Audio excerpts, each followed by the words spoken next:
So there I am. So there I am. I am here. Hope you are. Roll up, ladies and gentlemen. One man went to Mo. Here I am. Hope you're there. The session starts. Your company is required. Happens twice a day. The second righteousness being fulfilled right now. So if you are available, avail of us or avail yourself of what is going on here. And as you come in. Surrender yourself completely to the space and let us take you on a wild roller coaster ride. No quarters given, none taken. One man went to mow. The eagle has landed. Another Savior. Holy, holy, holy, holy, Adimebujuku. Another Savior. Another Savior. Holy, holy, holy, holy, Adimebujuku. Another Savior. Well, this is Mobien. This is dedicated to the gallant heroes of the Nigerian Biafra War and IPO families all over the world. I remember the Nigerian Biafran War, in the thickness of the Biafra genocide. Hey, one man revived the vanishing hope to life. Let the great Biafran army to fight, and they were singing out, holy, holy, holy, holy, is another Savior. They were singing out, holy, holy, holy, holy, is another Savior. Holy, holy, holy, holy, is another Savior. Many years after the genocide, whoa, yet another great leader has risen up now. Oh, and he's leading the Biafrans to victory. Inyamadika, yabika kwa namno wow. Hey, anamekele mazuche mefo. Mwanemo, it's an honor having you on board. When I'm singing along, holy, holy, holy, holy, Nandekano is another Savior.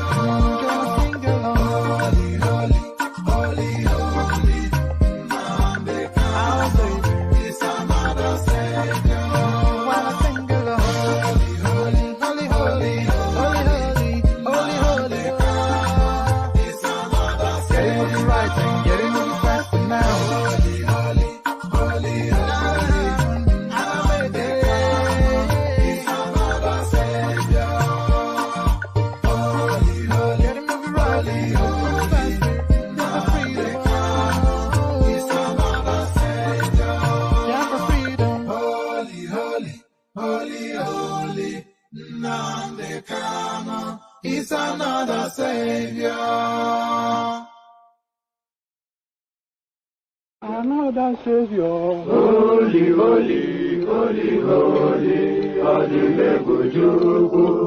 Another Savior. Another Savior. Holy, holy, holy, holy, Adimebujuku. Another Savior. Well, this is Mobien. This is dedicated to the gallant heroes of the Nigerian Biafra War and IPO families all over the world. I remember the Nigerian Biafran War, in the thickness of the Biafra genocide. Hey, one man revived the vanishing hope to life. Let the great Biafran army to fight, and they were singing out, holy, holy, holy, holy, is another Savior. They were singing out, holy, holy, holy, holy, is another Savior. Holy, holy, holy, holy, is another Savior. Many years after the genocide, whoa, yet another great leader has risen up now. Oh, and he's leading the Biafrans to victory. Inyamadika, yabika kwa namno wow. Hey,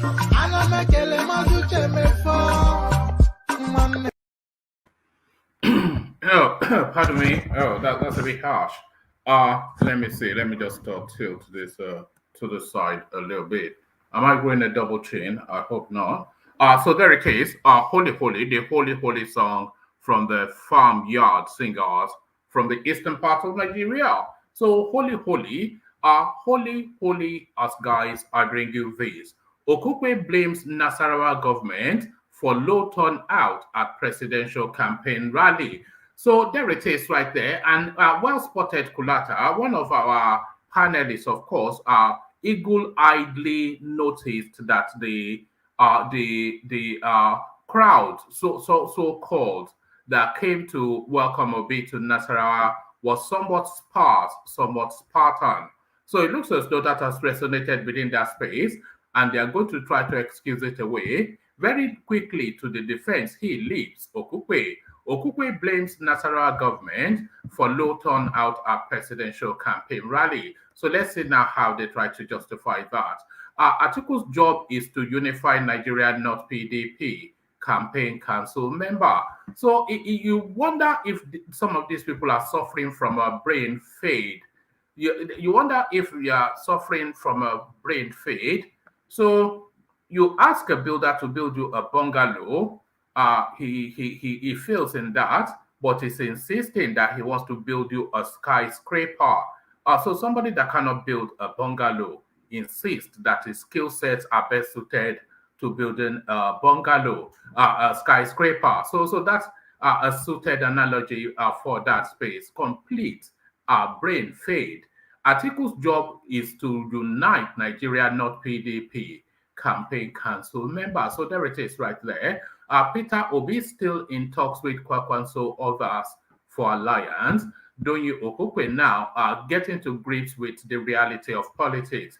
So we saw how Kwakwanso used, because I can tell you for certain that Kwakwanso's presidential thrust, he has built that off the back of the clouds that he garnered under that Obi space when he was jollying him along, when he was deceiving him that he was in talks with him. Kwakwanso has never rated Obi. It considered to be beneath him, of course, as we all know, but the message has still not sunk in. Labour Party is still in talks with Kwakwanso others for alliance. Okukwe continues to deceive himself. Sit at home, Tinubu dares IPOB, fixes campaign rallies in Anambra, Imo on Mondays. So there it is right there. And that is exactly how it should be done. It's a direct message. I have come to take charge, not to take part. So that is essentially what is being said there. I have come to take charge, not to take part. So you have to show your dominion, as the alpha one if you want to be seen as the alpha one.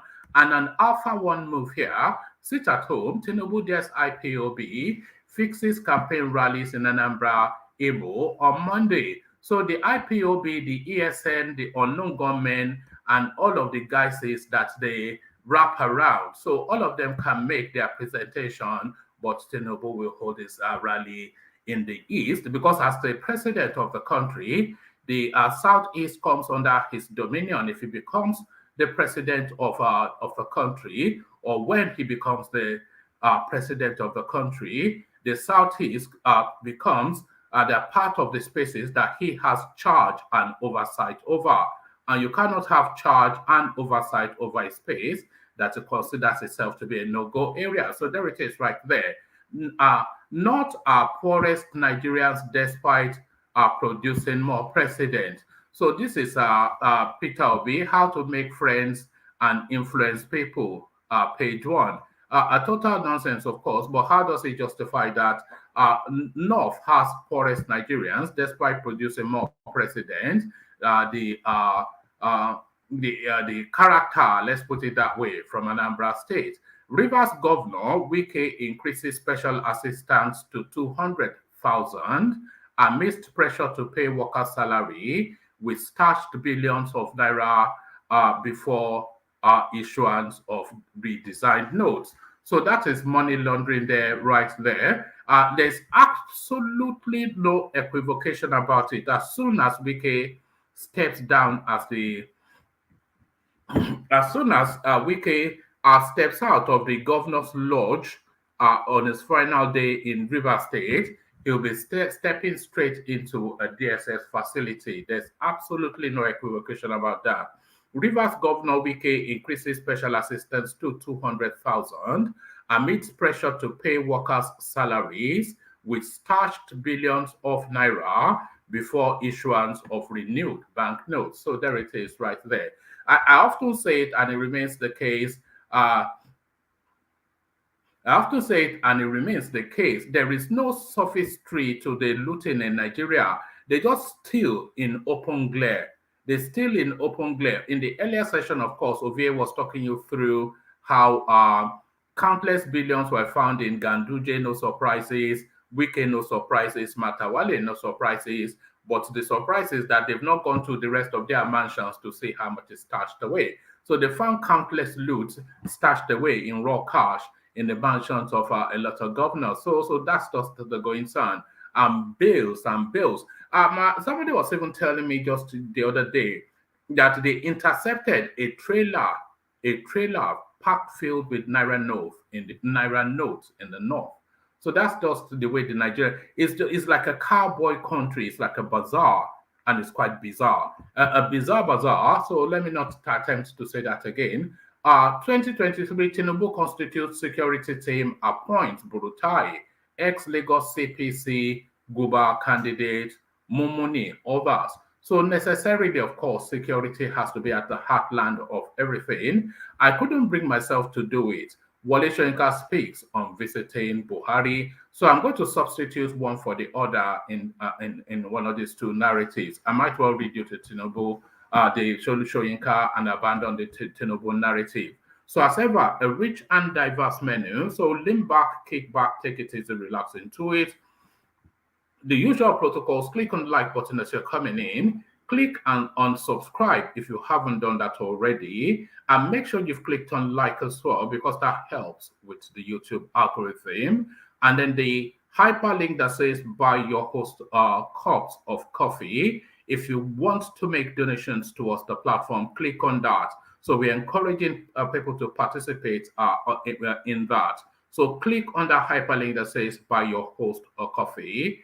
Click on it and go wild. Don't be derisory and don't be silly when you get there. So if you're not going to go wild when you get there, then don't go there at all. So we encourage you to click on it and go wild. So click on like, click on subscribe, click on the hyperlink that says StreamYard if you want to come join us on the screen. And at your discretion, but only at your discretion, not a compulsion. I know we're promoting it somewhat, so don't feel pressured in any way, but at your discretion, click on the coffee thing. But if you do have the discretion to do it, then go all out. So go all out. So we bring you an additional musical intro. We're staying in the East as we are here from the dulcet tones of the singer that tells us Osundi Owendi. Osundi Owendi. Osundi Owendi. Osundi Owendi. Ife samu samu. Osundi Owendi. Eke salila samu. Osundi Owendi. Ebe mi bana konyo samu. Osundi Owendi. Eti kemi. Osundi Owendi. Eti kanyo samu. Osundi Owendi. Ebe samu kanyo samu. Osundi Owendi. Osundi Owendi. Osundi Owendi.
And there it is right there. You caught me in the middle of on Instagram. So there it is, also the windy from the east.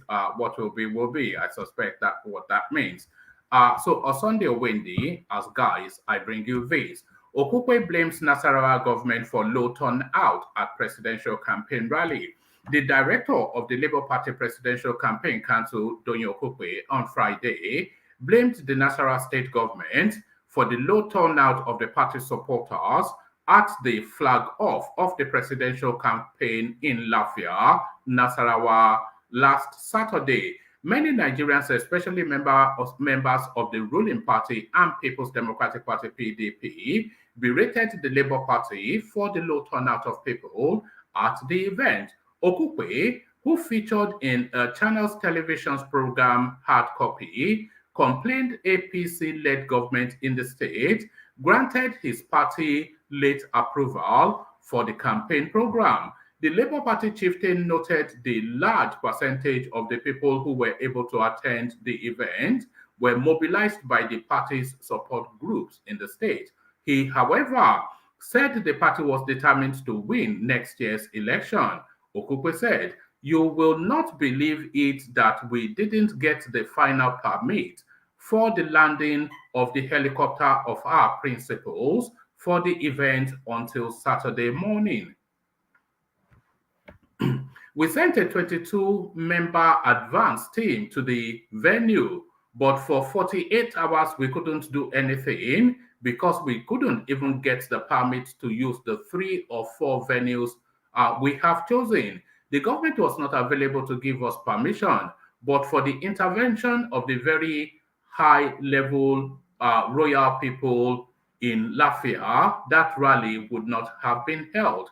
The master blow dealt at us was that in Nasarawa for the past 7 to 8 years, nobody has ever heard of environmental sanitation, but the government from nowhere on Thursday declared that Saturday of our rally was Environmental Sanitation Day and declared a curfew the night before Saturday until 10 a.m. of the day.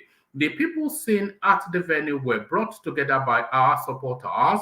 90% of our supporters couldn't even come. So these things happen. Nevertheless, this is the beginning. We give God the glory. So there it is right there. They did not get the permit for the venue till the 11th hour, but the crowd was not to know. But the crowd was not to know that whether they had a permit or not. So really, the attendance is entirely down to popularity and nothing else. So they did not get the permit. They did not get the permit, but they did get the permit in time for the event, and the event was advertised. But nevertheless, a very Spartan crowd, as was spotted by Kolata on this platform. Atiku's job is to unify Nigeria, not PDP. Campaign council member. They say that let's now see what American wonder this is all about. A member of the Atiku Abubakar Presidential Campaign Council, Ose Eneni, has said that the job of the People's Democratic Party presidential candidate is to unite Nigeria, not the party. Ose stated this during an interview on Channels Television's Politics Today. The son of late PDP chieftain, Chief Tony Anini, so Anini, not Eneni. So Chief Tony Anini said that said that role of unifying the party is the responsibility of the national chairman and the National Working Committee of the party.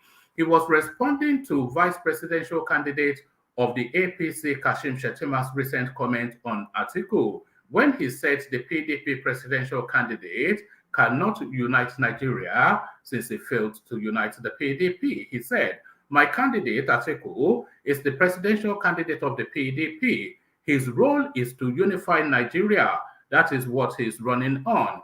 We have a national chairman and NWC who are charged with the day-to-day administration of the party and party management, and any rancor you see within the PDP is about the party's management. It is not about my candidate. It is about my candidate to unite Nigeria."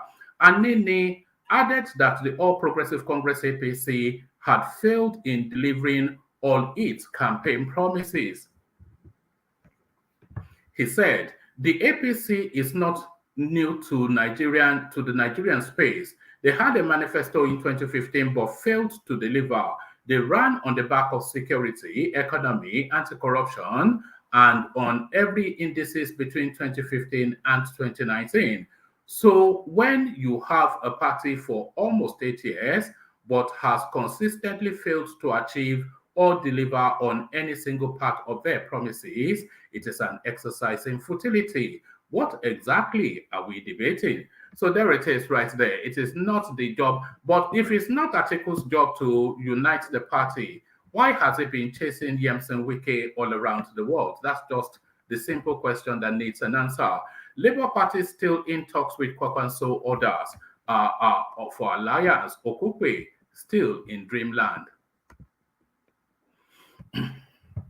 The Director General of the Labour Party LP Presidential Campaign Council, Doyo Okupe, says the party is still in talks with the presidential candidate of the New Nigeria People's Party, NNPP, Rabiu Kwakwanso, and others with a view to forming an alliance. Earlier in the year, there were reports that Kwakwanso and the presidential candidate of the Labour Party, Peter Obi, were in talks for a possible alliance. The move did not, however, materialize. But Okupe said despite that, the Labour Party is still looking to form an alliance with Kwakwanso and other parties. As a party, at our own campaign level, we are talking to SDP, we are talking to even Kwakwanso and his team again. We are talking to PRP and ADC, he said, on Channels Television's Hard Copy, a pre-recorded show aired on Friday. I believe and I trust that God will help us, that between now and December, we will bring together that alignment politically in the country, and the country will be better for it. According to him, the move is to ensure that whoever wins is not just winning on a sole effort. We are winning with the cooperation of many. We are winning with the cooperation of many, of as many groups as possible. He also dismissed criticism over Obi's visit to some power brokers in the country, saying it was meant solely for carrying everybody along in the scheme of everything. Somebody won an election in this country. He did not rule. He was loved by Nigerians, but some stakeholders have stopped that. We have to avoid that by carrying everybody along, Okupe said. So they have to go and beg Babangida for them to be able to rule the country.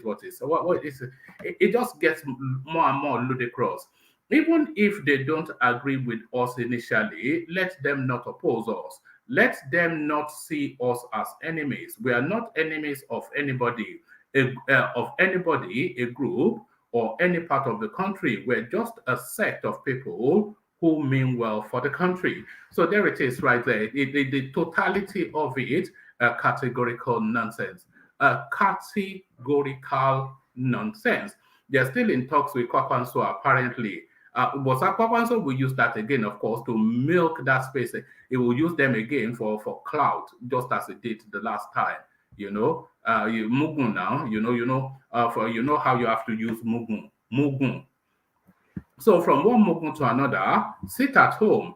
Tinubu dares IPOB fixes campaign rallies in Anambra, Imo on Mondays.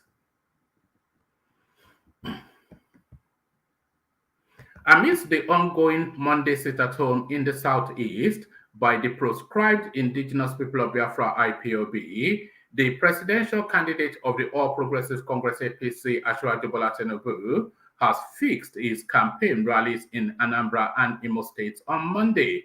According to the timetable released by the party's Presidential Campaign Council, the former Lagos State governor will hold a campaign rally and engage party stakeholders in Imo State on Monday, the 21st of November. The schedule of activities also revealed that on Monday, the 30th of January, the campaign train would move to Anambra State, where the APC supporters would rally for Asiwaju. Correspondents recall that IPOB had, in August 2021, declared the sit-at-home as a move to protest and demand the release of their leader, Nnamdi Kanu, who has been in the custody of the Department of State Services, DSS. Although leadership of the secessionist group had announced cancellation of the sit-at-home order, some faceless elements have continued to enforce it till date. So I'm not quite sure if what's his name? I'm not quite sure if what's that cross-dresser's name again? Simon Ekpa. I'm not quite sure if Simon Ekpa can be described as faceless. It's as visible as night and day. So there it is. Not has poorest Nigerians despite producing more presidents. How to win friends and influence people. Peter Obi version. The presidential candidate of the Labour Party, Peter Obi, has promised to change the northern part of Nigeria. The former Anambra State governor made the pledge at a virtual meeting with support groups. Reacting to a question from the convener of a group based in the north, Obi stressed that all Nigerians face the same problem. There is nowhere in Nigeria where a person buys cheaper bread because he is a Muslim or Christian. Our economic problems are rising from poor leadership. Do not discriminate on the basis of religion or tribe, stated. Obi said the country's leadership should not continue to repeat the same method that are not working. The Labour Party flag bearer urged citizens not to vote for him or any 2023 contestants on ethnic or religious consideration. So if Obi is not voted for on ethnic, especially, and somewhat religious as well consideration, then he will not get more than 1,000 votes because 90% of his votes are entirely ethnic. 90% of his. Why are people saying he's going to sweep up the whole of the Southeast if it's not?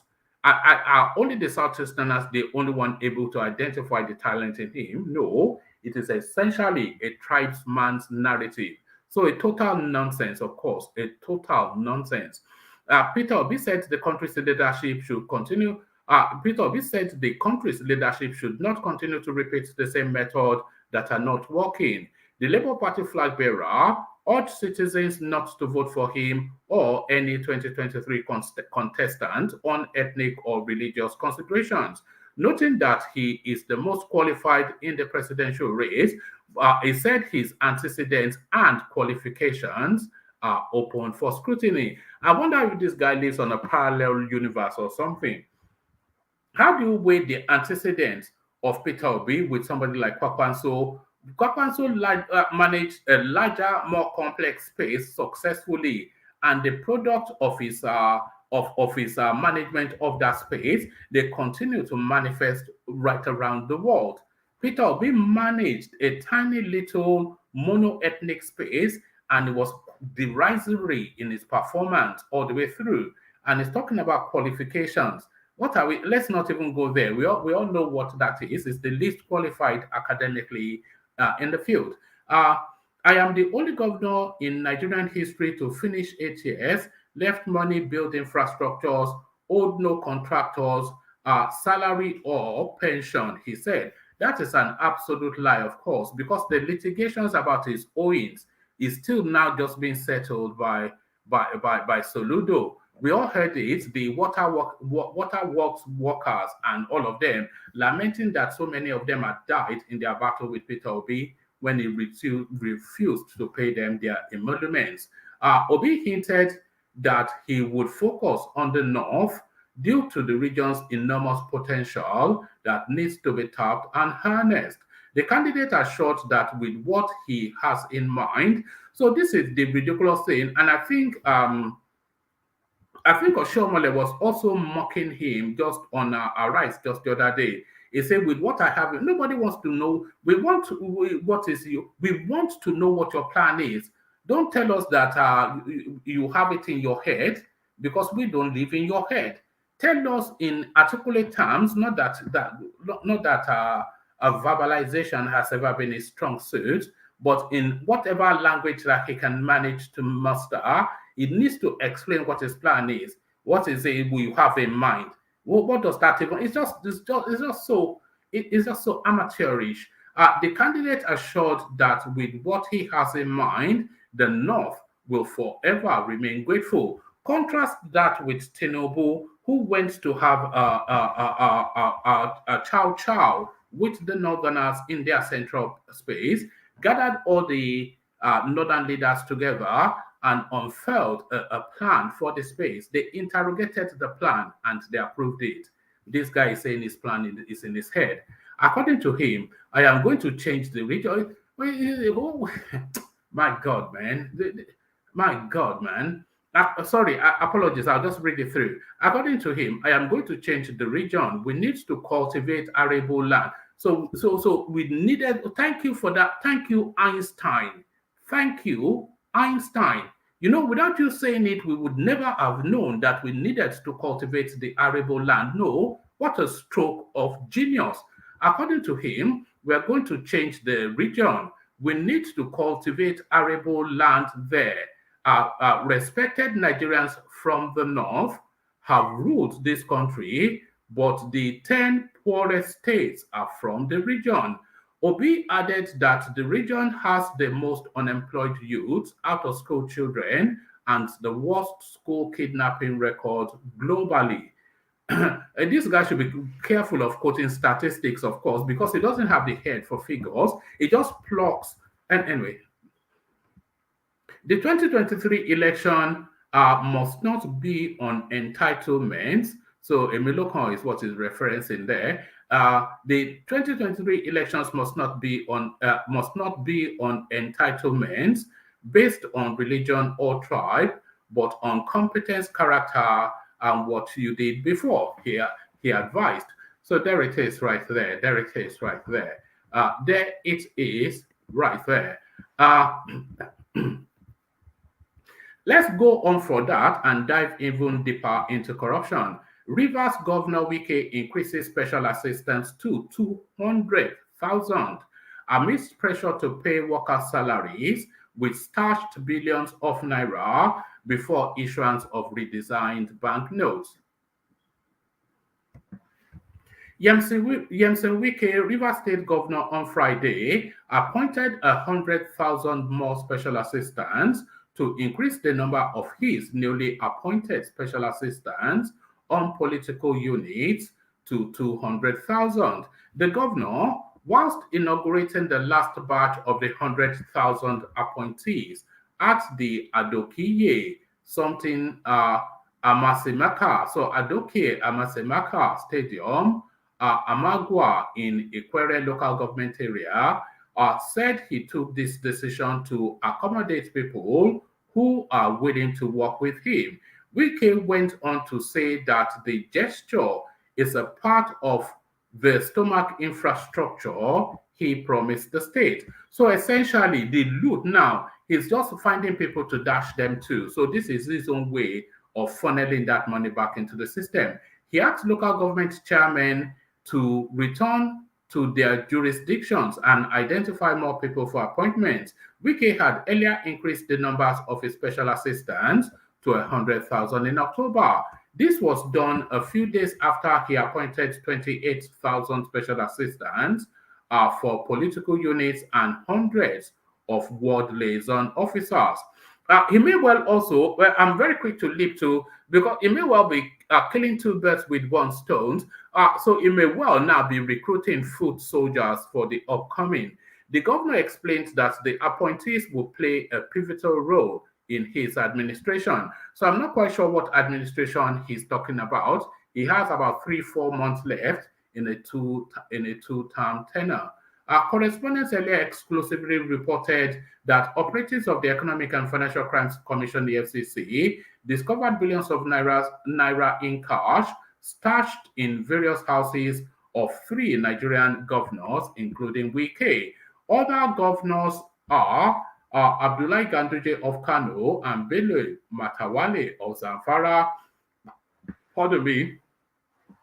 EFCC Chairman Abdul Rashid Bawar earlier said 3 serving governors were being monitored over their moves to launder stashed billions of naira through the payment of salaries to workers. The development follows the announcement by the Central Bank of Nigeria that it will design some naira notes. The Central Bank of Nigeria (CBN) on October the 26th announced that the country's currency will be redesigned to address many issues that have negative effect on the economy.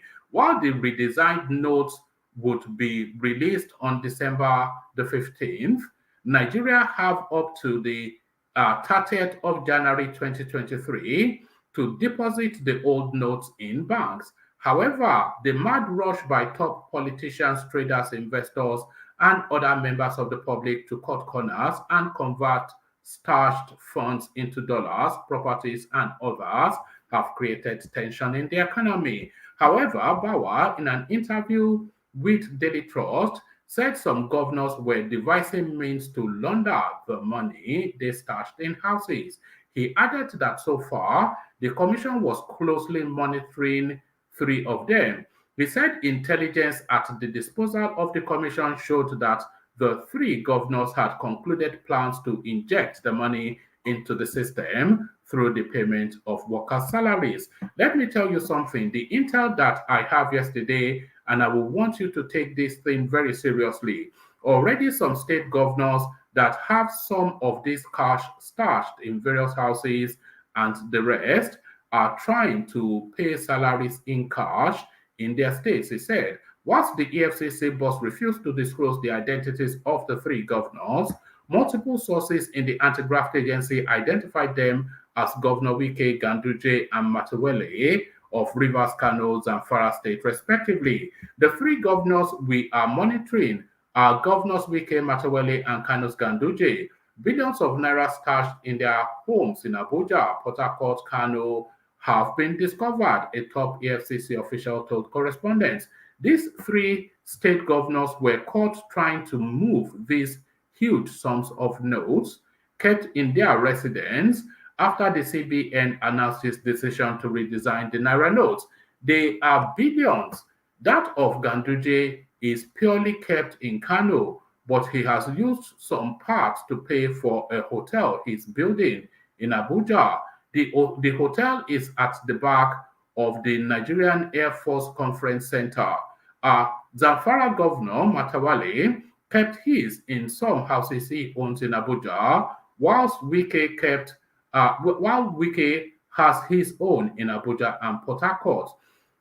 One of the sources also confirmed to correspondents that the governors are not trying to use them to pay and are not trying to use them to pay salaries, which may explain Wike's sudden appointment of thousands of special assistants who will be paid salaries.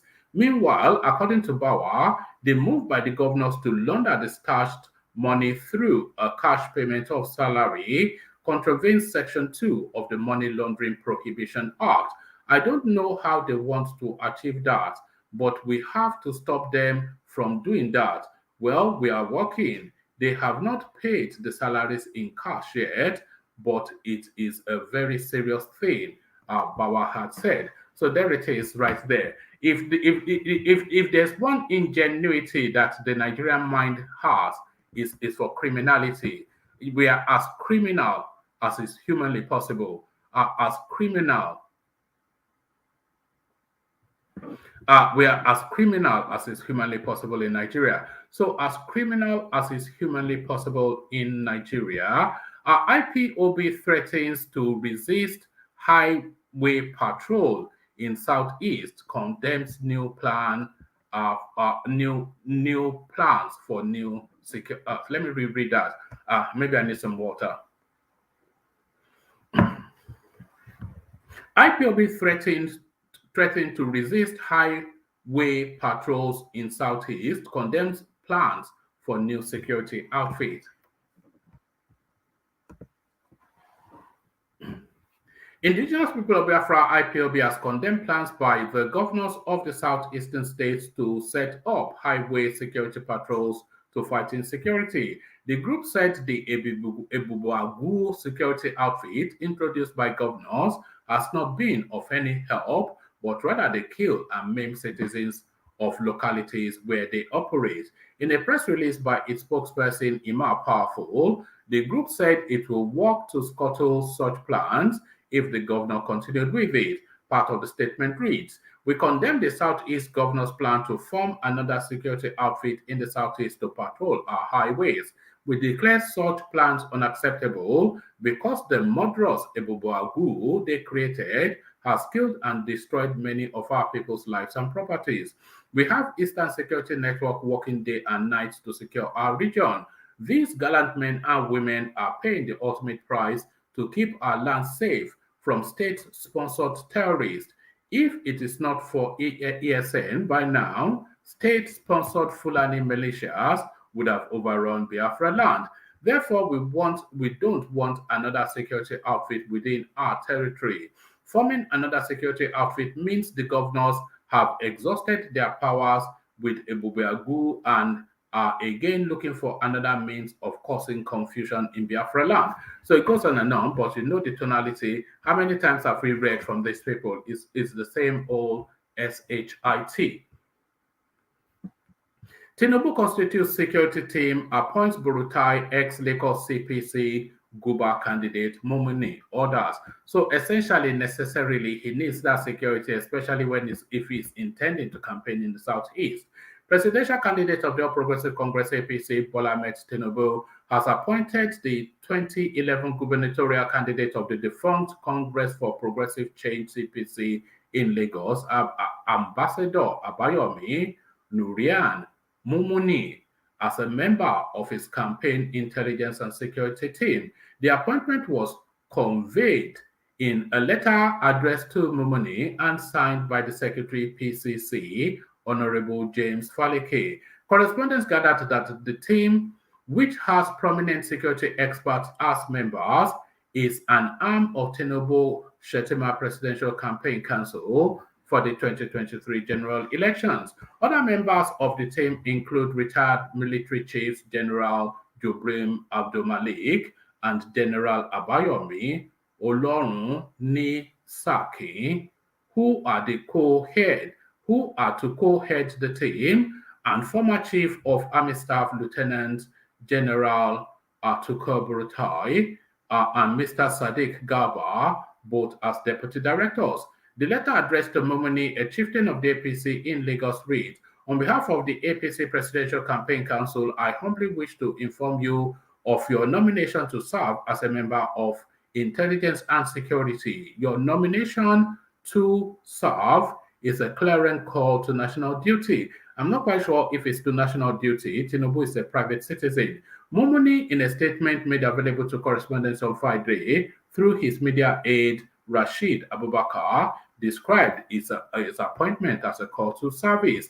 He said that he was impressed that the APC candidate has assembled people of substance across the country to work with him. He said, Ambassador Mumuni received the news of his appointment with gratitude to Asiwaju Bola Tinubu and the APC.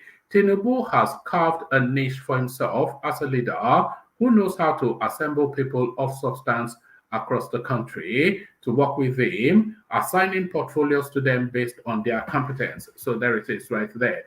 He's preparing himself to visit the Southeast, Imo and Anambra State. So we'll round off with this and then we'll see who, if anybody, is available to take it on. I couldn't bring myself to do it, Wale Soyinka speaks on voting for Buhari. So not visiting, but voting. Nobel laureate Professor Wale Soyinka has denied voting for President Buhari during the 2015 presidential election in Nigeria.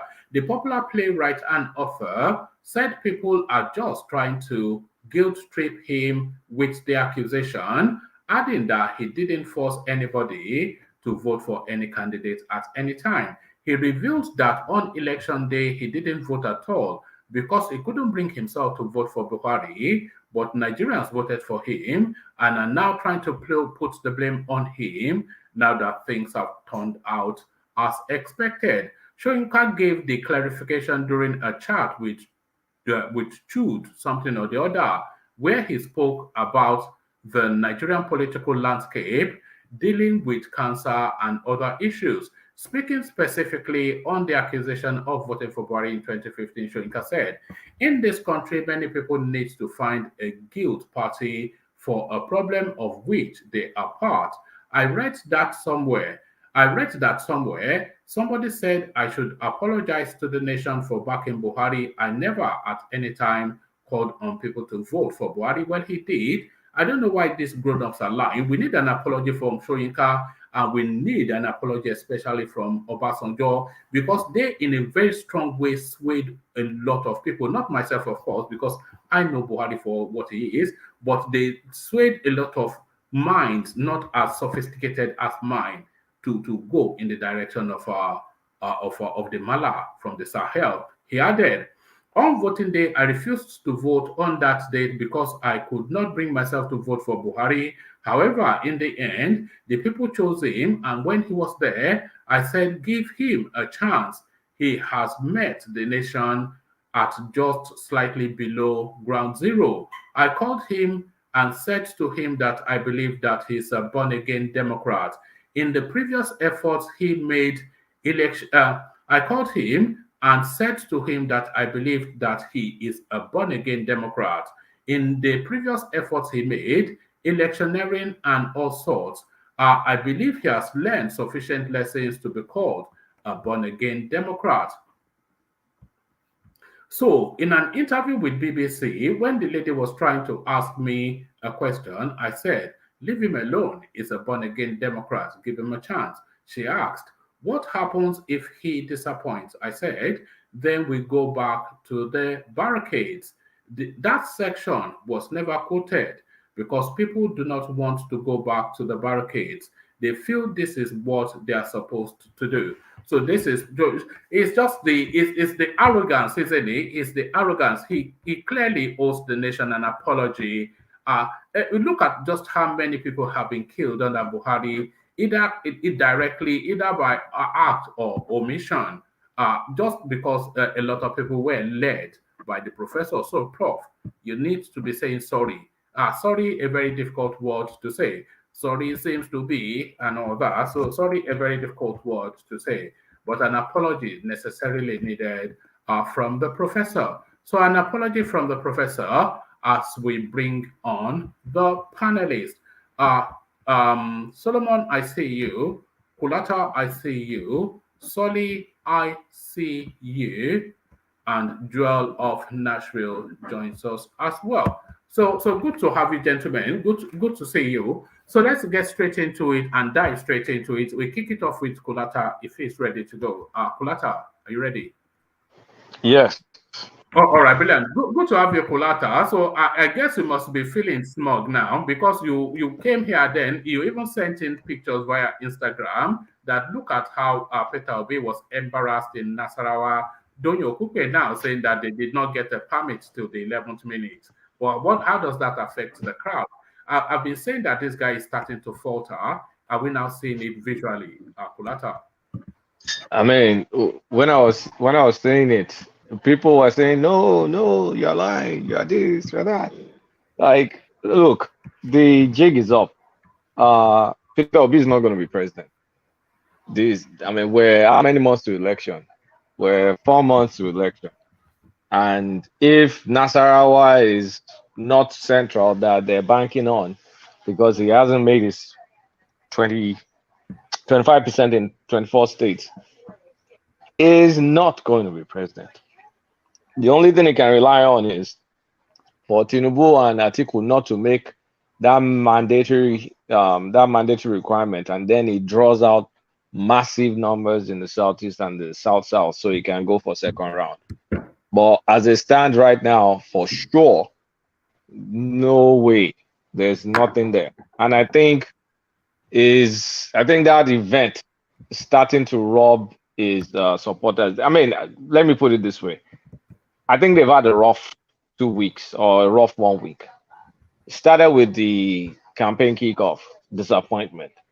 Then with the Labour Party releasing the manifesto that they had to retract, disappointment. But Baba Lagbado is picking up at the right time. So you can no longer, back in the day, you'll say, oh, uh, like Obi is doing speeches, Alagbado is not doing speeches, Atiku is not doing this. Now you cannot say that again. Now, I mean, the past interview too wasn't good. So I think he needs some time to rejig his campaign. They need some time. They need to step back and like replan, do something. This formula isn't working anymore. But is there any sign? Can you see any signals that there's the capacity to rejig, as you said? That's a different story. He's in Labour Party, for crying out loud. Labour Party doesn't have money. So without money, you can wish to plan. I mean, you can wish to plan or plan to wish or whatever. But without money, you can't execute. And Labour Party doesn't have money. It's only him that has money. But even in terms of ideas, Kulata, can you identify within the obese structure and by extension the Labour Party space, can you identify any capacity either to pivot or to enhance their politicking? Because they seem to be like a single narrative politics, and that seems to have plateaued, as you said, some premature ejaculation. They peaked too early. So do you see any scope for pivoting? Do you see the talent or the capacity there for them to pivot or to bring it even further? Is this all she wrote? Yeah. I don't. I personally don't, because what we used to see is passion. Passion has a time limit. What it needs is strategy. It needs brains, not brawn. So all the screaming and adulation and all, there's a limit to it, right? I mean, at the end of the day, same old formula. And there's something weird about his campaign structure. It seems to be all about him. So I keep thinking like, okay, so what's Donyo Kupe doing? Donyo Kupe was one that announced that manifesto was coming out. So if Donyo Kupe is announcing manifesto is coming out and Obi is coming out to retract it, so is it not in alignment with Obi? There's number one. Then there's this the guy, what's his name again? That professor. Patutomi. The Patutomi. So Patutomi is not exactly a great surrogate. Is maybe someone that you can have as someone that's a potential technocrat for you, not a surrogate. So he doesn't have, the way Tinubu has some nuisance like FFK and co. I'm not saying that is good, but I'm just saying that's some present. Then he has it's part of the mix. It's part of the mix. It's part of the mix. It's part of the mix. All these kind of people, Daniel Boala and all this. So people that just keep you around. So you don't have to wait for the next Obi Arise interview to feel his presence. And then when he now does the interview, the internet now takes it apart, including myself. So it is losing steam. I don't think there's no proper planning into his campaign activity. There's a dearth of thought process to it. It's all passion. And passion has kind of expired right now, in my opinion. So long story short, I don't see the capacity to turn things around, but he does need to turn things around, like real need. He needs it real bad, but I just don't see that capacity. It's just too much of a one-man show to be able to transform his campaign. It's beyond. I mean, what needs to happen is beyond one personality can handle. That's what I think. All right. And is this what we're seeing reflecting in the turnout in Nasarawa? This is just they've just seen it. They've seen enough of it. So that Nasarawa like this, like that's a.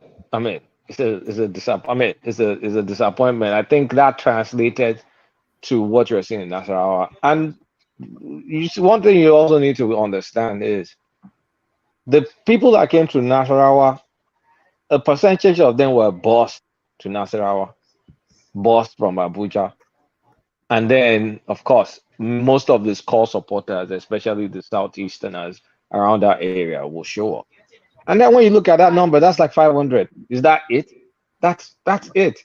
So for someone that needs the mandatory 25% in North Central, in South, in Southeast, and Southwest, he's not doing well. It's just not doing well. There's no way you can spin it. No equivocation. It's simply the campaign is really not doing well at this point. All right. The end, look, when cinema calling at the end, when cinema. So there it is, right there. The final nail in the coffin has been administered by Kulata. So Atiku's job is to unify Nigeria, not PDP. So these are actual words uttered by his campaign council. So the obvious follow-on questions you ask them: Atiku's job is to unify Nigeria, not the PDP, and this is what his campaign council is telling us. Can you believe that? That's ridiculous. I mean, you have to. I mean, they have to trust you with little before they can trust you with a lot. So the PDP that they trusted him with, that is the leader of the party, he's done such a bad job at it that is ridiculous trying to think like someone of such dubious character, shady character, will be able to unify Nigeria. He's too much of a quid pro quo guy. Like is willing and dealing 24/7. That's all he thinks about and backbite. But now he does it in his kind of like transparent way where everybody that is being played know they're being played. So that's why he's getting what he's getting right now. So it's kind of like an oxymoron to say Atiku is a unifier. Like, are you kidding me? Like, what can he literally unify? Do you think they should quickly drop that as a campaign slogan? Because they're setting themselves up to be mocked. It's a joke. They should drop. I mean, they should drop it. They too need rebranding. Honestly, it may seem like one is supporting Tinubu, but I think right now Tinubu is firing on all cylinders and is hitting the right notes at the right time. I mean, even though he's doing things in his own time, he has the ability to do it. Many people may not be able to do what he's getting away with. But Atiku, what's happening in his campaign? He's finally giving up on Wiki. Kulata, you're making yourself feel good. Man, let me enjoy myself now. Let me enjoy myself. Enjoy yourself. So he went to a trip, American trip. Bleep nothing. It was a waste of time. What came out of that trip was from his 2019 showing, he's owing $5 million that he paid to some consultants that were supposed to help him get the visa. So those consultants outsourced it to a lobbyist that the lobbyist charged like $500,000 or something. So long and short of it, Atiku is owing money from his 2019 American trip. And it is after he came back from this American, I mean, he hasn't even come back, but the news just came up like yesterday or so that is owing. So is that what you get for going to America? And the pictures that came out of there was just one white lady. The rest were his crew. So you need Boboyo, no, there's no unifying, is unifying.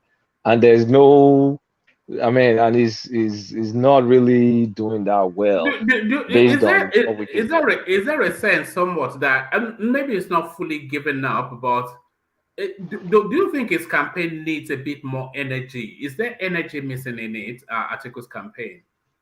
It does, but you can't give what you don't have. Like, is it supposed to force energy when, first of all, how many people are helping him to fund the campaign? I heard that he tried. I mean, one of the reasons of going abroad is to try and raise money.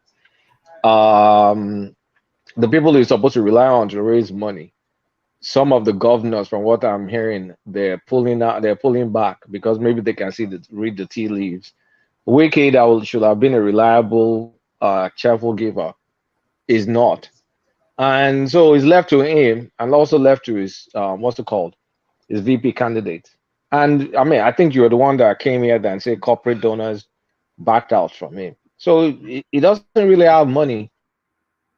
I mean, he has money as a rich man, but he doesn't have money. You don't, a lot of these things, you don't do it only with your own money. You rely Yeah. on other people's money. So he's not getting that other people's money. So the same thing, Yoruba, Owoni, Keke, Irere, if someone can help me translate. Money makes, I mean, money is the driver of all things that are good. So it's not something, his complaint is floundering, and it's because of his own personal attributes, like his own dishonesty, his own backbiting. Do you His, think Wiki has sucked energy out of that campaign? Do you think Wiki has sucked energy out of it? oh yeah, yeah. I mean, look, PDP strongholds, they are southeast and the south south. They don't have as many governors up north as APC. So if your strongholds, they're fighting you, the leader in charge of your stronghold, South South, is fighting you, like mean spirit fighting, not even like soft, is frontal attack. So what do you do about that? And that's just one part. But I think this biggest hurt is coming from Obi, because Obi, the entire Southeast, Obi has taken it away. And even the Southwest voters that will have voted for him, they will be split with Obi. So Atiku is hurt. Let me put it that way, he's hurt. There's no amount of his strategy is to kind of like amass a lot of northern votes. I'm not so sure he'll be able to even get that. Because even in the north, the PDP voters in the north, a lot of them are Kwakwansiyas that Kwakwanso took away with him when he was leaving PDP. So it's not like Kwakwanso will not take APC away, but Atiku is just hurt. When you die from a million stabs, I think that's what is going on with him right now. So, I mean, his campaign is not going great. And that unifier Monica, I think they should withdraw it. It's a joke. It's almost laughable now. They should just quietly bury that, because I think Wiki has destroyed that. But there it is. Article. So let's go. The next one up is still Peter Obi, but this one now, you talk me through what you think is going on here. Labour Party still in talks with Kwakwanso, others for alliance. This is Donyo Kokwe on national television. But we saw how this guy played them the last time, and I'm not of the thought that Kwakwanso especially rates Peter Obi for anything. So what sort of thoughts do you imagine? Yeah. I don't even know. I don't take it seriously. I think it's just flubbing. Blubbing. Just blab. Trying to make a deal. Make a big deal, because it's not by coincidence that Peter Obi himself is saying that, oh, the deal he has with the 5 PDP governors. Then Okupe too is saying, no, we're still talking. So it's just to project the air of what's it called? Of momentum. But when the air has been sucked out of your tire and you're still revving your engine like you're going to move, I think that's the kind of analogy. Like I said, is Obi's momentum slowed down? Like, it slowed down. I think reality faced the campaign in the past 2 weeks, so it slowed down. So all this talk about still talking to Kwakwanso, still talking to 5 PDP governors, I think is just a way to kind of like put something in the press to show that, okay, it's inevitable, we're still coming, it's happening.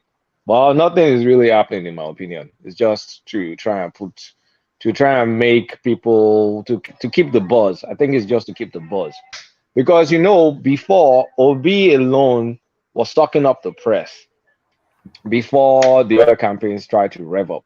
If you remember one time here, well, all Obi we were all saying the that he time. moved. We were saying that he moved too early. Remember, we were saying that when we were just surrounded all the way, they just encircled and started to chant, and we're saying, look, this guy has moved too early, and this is what we meant. What we're saying now. If I'm to pick two events that kind of just sucked the air out of his campaign, if I'm to pick just two events, I would say 2.5. Number one is that Nasarawa disappointment. That was just, when you go and get your report card, you've been thinking, I go get that AO. You can't go see that report card. You can't see 55. See that D or C with that. I can't even remember what the grade is. When you see that, What boy. What do you mean you can't? Was that not your average grade? What do you mean you can't remember? It depends now. See, if now US now different system versus Nigeria. But if you see it like when you see it like say man, work plenty. That was the kind of like that realization of great work plenty. Then event number 2 is the manifesto thing, because you can say manifesto doesn't mean anything, his promises is this is that, but the way you've been attacking the other people, like, oh, you are the one with the plan, you are the one with this, the other party now releases an 80-page manifesto and they now turn surrogate out to now start talking about it. Then it's more like, okay, Mr. Man, put your money where your mouth is. Where's your own? Then, if you are kind of like giving his own immediately, the time that they released it, that would have been good. Then it would have been fire for fire. Then it was like, where's your own? Then Labour Party now put something out. Thank God they did not release it, because I read it. That is 20 pages. I read it. Thank God they withdrew it. They now put something out. Then he now withdrew it. So his supporters that could have been making him out, they now had no firepower to kind of attack back. So it demoralized them.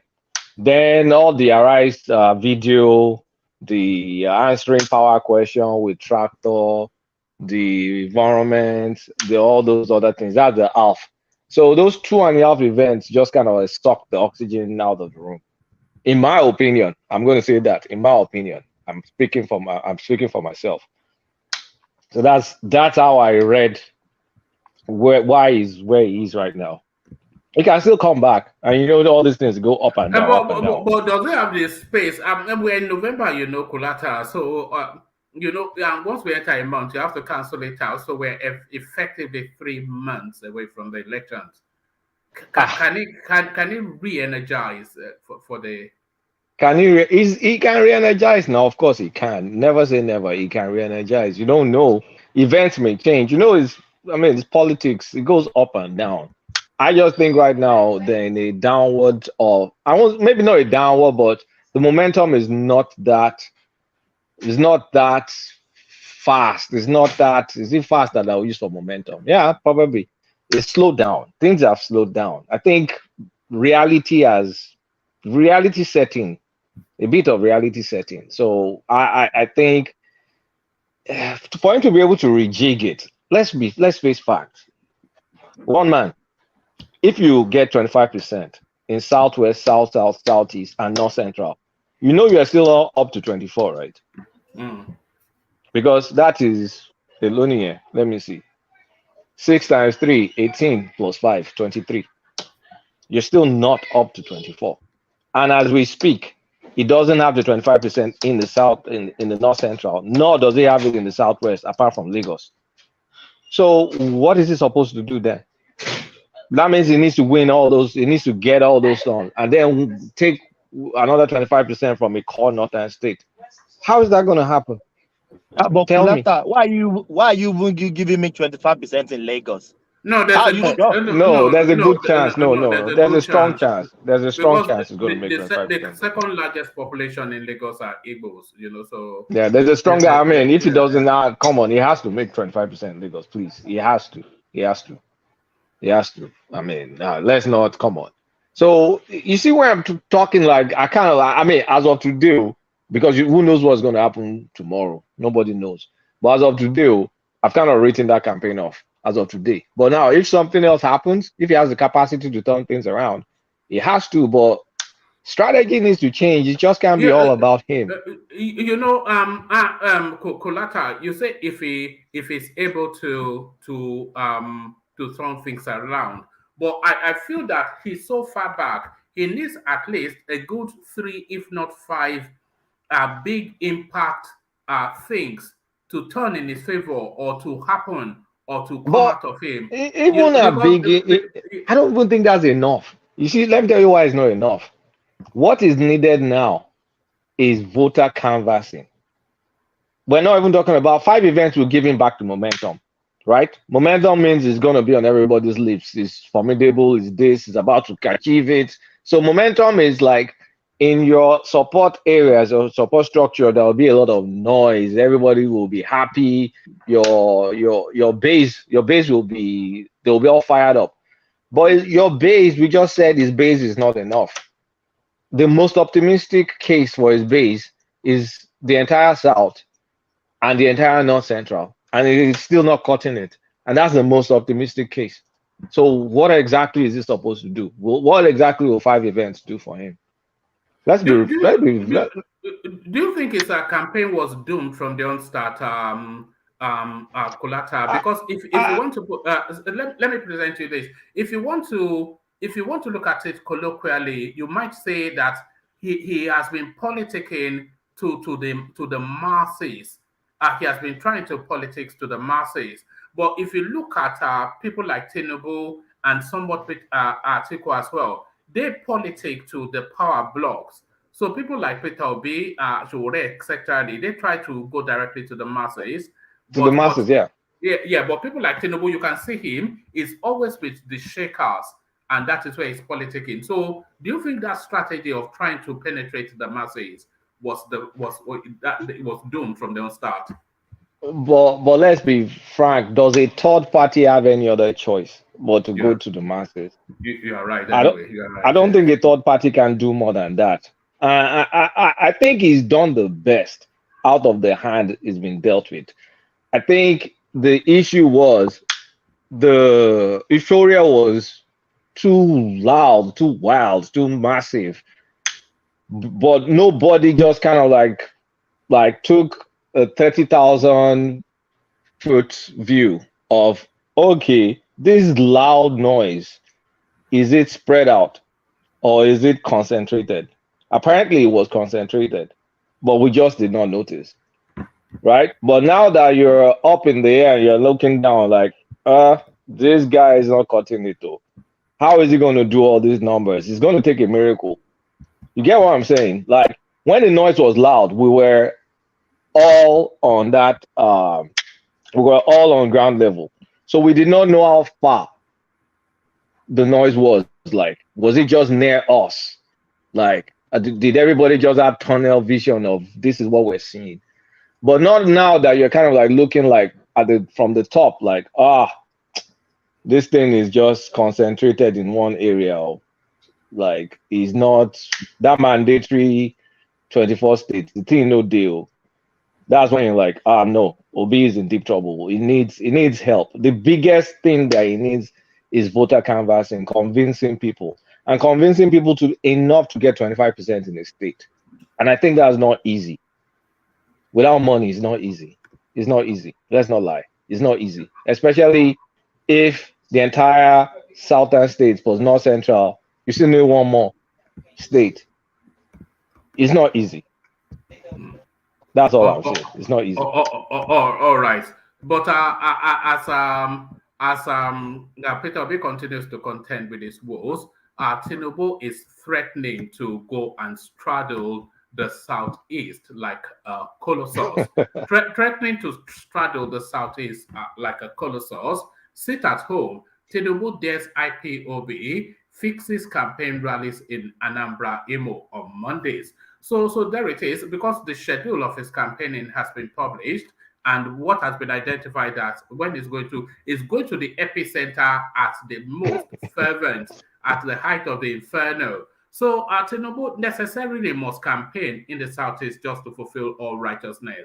But do you think campaigning on Monday is provocative, or do you even think he should campaign in the Southeast at all? Because no, I'm not even gonna take the options you're giving me, because you know when you say Alagbari, the people that are working for Tinubu, the campaign strategies, they have sense, because all he's doing, they're too clever. Yeah. They want to put it on Monday, right?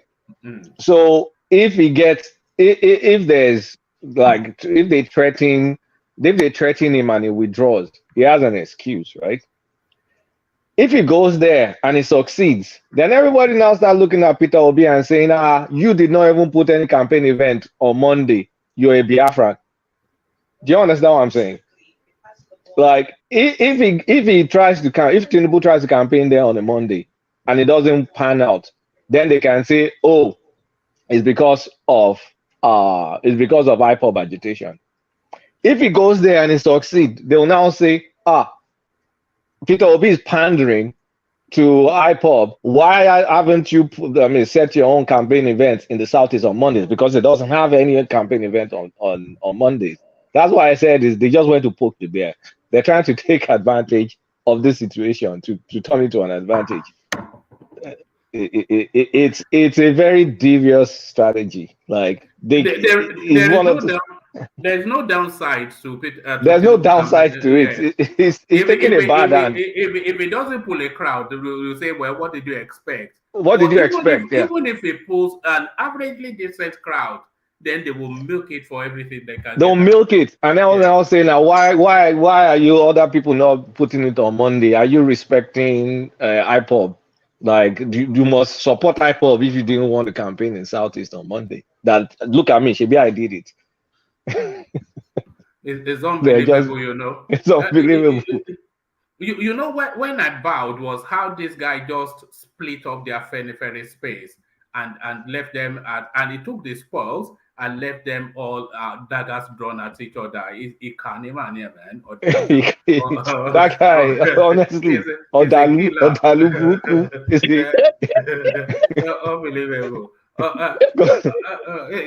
Look at that. They're still squabbling, but he has got the endorsement. He's gotten what he wanted from it now. He's gotten perfection. I said, getting perfection into that space, that's like the biggest killer.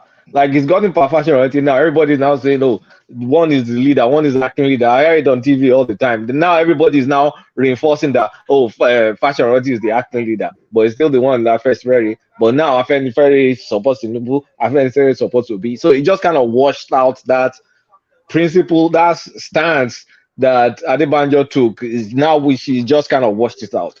So the people that have been pissed off, they just galvanized around Fashion. So it's just a coup. That's the only thing I can say is a coup. But I mean, you don't get there by not being smart, I guess.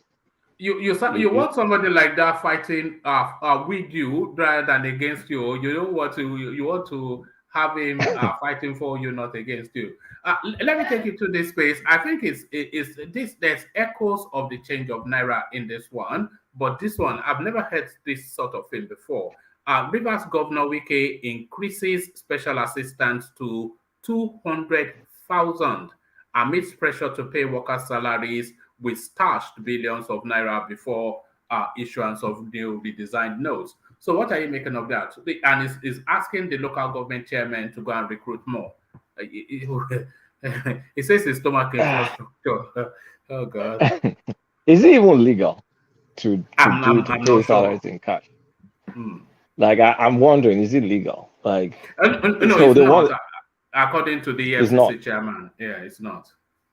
Okay, so how do they want to pull that off though? Like he needs to dispose of all that cash, and I mean they'll find a way. They're politicians; they'll always find a way. And even if it's illegal, at the end of the day, they will try and make sure he supports the winning candidate. So they're not going to drag him after he loses his immunity. I mean, they know what they do. They know what they do. They know how they do their thing. So it's just gonna be something we all forget about. They'll figure out how to dispose of that money, How much did they talk about the amount? Probably not. No. They said billions of naira. So because I think we've seen clips. I'm not quite sure if you've seen clips, but I've seen several clips of how these people they stack not nairas and dollars in on pallets in like a strong room, and the notes just cascade up the way to the roof, and there are piles and bales of them. So this is what they do. All this illegal money. Yeah. Yeah, I mean, yeah, but that CBN thing is. If I was like in APC, I'll be crossing that CBN thing because that's the only thing now that may turmoil them from getting that may kill their chances of winning whatever they're projected to win, because inflation is rising fast. I mean, it's ridiculous. I wanted to change money yesterday, between yesterday and today. I mean, the amount of naira that went up like just one day is ridiculous. And they're now going after the BDCs. Is making it worse. Because if you go after the BDCs, dollar will become more scarce. And then the naira going after dollar will be way more. And it's terrible. It's terrible. Who knows, we may be hitting 1,200 around the election if this thing continues. January is when it's supposed to happen. So it will come 962 to the pound now. 962 to the pound. 962. Yeah. Yes, 962. Yeah. Wow. So what's the point of printing 1,000? We should be having 10,000 naira notes because our highest denomination is a coin, is a pound coin. Our highest denomination is a pound coin. So why don't we print 10,000, 20,000 notes? Why are they printing all these useless notes? At the end of the day, they want, like I said this afternoon, they want to force Nigeria to a banking population, just like that India example. But short term, it may work. People that have all this POS stuff and electronic payment, they'll make a lot of money in the next 1 year or so. But we'll revert back to our cash habits. It will revert back to mean. I don't see us sustaining a cashless society for long because it's not like the infrastructures are all over the country. Sorry, it's me. One Mute yourself now, please. Sorry. Just mute yourself. Yeah. Sorry, Bukolata, carry on. So I don't really see. I mean, I hope, I pray, because who knows how these things will turn out. But for sure, short term, we're going to have hyperinflation short term. Now, after that window closes, I don't know if it's now going to settle down because fundamentally, what brings us dollars is still in shambles because we're still paying those subsidy. NNPC is still not remitting dollars. We're still living on 100%, close to 100% on taxes. So I don't know, in Nigeria, what goes up hardly ever comes down. So I don't even know if it's going to come down because it's not like all of a sudden dollars will start coming, except who knows, maybe Tompolo magic will work. I don't know. I only pray. So things are not going to be easy next year. It's going to be rough. It's going to be rough. It's going to be rough because the money is chasing the goods. There's excess money and limited things for it to chase, which is just the language. And even if they I wish I had something to sell in Nigeria, like land or something. You just if you can buy land now, because if you can buy a house or buy land now, I think it will be a good time to buy because I don't think the prices of those assets they will increase it faster than how much dollar is being lost. Because those things, they built it with a rate, so they can still try. Doing business in Nigeria, it had to increase. The price will increase because there's demand. The demand, which demand? How much demand for house? Like real estate? There's demand because they want to get rid of the money. So obviously means they want to buy a lot of things, which will increase the prices. People that want to you're right. Yes. You're right. A lot of people want to get rid of that money. Yeah. Because they're buying everything up now, including food. Is rather selling things dry food. They're buying in the north. They bought all the grains. They bought all those things. They're sellers market. They're putting money into anything. It's gonna be rough, man. It's gonna be rough. But at least we're not Ghana. Sorry, one man. Are you a suit person? I was. Okay. Today is my second daughter. There's a tradition in Japan when we go to temple when you have a daughter, like first 1 year, 3 years, and 6 years. My second daughter just makes 6 years, so I have to go to their ceremony. But I have a couple of suits I have not touched, but I'm confused. I have blue, sharp blue. I have purple, dark purple, and light blue. So I don't know which to really wear. One is 2-piece. One is a one button, single piece. So I'm kind of confused. So I just ask you. No, that's Kulata's territory. Kulata, what you get suits? That's all he ever wears. One man, don't come and cover me. I've not worn suits. I've not worn suits since COVID. But what about suits? I've never seen any you without a suit on. But Can you call the colors again? It's Brownberry. Which color do you? What did you say? I don't know if I call it. For a kid. For a special occasion though. Well, anything dark. Just stick to navy. Stick to navy or charcoal or gray.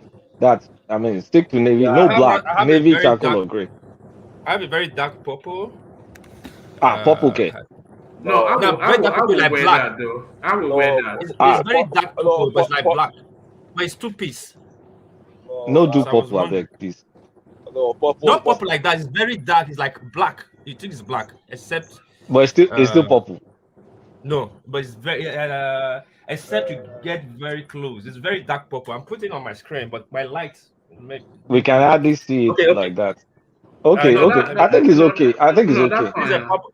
This is a purple. But it's two. Hold on. It's 2-piece. I only wore this one once. I bought it. This one, hold on. This one, I wore this one to my Elon's wedding. Hold on. But once. But this one, I like to wear it. This is a flip sleeve. The black one, I already sent it to Nigeria. That's my problem. I cannot order that shit now. Is it a velvet sleeve? Oh, no, that's like a nightclub promoter now. Right? Is it a formal event? Because you can't wear this kind of collar if it's not formal. Is it a very formal event? What are the options? Is it this blue suits with the black or because the lapel on that one is a different color and it's kind of shining. So except it's formal that you're wearing all this what's the name of those shoes again? Forget that one with the different lapel. Just take the other one. What's the third option? My other suit I've well done for my other daughter's that same picture, this thing. No, it's different year, different time. So I want to. Is there something about the color red? Does the color red have any significance in? No. I just trying to know. That's not. What I'll suggest then is wear the darkest one you can with a white shirt. With a white shirt and a sharp red tie. A red tie always carries out a suit. You always. Okay. All right. Thanks, you guys. I'll use this one then. And take pictures so we can see. Yeah, I'll do that. Yes, of course. All right. No. Tell us more. Tell us more about the significance of this thing. When this in Japan, they have pictures for male child and female child. The male child is only twice. First one is 1 year. No, first one is 6 months. First one is 1 month. He eats fish. The family will come, there'll be one special fish and rice just to put it on his mouth, but not really eat. They will take a picture.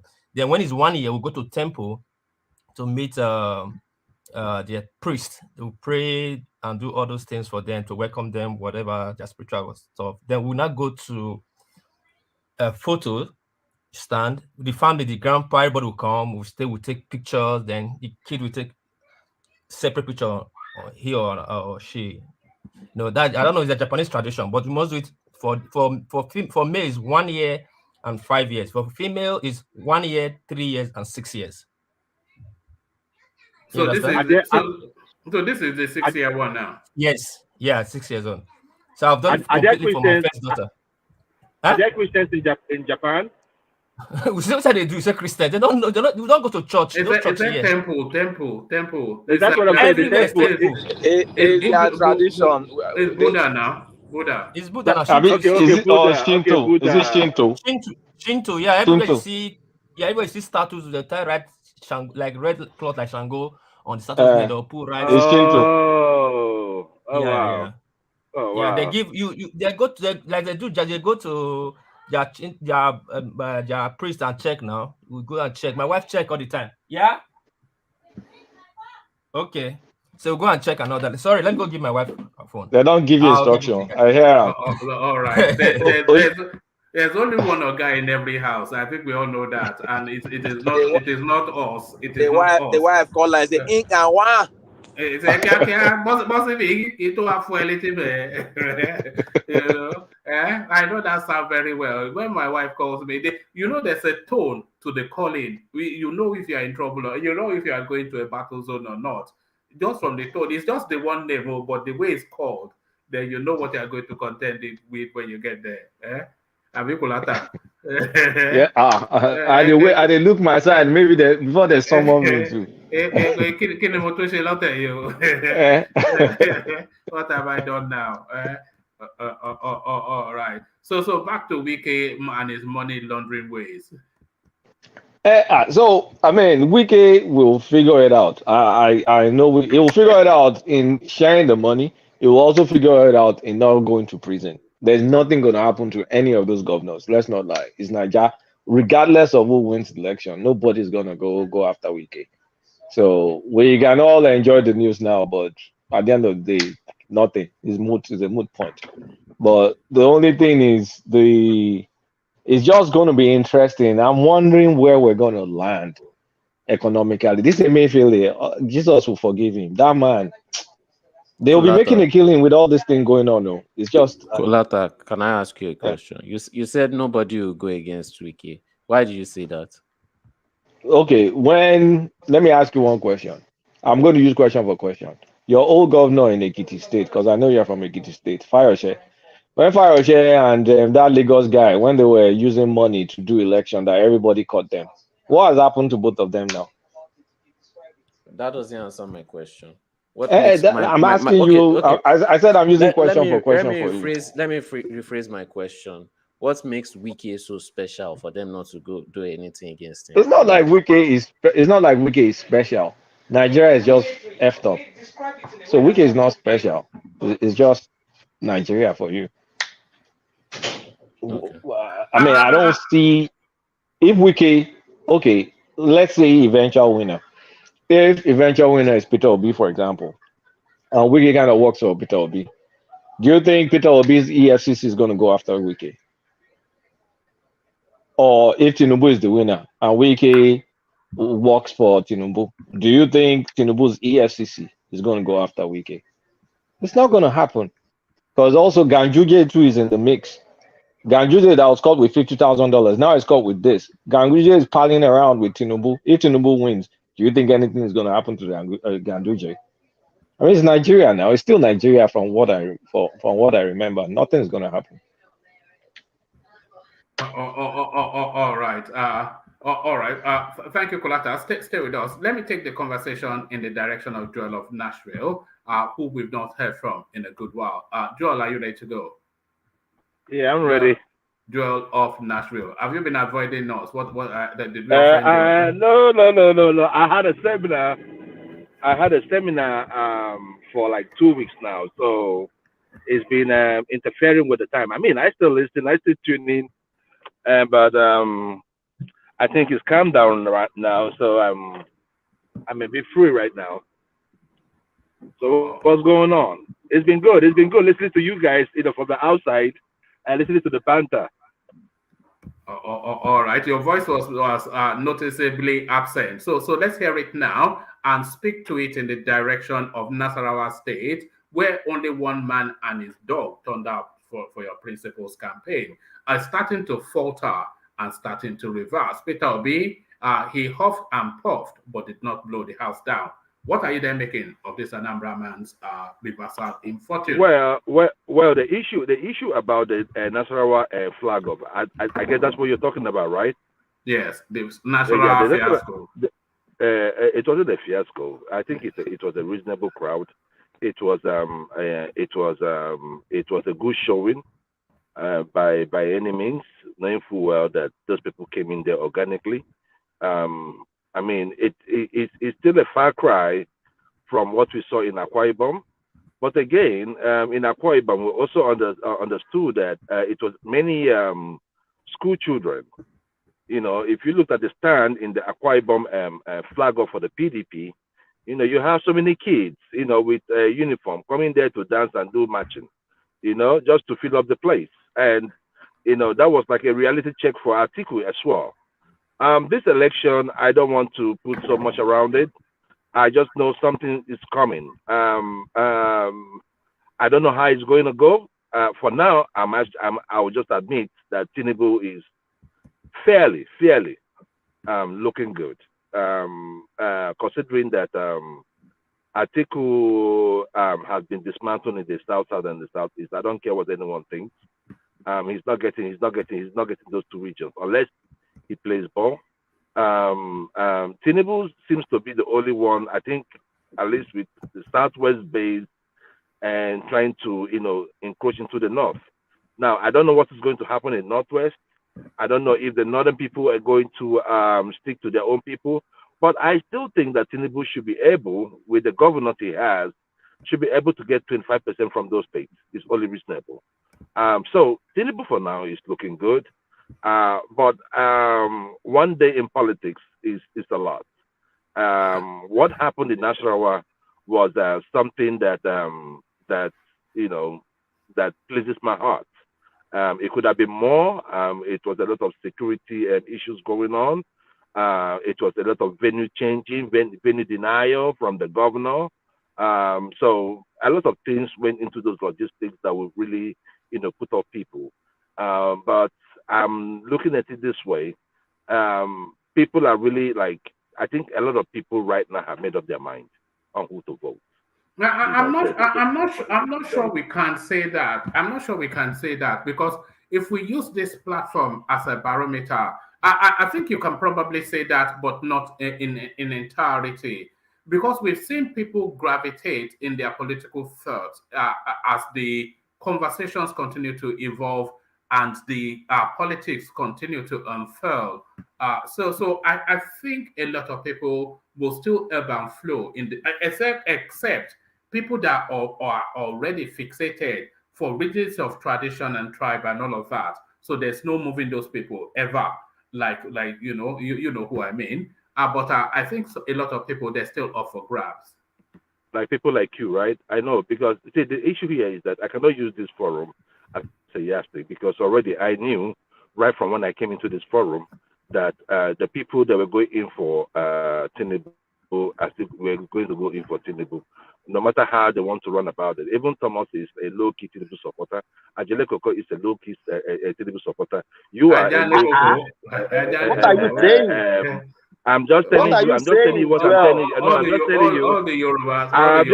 I'm just telling you what is going on. My own thinking, because you cannot tell me that you're supporting a what about Kulata? Went to Kano State. Kulata has always been a Tinubu guy. All right. You understand what I'm saying? So I knew it. What about me? What about me? What about me? Who Solly. am I talking to? Your own party man, Solly. Solly. Solly. Well, you see, Solly. You see, sometimes I like Solly's things though, right? Sometimes he comes a little bit brash, but you know where he's headed. I always know he was a Tinubu boy. You know, not he's always a Tinubu. Low key. Joel, all Yorubas now, we are for Tinubu. All Yorubas are for Tinubu. Because you guys have started coming out, and I see the discussion. Like, look, see, there is one study, right, that is out there, right? Sometimes when you are speaking with a group of people, right, you don't get what they really want to say about a certain issue. But when you pull back a little bit and you keep silent, those people will start telling you about themselves subtly. For the past 1 week or so, 1 week plus that I've been on seminar, I have taken time to stay back and listen In fact, there was a day I was listening to one man. I was like, "What is going on? Who made one man mad?" Like he was Joe, going can off I can on. I I ask think you it a was a question? man on Can I ask prestige you a or something. question, Joe? Go ahead, brother. Go ahead, brother. Is it hard for you to just believe that some of us were just smart enough to know the candidates and know who was actually going to win? There's no It's not. chance of that. There's no chance of that whatsoever. No. It has nothing to do with that because every No, country, no. every country. Look, let me tell you this. Every So country that has basically, constitution. Joel, it would have been better if we knew who was going to win and we would just not speak on it. No. It's not. It's not about prediction, right? What I'm just talking about is like, when you have a problem in a country, right? Those problems Mm-hmm. were caused by people. Those people that actually caused those problems were caused by were supported by certain people, right, of the society. Now, if Mm-hmm. something new comes out, right, you do not. Most people that are voting for Peter Obi are, or people that will vote for Peter Obi once voted APC or PDP. Do you get where I'm coming from? So these are people that said enough is enough. We want to try something new. So for me, I just gave benefit of the doubt, thinking that okay, I know some of these guys will maybe pander towards Tinubu, but maybe with better reasoning, they might switch. Let me ask you a question, Joel. And we know you for honesty, so I expect no less. Um, are you not seeing that the energy in that Obi space is waning somewhat, or if not waning, it has certainly plateaued?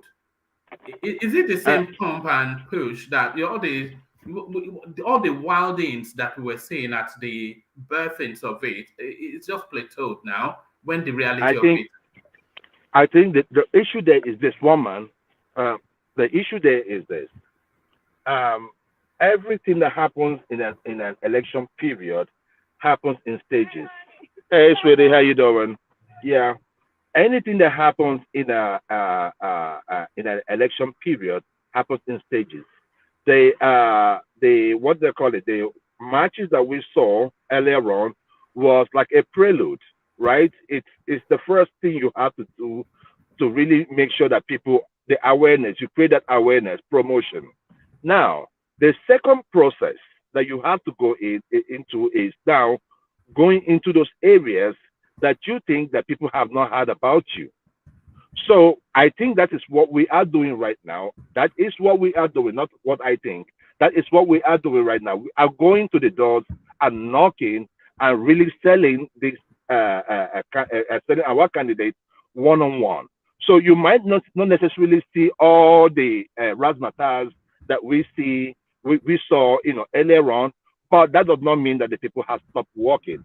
So for those of you who believe in the print media, on the TV, once in a while, at least once every 2 days, we have someone from the Labour Party speaking, right? So I guess like Kwankoso, who is neither here nor there. We've had the defendants of Tinubu and Atiku, being consistent. So we know who the three major players are. In this particular election, I have said it. It is going to, the structure thing is coming down to play. I understand that as well. I am seeing the effect as well because it is easier to market a Peter Obi if we had fill up all the spaces. But in this particular situation, Obi came in a little bit late into the campaign. So let's see, like I said, told people. Well, what do you mean it came late? Obi was the first to start campaigning. There was a time that we had no choice but to stay on Peter Obi because nobody else was doing anything. And people were, so he has been campaigning. That's why people said it came out too early. You also agree with me that if Peter Obi had moved to the Labour Party, probably around December, people would have picked up those spots. That is my point. But at the time when he defected to Labour Party, it was almost closed. Most parties have finished up their primaries and all that. So most of those things have happened. It was mostly like closer to the deadline that they gave at that particular point in time. So I am not blaming anyone. We have to work with what we have and see where we go to with this. It's for me, it's a marathon. If we do not get 2023, then we can have a better focus in 2027. So it's not a do or die affair, but we give it our best shot. What are you making of the OB campaign organization resurfacing the Kwakwanso narrative to say that talks still ongoing to form an alliance? Do you think Kwakwanso will ever give consideration to Peter B? Or is he going to use him again? I listened to what was his name again? What's the other guy? Okukwe. No, not Okube. This is the NNPP guy, the one that's always loquacious on the TV. I forgot. Yeah, you guys know him. He's always like there, you know. Yeah, the guy. That guy. What's his name again? Galadima. Galadima. So 1 month ago, about a month ago, I know he was on either Channels or Arise. I think it was on Channels, and they were interviewing him based on what is going on, what he thought would have happened if they liaised with Obi, and he said something that was remarkably important. He said something like that if both of them liaised, depending on who was on top, it doesn't matter who was on top or who was on the bottom, that they would have been somewhere in Europe sipping tea because the election would have been won hands down. I understood where he was coming from. In that same election, he also admitted that they are still talking. So the issue there is that if Okupe, in an election like this, you cannot win in an election like this where you have two dominant parties, holding sway in fragments. I saw Sowore in Kano. I don't know what he was doing there, but I think probably he went for a celebrity workout or something. Now, so for someone like him, he ought to be either he joins Tinubu or he joins an OB, right? So there's no two ways. I don't know if you paid attention to Obi's session, but one of our Peter Obi's not Peter Obi, Showore's functionaries, we've actually had him in the past, but then he's resurfaced, a guy called Folly B. He was saying to us, and it made infinite sense that the Showore political ideology is so strong and fixed that he cannot find a home for it in any of the existing political parties. So he has formed his own where he can give growth to his ideological stance. Well, that is stupid because I mean he's been doing that for how long, and where has he gotten into? What I'm just saying is this: whatever thing you're going to do, and it's not successful, then you have to rethink the strategy. Okay, with Sowore, he should try and liaise with Epitobi would make more sense, right? But there's an ideological chasm. Because Showore sees Peter Obi as part of the old rotten guard. Well, whatever ideology that you have, that it cannot be twisted at any point in time to meet certain needs, is an ideology that will always live with you. I will die with you. That's a reason why when you want to build a plane, certain parts of the plane are bought from different countries, right? It doesn't mean that one country cannot build all that, but there are countries that have more quality.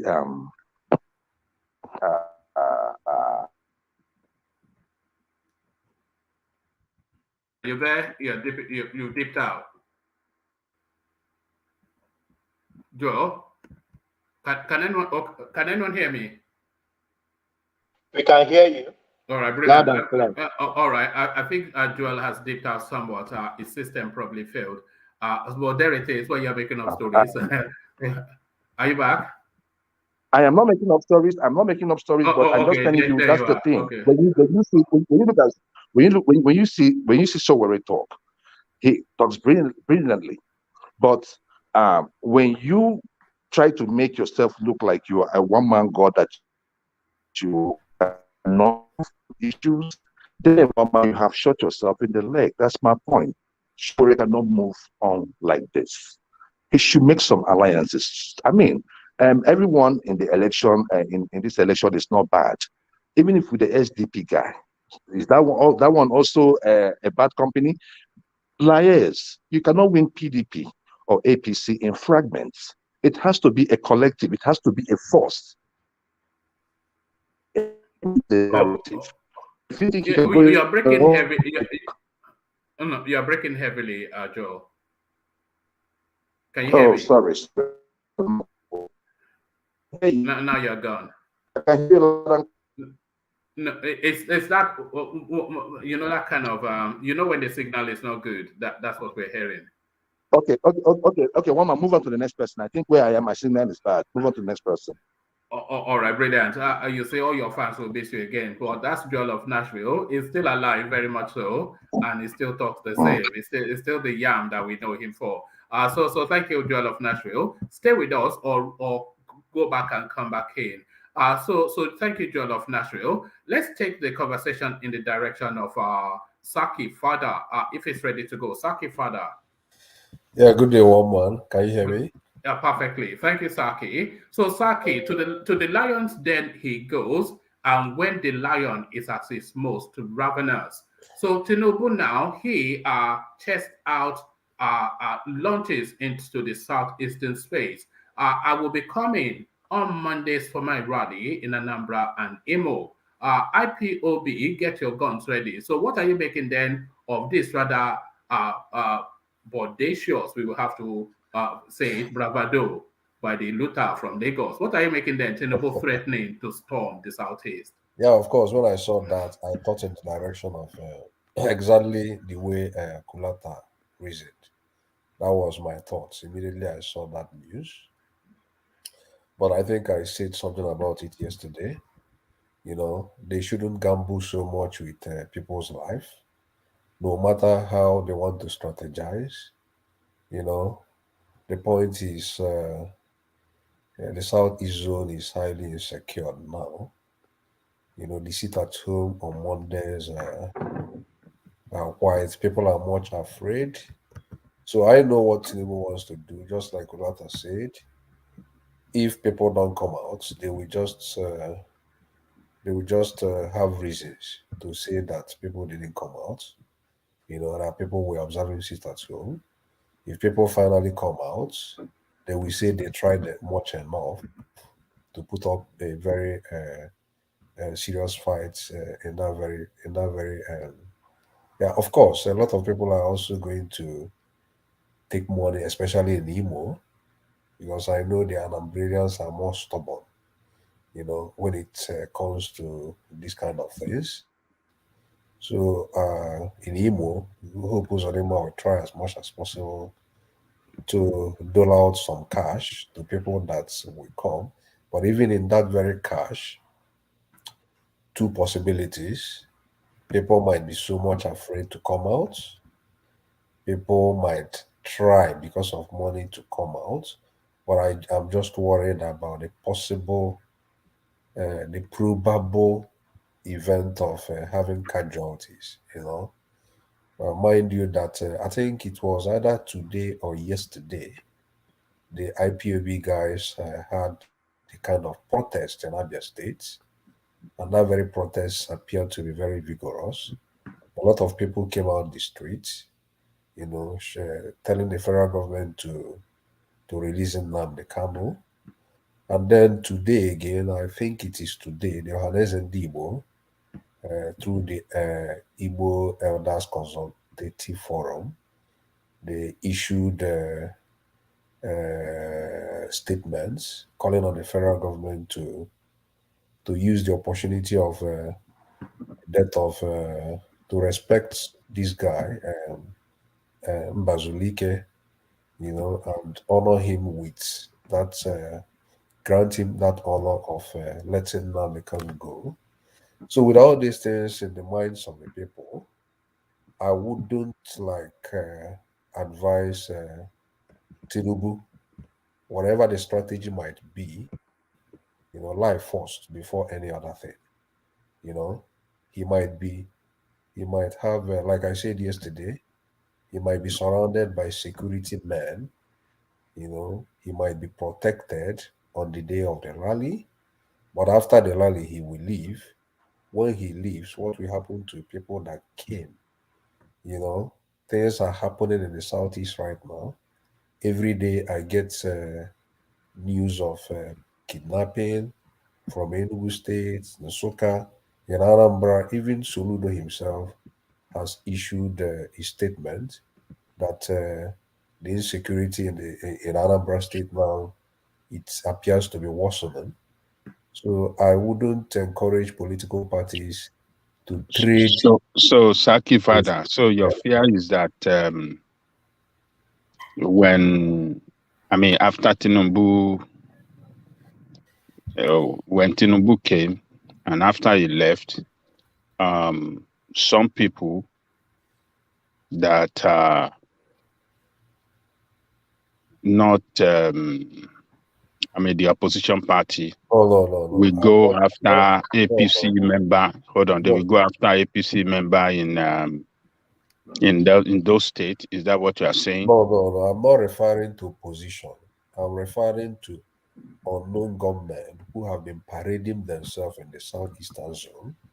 So who would they go after? They will go after APC members or what? No. I am saying that the southeastern people should be very careful about gatherings, because they will go like they will naturally want to go to places they have gatherings. Let me tell you right now something that is happening. Is the same thing applicable to Obi as well when Obi is campaigning? It's applicable to Obi as well. It's applicable to everybody. And let me tell you something. If you don't know much about the Southeast right now, people are no longer celebrating, doing their, the Igbo people, they do burials very well. They celebrate it like there is the way they do their burials ceremony. So the pattern is changing right now. People are no longer doing burials, in their villages because of insecurity. What people do now is they will just go put the person in the ground, and they will go to their cities, even in Lagos or in Onitsha, and do the burial ceremony instead of going to their villages because of insecurity. So these unknown gunmen, the report I used to get at times that some of them, they go to anywhere they have gathering, and they commit a lot of things. So I wouldn't advise political parties, especially on that Mondays, especially on that Monday. But Zaki Father, please. These people, are they Fulani or are they from the southeast? Of course, the report Soludo gave from Anambra, he said that the people that have been caught, that almost all of them are from the southeast. So whose problem is that? Is that problem of Nigeria? Of whose problem is that? Which part of what are you saying is a problem? Is a Nigerian problem now? What? Saki Father. Ajale Kuku, please. Do you understand what I mean by whose problem? We know it's Nigerian problem, but who is getting the bad part of it? Is it not the southeast? It's Nigerians. It's Nigerians. Yeah, Nigeria. So Saki Father. So what you are saying, what you are telling us, the nutshell is that it's dangerous to carry out political activities there, especially on let's even talk. Let's forget about Monday. So generally, it is dangerous to carry out political activities. Yes, and so it's going to affect on election day. So it's going to affect electioneering activity as well. Voter turnouts. Yeah, thank you. Voter turnouts as well. Yeah, if there is, do you envisage that? Yeah, if there is serious presence of security forces, on election day, if the people are guaranteed of presence of security forces, then they will have reasons to say, okay, let's come out. There are security men, all over. Just like how it happened during the gubernatorial election in Anambra State. The security forces were there on ground, so that gave the people that encouragement. But what about the repercussion that you said will follow the Tinubu space? Is that not the same for the election? No. What I'm saying is, right now, there is insecurity in the southeast. Then there are certain gamble that we don't need to do just to prove a point. That insecurity is more worsened, especially on Mondays. But Zaki Pada, whoever wants to be president of Nigeria should be able to campaign around every state of the federation. In fact, you can campaign. Yeah, No, he has to campaign around. Remember, I'm not saying he shouldn't campaign anywhere. But I'm saying that very Monday, sit at home, when they passed, a lot of people have used that very day, to hide under the sit-at-home umbrella to do certain things that are inimical to our corporate existence. So he's fixing it up. The whole Southeast is afraid of that Monday. Many people don't come out because of possible, probable threats. So no, but the place cannot be held hostage by miscreants and ne'er-do-wells. No. It's perfect. Yeah. It's just like in Abuja today, they tell you that there is probable attack that might happen next week. Then you say, let me go and fix my campaign in Abuja. That's next week. You have to take caution. There are other days. There is Tuesday, there is Wednesday, there is Friday. Those other days. But that Monday is it is somehow in the south. The insecurity somehow in the southeast. People will hide under the umbrella of sit-at-home. Yeah, but if people start to negotiate their schedules around the IPOB, Can I ask you one more? Do you know how many attempts Soludo as a person has made to end the sit-at-home, whatever, in the southeast? Yeah, so this will reinforce that effort. Tinubu's rally will reinforce the effort. Okay, so if on that very rally, suppose there are casualties, would you be saying this something you are saying? Well, there are always casualties. If there are casualties, it will not be as a consequence of it will be something that happens routinely. But people might likely hide under that umbrella of there is sit-at-home. They've never needed an excuse. The unknown gunmen, they act anyway, irrespective. But there are evidence, or rather, if you look at those records of casualties. So sorry, what are you suggesting? That people should be negotiating their schedule around ne'er-do-wells and miscreants? No, that's what I'm trying to say. In effect, is that federal government should, intervene. Since a lot of people are saying, is this somewhat not a federal intervention? See what I mean by federal government intervention. People are saying that they are sitting at home because Nnamdi Kanu is not released, right? So why don't you, since the court has given go ahead on to release him, why don't you release him and let's see whether people still use that another reason for sit-at-home? So you start by solving problem by looking at why is this problem existing? Why don't we do this way and see whether there are people that are going to use another reason this time? But now, knowing about this sort of knowing about this existence of this kind of knowing about this reality now, I wouldn't want to, do rallies on Monday because I'm not sure I agree. I think Tinubu is entirely right to go and confront them frontally. Saki Father, and one man, and step them down. Yeah. Is this a Tinubu attempt to try and steal back? One man. Yeah. Is it a Tinubu attempt to try and steal back some of the Europe to weaken some of the Yoruba support Peter Obi is getting. Let me paint a scenario.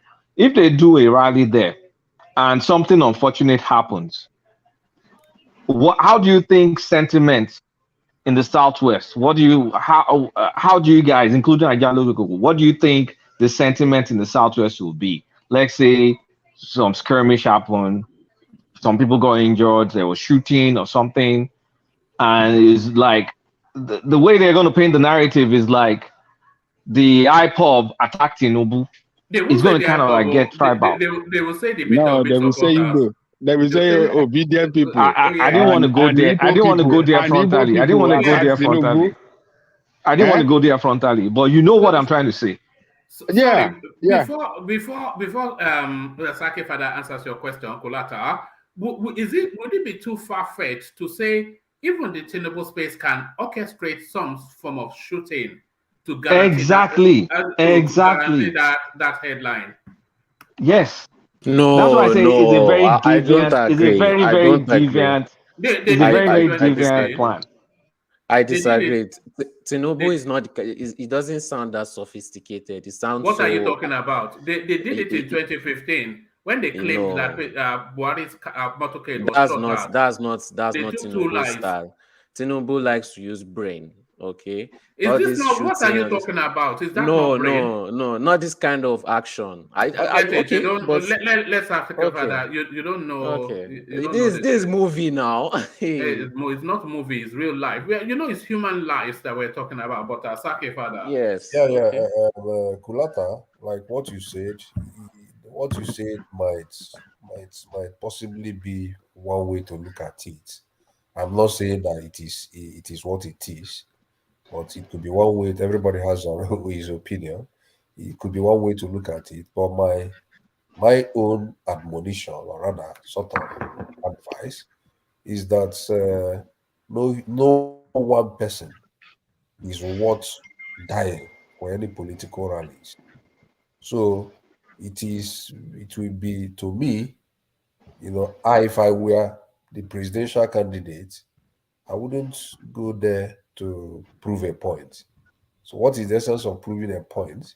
Come on there, when you know that it might be risky, to galvanize people, and even for people to even come out that because I know the way they are very much afraid of now Mondays. Many people in the Southeast, they are very much afraid to come out on Mondays, so I don't think it is good. I don't think it will be very this thing. I wouldn't encourage them, to take that very thought. That's the way I would think about it, So I think I will agree with Zaki Father that they can skip that Monday and put it another day, because the situation is very dangerous there. Even the Anambra State governor is complaining now that the situation, the security, the insecurity is getting out of hand. When he came in new, he was bragging, he was saying people to do everything. There's no difference. If they pick other day, let me say this. No. If they pick other day, if they pick other days, there can still be skirmish. There can still be problem. So that Monday doesn't mean anything to me. No, that it means. Look, let me tell you this: the Monday, the people in that area has given those guys that Monday to have their free way.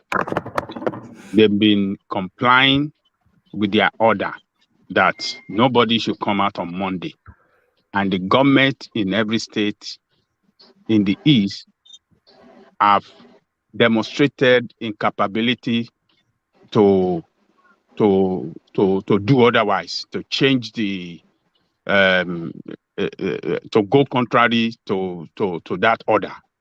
I mean, to act contrary or to give people that confidence that we can secure you, go out. They try it several times, incidences happen, and the government couldn't come out to protect the people.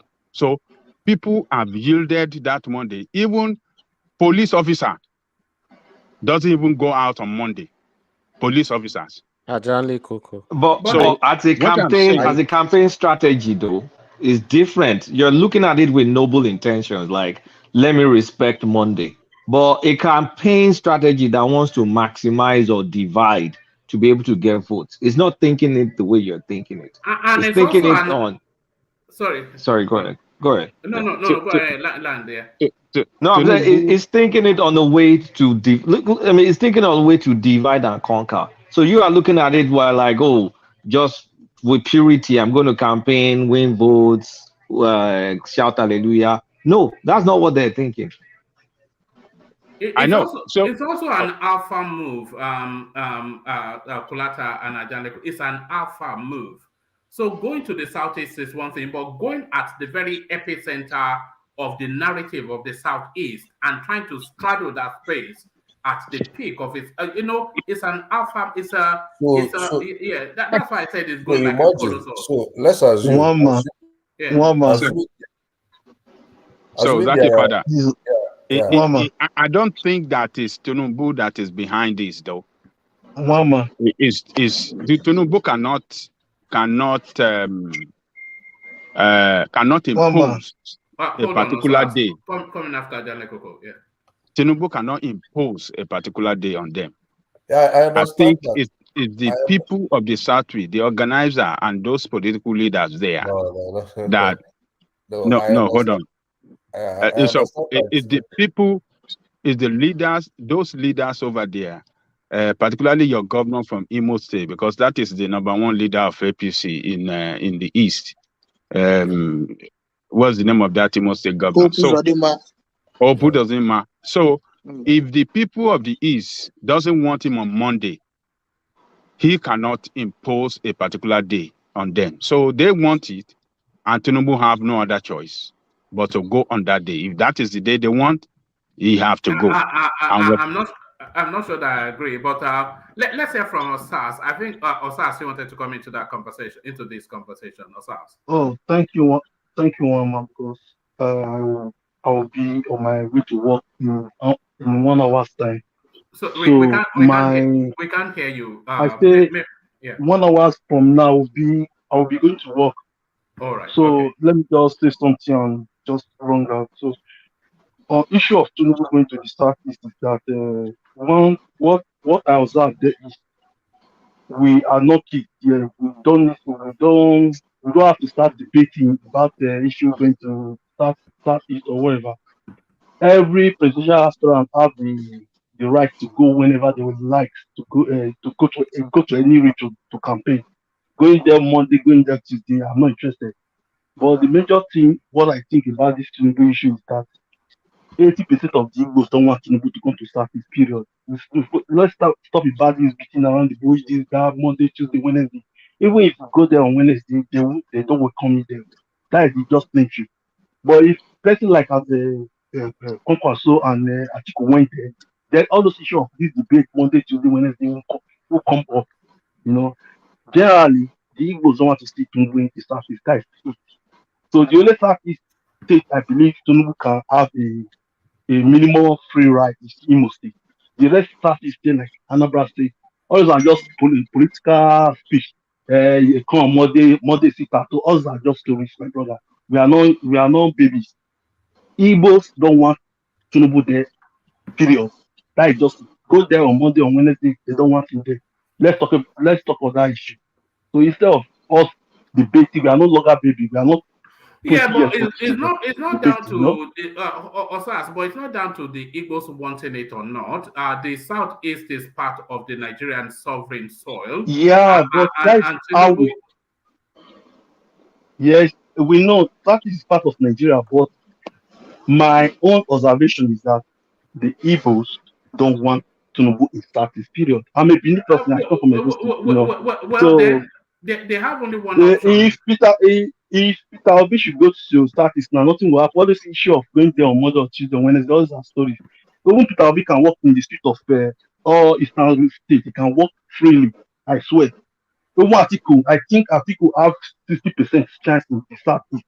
But say Tinubu or Yorubani, forget that story.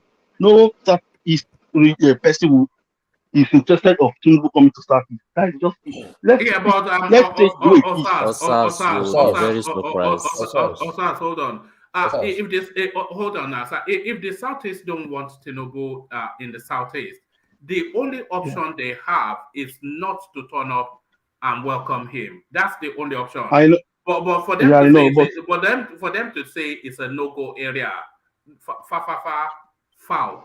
Foul. That is what I'm. That is why. That is the point I want to make. That for them saying that they don't. The Tinubu shouldn't go to Southeast on Monday. He should go on Wednesday. Even that same Wednesday or Sunday or whatever, they don't want him there. So the only way the Southeasterner will go out on that day is maybe place like Imo State, but like place like Abia State, I don't think so. There's no chance there. But place like Imo State, okay, because of opposite Uzodinma, in Imo State. So I think that one will fight all means to make sure that he has some few crowd there. But in place like Anambra State and Abia State, just to get the story, even going there on Wednesday or Sunday, there's no chance there because we are here. Our brothers, our Eastern brothers, they are here. They are what I'm saying, that they know what I am saying. They understand it. But instead of us beating around the bush, that is because it's not secure. But that is part of Nigeria. But if it's to be maybe person like Atiku Abubakar or Kwakwanso or other person like Showone, I think it will, all those issues of debating is not secure, it's not that, it won't come upon. So let's say the way it is, because we are other people are listening worldwide. So let's say the way it is to find solution to all those problems.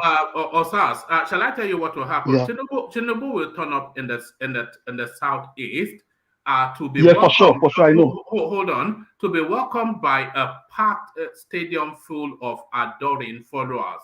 Both in Imo and in Anambra, packed stadium. For sure. All of them shouting Jagaban, Jagaban. That is what will happen. That is 100%, 100%. Yeah.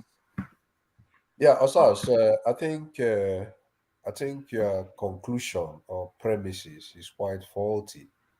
You can't say it's not faulty, my brother. Let's say the way it is, brother. No, let him present you a counter. Yeah, go on, Saki. I can't say that. I will tell you why for two reasons. Number one is that someone like Soludo is very much loved in the Southeast. Yet, a lot of attacks has been launched on him. In his town, Soludo is from a town called Isuofa in Anambra State. Very notable personalities have been attacked on Mondays in a bid to dampen the spirit of Soludo somehow. His local government headquarters have been burnt down. The very day they handed him over as the governor of Anambra State, he resumed work the next week. That same week, people went directly to his local government headquarters and burnt it down. They have done a lot of attacks in his hometown.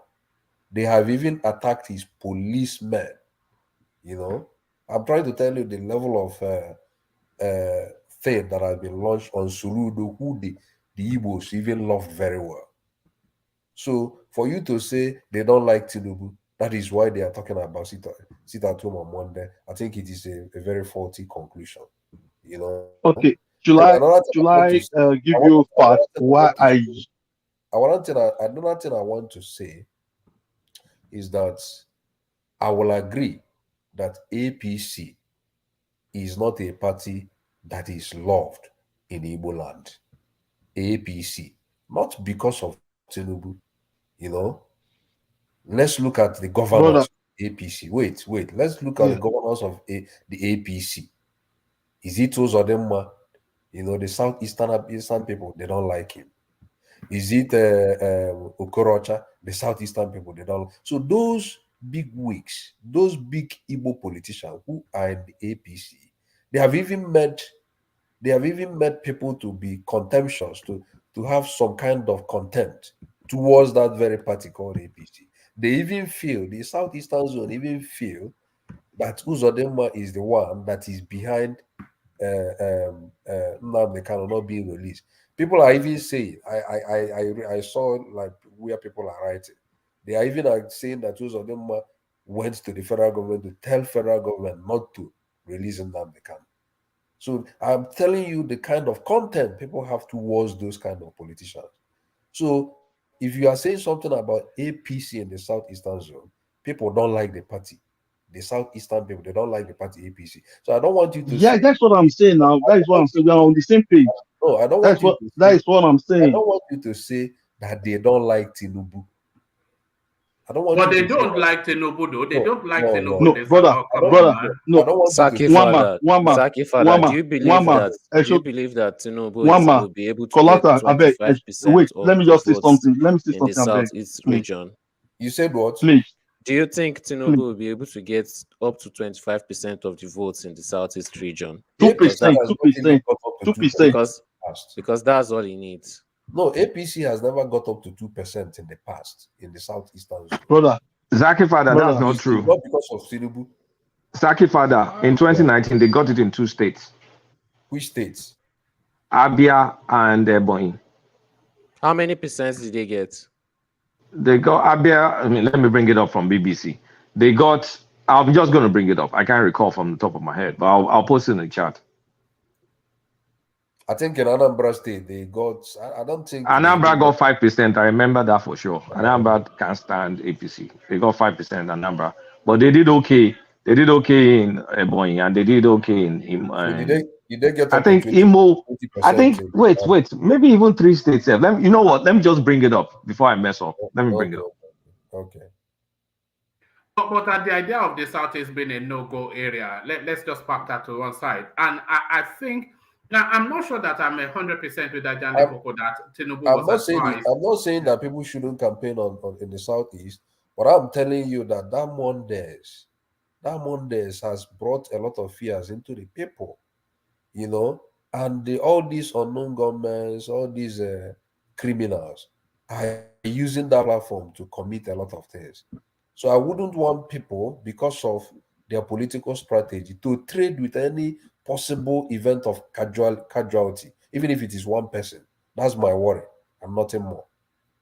All right, but I disagree anyway. I disagree because you remember when they were trying to get rid of Goodluck Jonathan, the Tinubu space, they went to commission the people that orchestrated the emergence of Barack Obama in America. So they had some super brains there, and those sort of super brains are still in play now. And the way that he's unfurling his campaigning, you can certainly say that the thinking brains behind it. They've deliberately chosen that Monday because that's the whole narrative of the Southeast. And if they go there on Monday, whatever happens, the impact of it, the publicity of it, the talking points that come out of it, it will just ricochet. Either a good thing happens, a bad thing happens, either he dominates the space or the space tries to attack him. Either way, he wins. Heads, he wins. Tails, he wins. Just from choosing that Monday. And I will tell you, you know. Can I say something? I will tell you, no. So before you come, I will tell you something. Okay.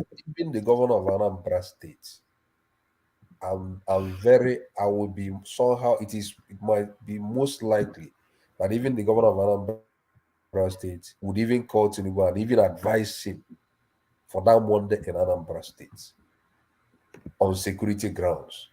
The governor might have, but Uzodinma may not advise him because it is his state, his APC state. So Uzodinma might want to use all these Bubago people and you know, so.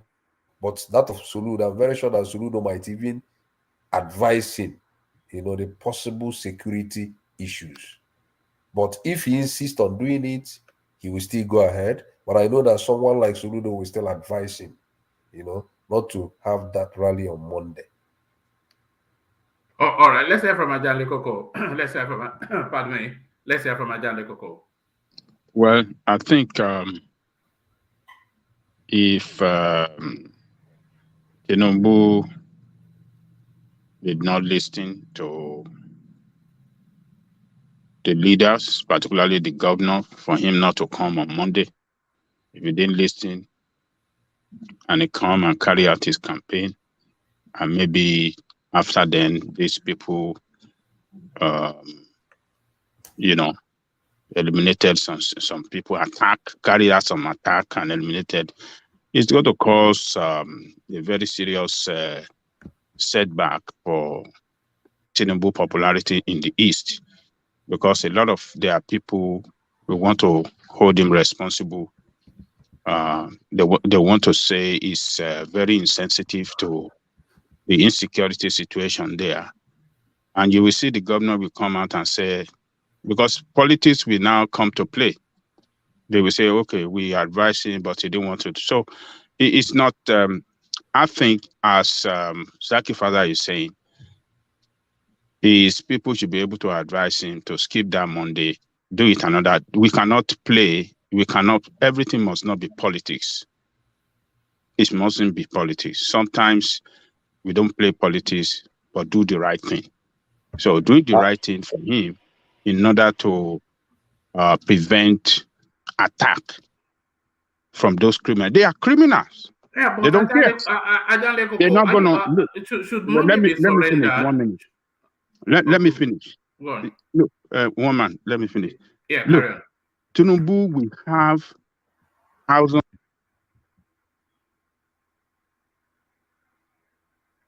We've lost Ajale Koko. Can you hear me?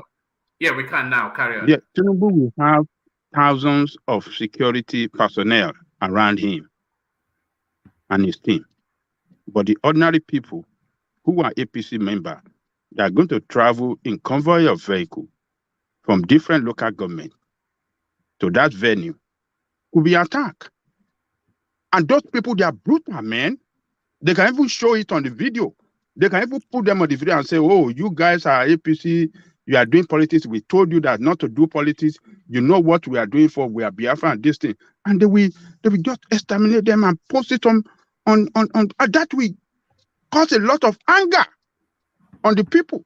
So Tinubu should be very, very strategic and be very, I mean,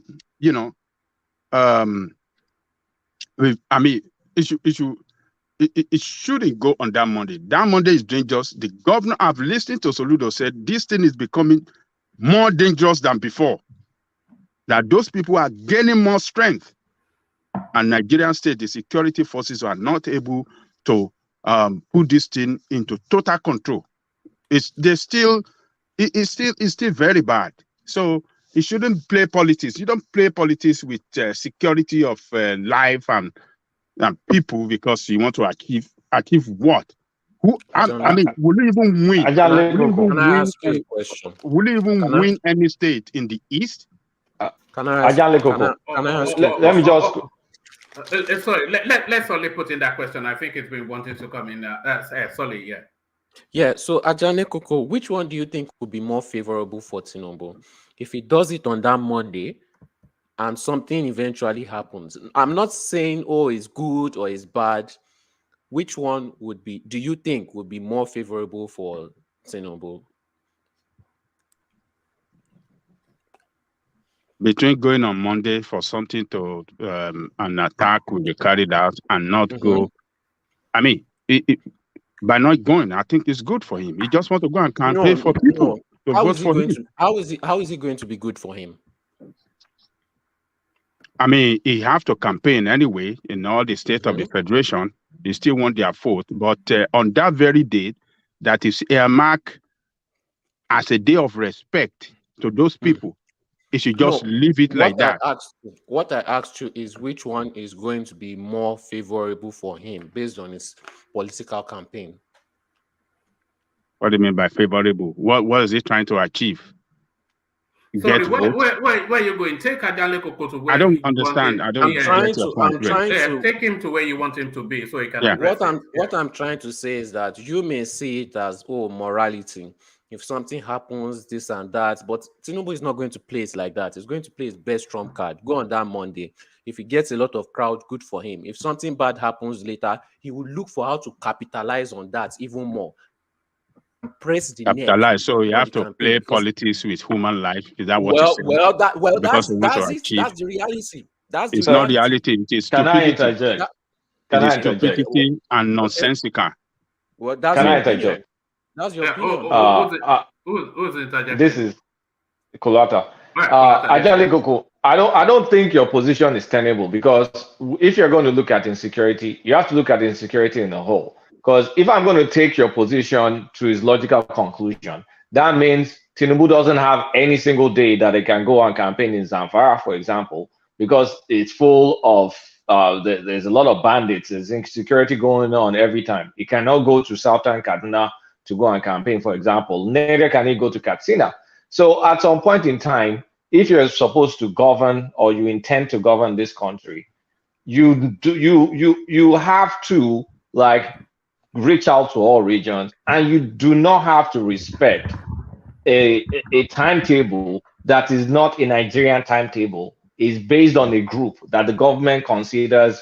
I mean, that's the government's position. It's not my own personal position. The government considers that group, whatever group. So it's not a tenable. It's not a tenable position, because if it's you can't campaign because of insecurity, that means there's insecurity all over the country. Then you can't campaign in some states. No, So you are getting it wrong. You are getting it wrong. No, you're giving Monday Southeast insecurity a special place. And I'm trying to say I don't know why it's not a special place. It's insecurity is insecurity. No, I don't know why you don't want things to be done right. Nobody is stopping you from campaigning in the East. But we are saying one particular day is a dangerous place, a dangerous day, a very dangerous day. Everybody knows that. Including Tinubu. Everybody knows that it's a very dangerous day. Buhari did go to Imo State on one of these sit-at-home days, and people came to welcome him. Nobody shot at anybody. The day has come and it has gone. So the kind of security that Buhari we have, you think is the same that Tinubu we have, right? So we are saying, I want to believe he will try and secure his life. He doesn't want to die. Monday is a very dangerous day in the East. If the government in the East cannot guarantee security of life and property in the whole East on Monday, that affect their economic well-being for years. Well, Tinubu is going to do. Hold on. Hold on now. What he's going to do. This thing has been around for years. They've been doing it. The government in the whole of cannot guarantee security of life and property, particularly on Monday. So why must we play politics because we want to play campaign and say, okay, let him come and campaign on Monday, and then we know the consequences of that is elimination of human life. What kind of useless politics is that? Yeah, but you cannot call it. You don't know his security. You don't know his security protocols. You don't know the arrangement that has been made. You just can't make that kind of judgment by. I mean, you can't be flippant about it. You don't know the preparation, and you don't know if he's going to withdraw. If the governor says this is an untenable situation, you just don't know, and we can't take one day holy. Yeah, but that's what I'm saying. It's a mistake. Kulata just made an excellent point just then. Buhari, who, if there's anybody more hated than Tinubu in the Southeast, is probably Buhari. He went there on a Monday. He was Buhari is the president, one man, and you know the kind of security. Look, the whole security apparatuses in Nigeria is in the hand of Buhari. Buhari owns all the security forces in Nigeria, the military. Everything is under his control. One man correction. Buhari went there. Let me help you. If Buhari and Tinubu does not own security. Wait, since Tinubu and Buhari are going to be campaigning together, we do not know if Buhari is going to follow him to the southeast to campaign. No, forget about that. Buhari is not going. We don't know. You know, it's not been mentioned. So let's just regard it that it's not going with him. So, but let me say, we can't compare Buhari with Tinubu. Buhari is the owner of the security forces in Nigeria, both the military, the police, and paramilitary. He is the one in charge, nobody else. And he can use them to the fullest for his own security. And that is what he did when he visited the East. Tinubu doesn't have the same, is not in the same position with Buhari. They won't give him that kind of full security the way they did to Buhari. So let us just be mindful of the danger and the security of that place now. Why must he want to go on Monday? What is he trying to achieve? So when some people were attacked on that day, is him and his own children will be at home, be in Lagos enjoying life, while some people will be eliminated because of the foolishness that they want to be president of Nigeria. What is wrong with us? That's Nigerian politics for you. You are in Amsterdam. You are saying that's Nigerian politics. But is it my fault? I'm telling you the reality. It's not reality. That is not reality. Let's be look at somebody from there is saying this, and I've heard from the governor saying that the security, the situation is very dangerous there. Ajani Koko, and you people are saying that if you go there and carry out the campaign so that it can cause divide and rule, it can cause commotion and so that it can win elections. Nobody is wishing for that. Ajani Koko, stop. That is what you guys are saying. You are portraying. We're analyzing. You're projecting on us. Don't project on us. Let's hear from the progressives, and then after him, Uptown. So I think you've come in for this conversation, gentlemen. So you wanted to come in, Akeem. Yeah, thank you very much. I think I just want to say I completely disagree with Bajali Koko's position. These are non-state actors holding constituted authorities to ransom. It's bad enough that they've been able to capture soft targets, right? But to say that a process of democracy, I want you to understand this now. The all fundamentals of our country is the democratic process, that it should not hold on a particular day because of some non-state actors. I want us to understand this. That is a failed state. If Soludo actually came out to make such comment that the campaign, that a political party, regardless of who the candidate is, should not come and campaign on a certain day, then I like Soludo very well, and I've made it clear on this platform several times that if he was the one running for president, I would support him. But if he made such comment, then he should resign as a governor. The rally is going to be held in a venue. You're telling me that the government and the security forces that we spend money on cannot protect a democratic process that is being held in a confined venue? My brother, we might as well just sell that country and give some to the Ipob people and give some to the Boko Haram, so that we should know who is in control. We cannot live in a nation like that, Ajali Koko. We can't do that. We cannot allow, forget whether, I think if there's one thing I've actually liked about Tinubu is defiance against some certain insinuations, also some certain mindset. The idea of a religious sentiment, he beat it with the Muslim pick. And the fact that he actually, I didn't even know this now until I hear you guys debating it. And one more, you can see that I actually came in when I heard this debate. We cannot allow this to continue in our country. We cannot support. Okay, just imagine this in like my brother said just now. Just imagine the governors in the north can just tell Obi, say, okay, Obi, we have trouble every day of the week. You cannot come and campaign here every day of the week. What kind of a country is that? These are non-state actors. And look, they have been attacking people. Tinubu hasn't gone to campaign there. They've been attacking people anyway. So saying because Tinubu go to campaign there and then maybe they did attack some people somewhere else, then you can blame him for that. But you should not live your life. We should not live our life in fear of these non-state actors. We should not live our life in fear of these reflex. We can't do that as a people. Can I quickly ask you, Progress? What put Akeem? That was what exactly how I wanted to get it across. Yeah, can I quickly ask you, Progressive? Carry on. Yeah, go on. Carry on. Yeah, there was a time the obedience wanted to do rally in Kaduna State, and they went to the security apparatus, the DSS and the what have you. It was on a Saturday they wanted to conduct that very rally, and the police told them, for security reasons, we are advising you guys to shift it to another day. It will not be tenable on that Saturday for security reasons. We cannot guarantee 100% security. They listened and shifted their rallies. Will you now come and say, why didn't they do the rallies on that Saturday? Must they respect? Okay. So a rally by party members, counter rallies. Anybody can. This one we're talking about the candidate of the party, a presidential candidate, right?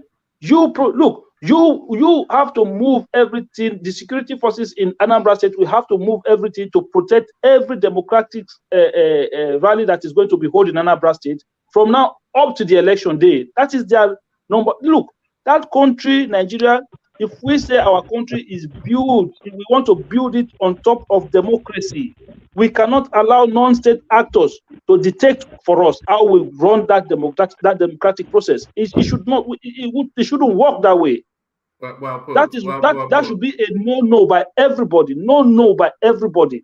Let the governor go and mash up the security services. Let the president bring security services, regardless, even if it's Showore that is going to campaign there, you give them all the security that they need. We are in a democracy, and none of those riffraff or non-state actors should be able to tell people what days and what days they should campaign.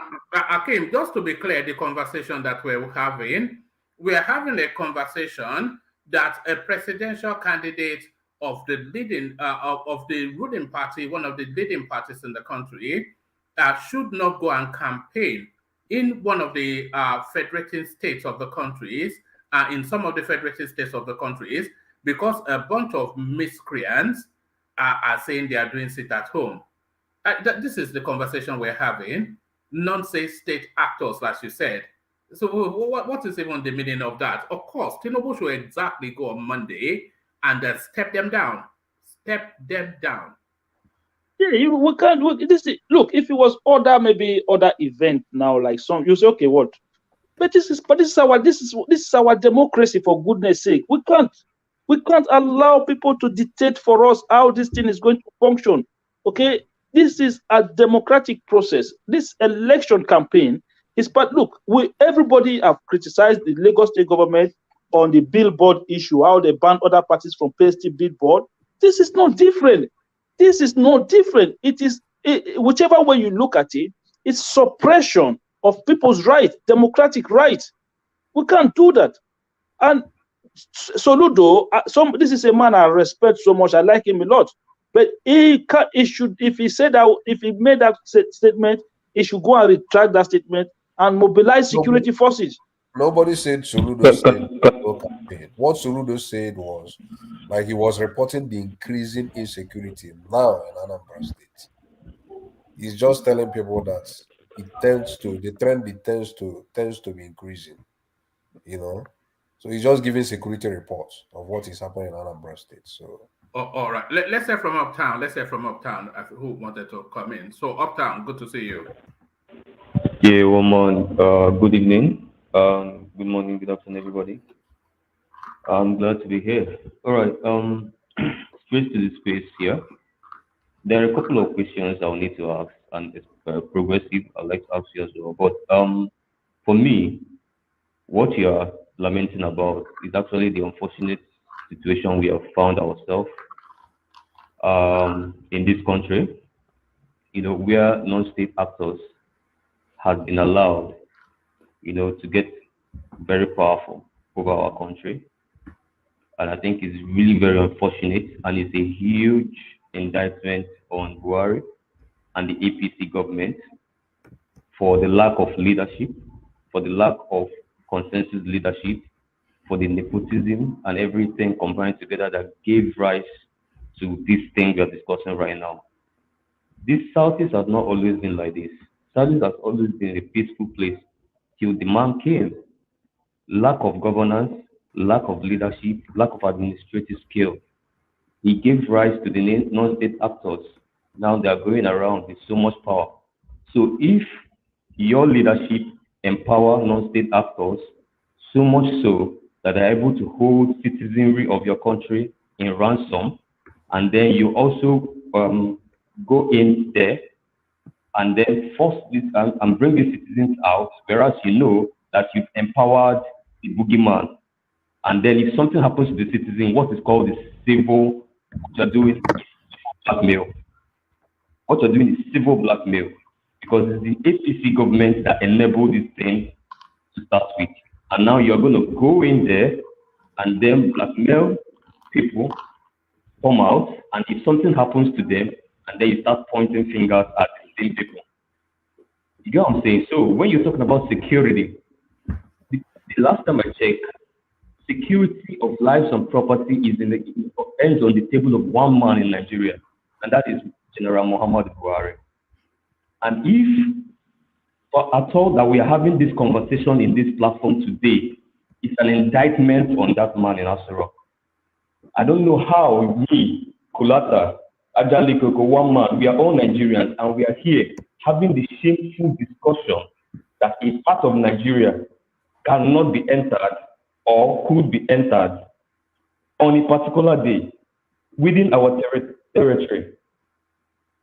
And we're having this conversation, and some people are blaming Obi. Obi, why didn't you campaign on Monday? Atiku, why didn't you campaign on Monday? I'm so sure that Obi, Atiku, and everybody will want to campaign on Monday if only they get the assurance that the lives of those innocent women, those innocent men that are going to gather from different villages, that their lives will be protected, whether on the venue or on their way to the venue. If people like Obi, Atiku, everybody get assurance of that, everybody will want to campaign on a Monday. Nobody wants to respect a non-state actor. They are hoodlums. These guys have taken advantage of the loopholes that Buhari's cluelessness has brought back to our country, and they are using that to unleash shame on law-abiding citizens of this country. And it's an indictment on him. The reason why an Obi or an Atiku or whoever wouldn't want, Soludo didn't put any campaign on Monday to out his campaign as governor. APC candidate didn't. PDP candidate didn't. It's not because they respect the non-state actors. What they respect is not the non-state actors. What they respect is the lives and security of those poor women that's going to gather from the rural areas, those men, those children that's going to come there. That's what they respect. I don't think anybody respects those hoodlums in Southeast. I don't think, because they are cowards. Nobody respects them. So if anybody, I think you're looking at this back to front. Honestly, Playtown, I think that's a straw man. I was so confused there. I think that's a straw man's argument. Yeah. I don't agree. Sorry,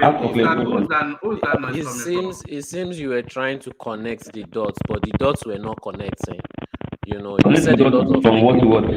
For example, you said the Southeast has not always been like that. You know, there has always been something in the Southeast. And how is Tinubu, how is Buhari the cause of unknown gunmen and all these kind of things? This thing came up during the time Nnamdi Kanu was doing his preaching on his. It was not Nnamdi Kanu that I want to say something here. Sorry. But Nnamdi Kanu did bring up a lot of unknown gunmen. Nnamdi Kanu did not bring out unknown gunmen. Let me tell you something. There's one question I want to ask Playtown. Like this. Sorry. Before you ask that question, Playtown, I've had to mute you because there's a lot of static coming from your system. So maybe if you move around, because we're hearing you okay, and then we can hear it now.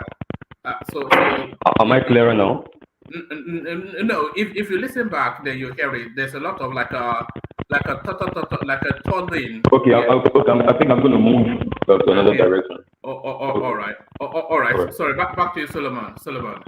Yeah, this unknown gunmen, the way we are here talking about them, like so that Tinubu should be careful. Yeah, lives are involved in this because people will come out for the campaign. But what I'm trying to say now, these people are not. They don't have any connection with Nnamdi Kanu at all. They don't have any connection with him. So the and unknown gunmen have no connection with Nnamdi Kanu. They don't. Who created this space? See, the only space Nnamdi Kanu created, and which was for the safety of of Eastern region, was what did it ESN. involve into? But what did it involve into? This is what it See, evolved into. he don't even know anything about that. But what I was trying to point out is that this has nothing to do with Buhari, because he was trying to say it's like it's Buhari that caused it. But that's why I said the dots are not connecting. Can you hear me better? Yeah, but not really, no. I want maybe. So I beg your pardon, Solomon. Yeah. Maybe go back and come back in. I'll save the space for you. Maybe it's the connection. Maybe go back and come back in. I'll send the link and then I'll leave the space for you. Carry on, Solomon.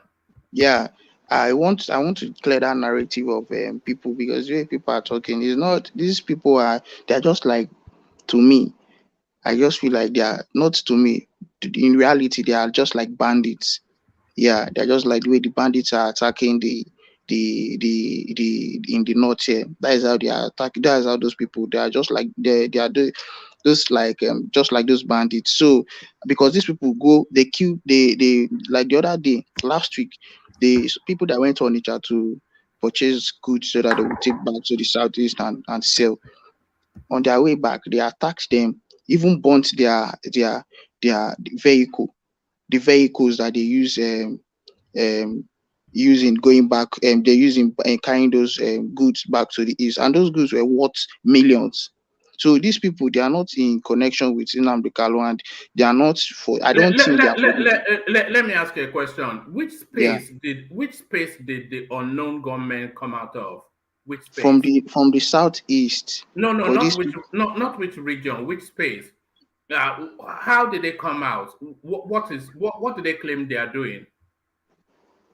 Those people I've never heard them say anything they are doing. They've not even made any statement. But I know that they are just for political destruction and confusion, in the sense, because these same people were the ones that killed Goodluck when he came to Imo State. They are just there trying to. These people are criminal elements. Solomon, we know them as the enforcers of the sit at home.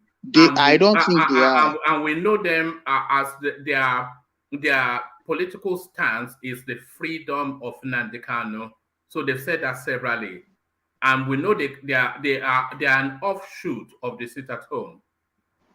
I'm just sharing this one for the first time, but I know the people. I can still tell you that these people don't have any connection with Nnamdi Kanu. Maybe they are fighting for.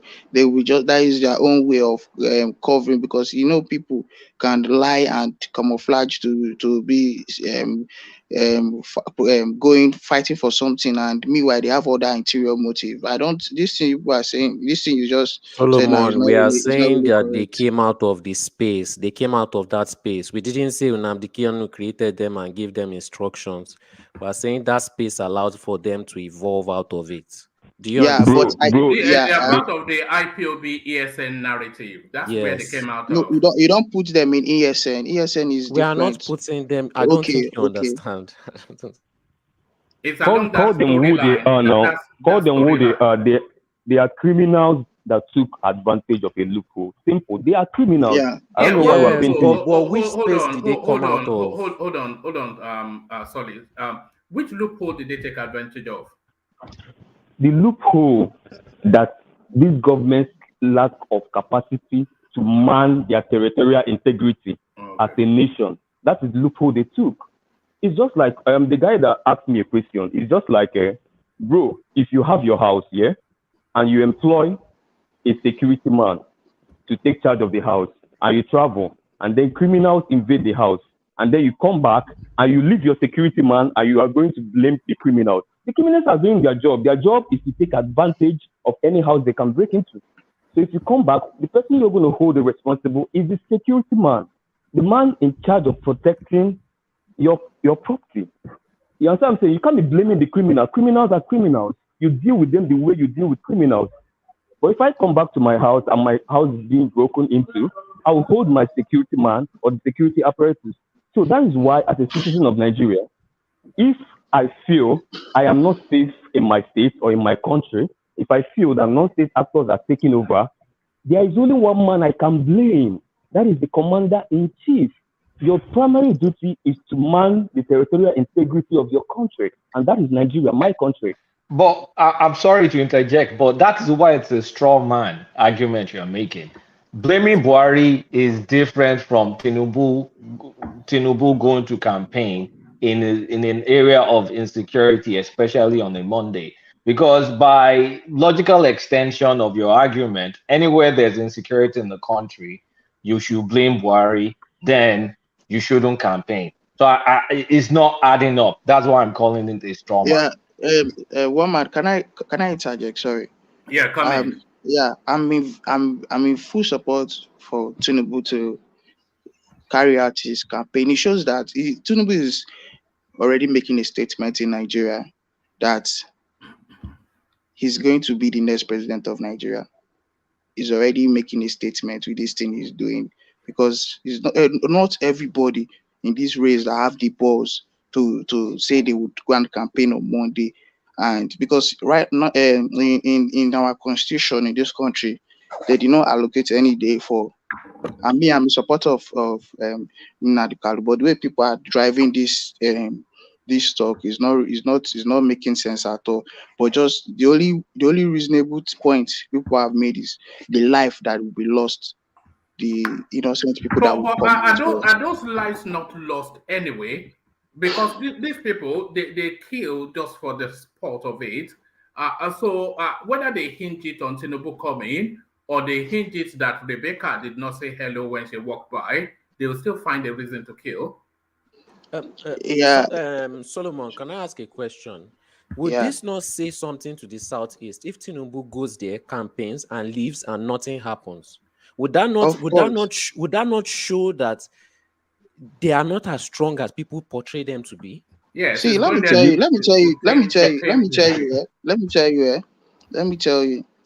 I used to say it here. Some people say that I'm Sabo. If it's the West that is behaving like it, the Southwest that is behaving like this, I will still stand on my ground and say no region in this country is more powerful than anyone.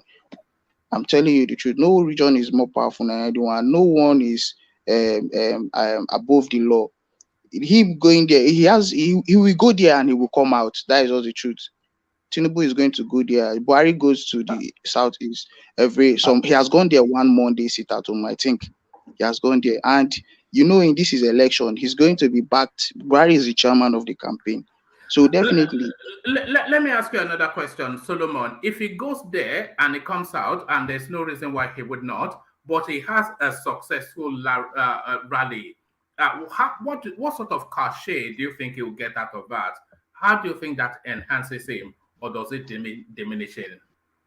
I want to ask a question. Can anybody fight government? Nobody can fight government. You know that this guy, he's backed by the government. That is the current president of the federation. He's with him, and he's going there with security. And this guy is not just going alone. All the governors from all the APC governors from different states are going with him. So the security, the kind of the entourage that will be going there with him is not something. Even if they come and these criminal elements come out to attack, they will not have the balls to come out, because these people are more powerful than them. So Tinubu is Solomon, I have a list of the security team that will be taken to Imo and then to Anambra. Do you want a list of their names? Ambassador Abayomi Mumuni. So he's one of his chief security persons. And then General Jubril Abdul Malik, he is one of his chief security persons. General Abayomi Olorun Nisakin, He's one of the chief security persons, and then the person, the other people keeping them in check. Former chief of army staff to Burutai, Sadiq, Gaba, etc. So you have to get past those to get to him. So sorry, one man. You remember Burutai from Python Dance? Yeah, I remember, and he was the guy that. Sorry to. So if this is successful, sorry, quick one. If this is successful, won't it kind of bolster his security image as a candidate serious about security and ready to take the bulls by the horn? It's a win all the way through. If it's successful, and won't they now compare other candidates that have avoided campaigning on Monday as weaklings? Of course. Yes, now. That's exactly what I was saying when I started analyzing it. It's a win-win either way it does it. It's a very deft move. It's essentially going there to dominate them and to dominate Peter Obi. That's what he's trying to do. Of course. This is to. I mean, I keep saying it. I mean, I'm not putting my emotions in this election. If Tinubu comes in, no problem, because I know that this guy, in fact, he has shown that yes, he's really ready for Nigeria, and he's really ready for Nigeria. To be honest, he's really ready for Nigeria, because to choose that Monday as a day for campaign in the East, man, you know that this guy is ready. He's going to everything that want to try and destabilize this country. He's going to scatter them. He's going to spoil them. That is all the truth. He's really ready to become the president, because I don't see why anybody will say Monday should be exempted for campaign. Why?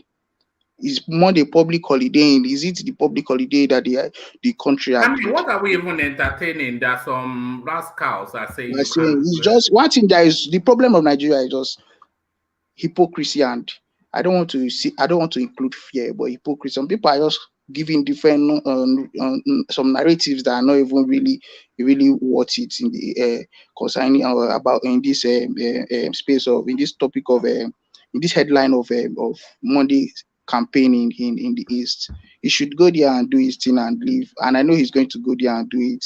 They should not make too much noise.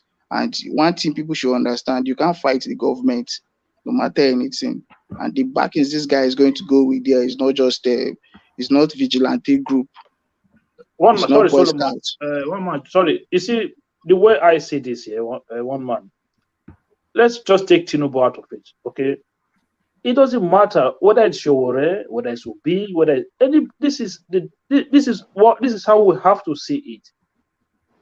These people should not be allowed to do this. You know, it doesn't matter. Forget if it's Tinubu or not. Just look at it from a democratic nation, a country that calls itself a democratic society.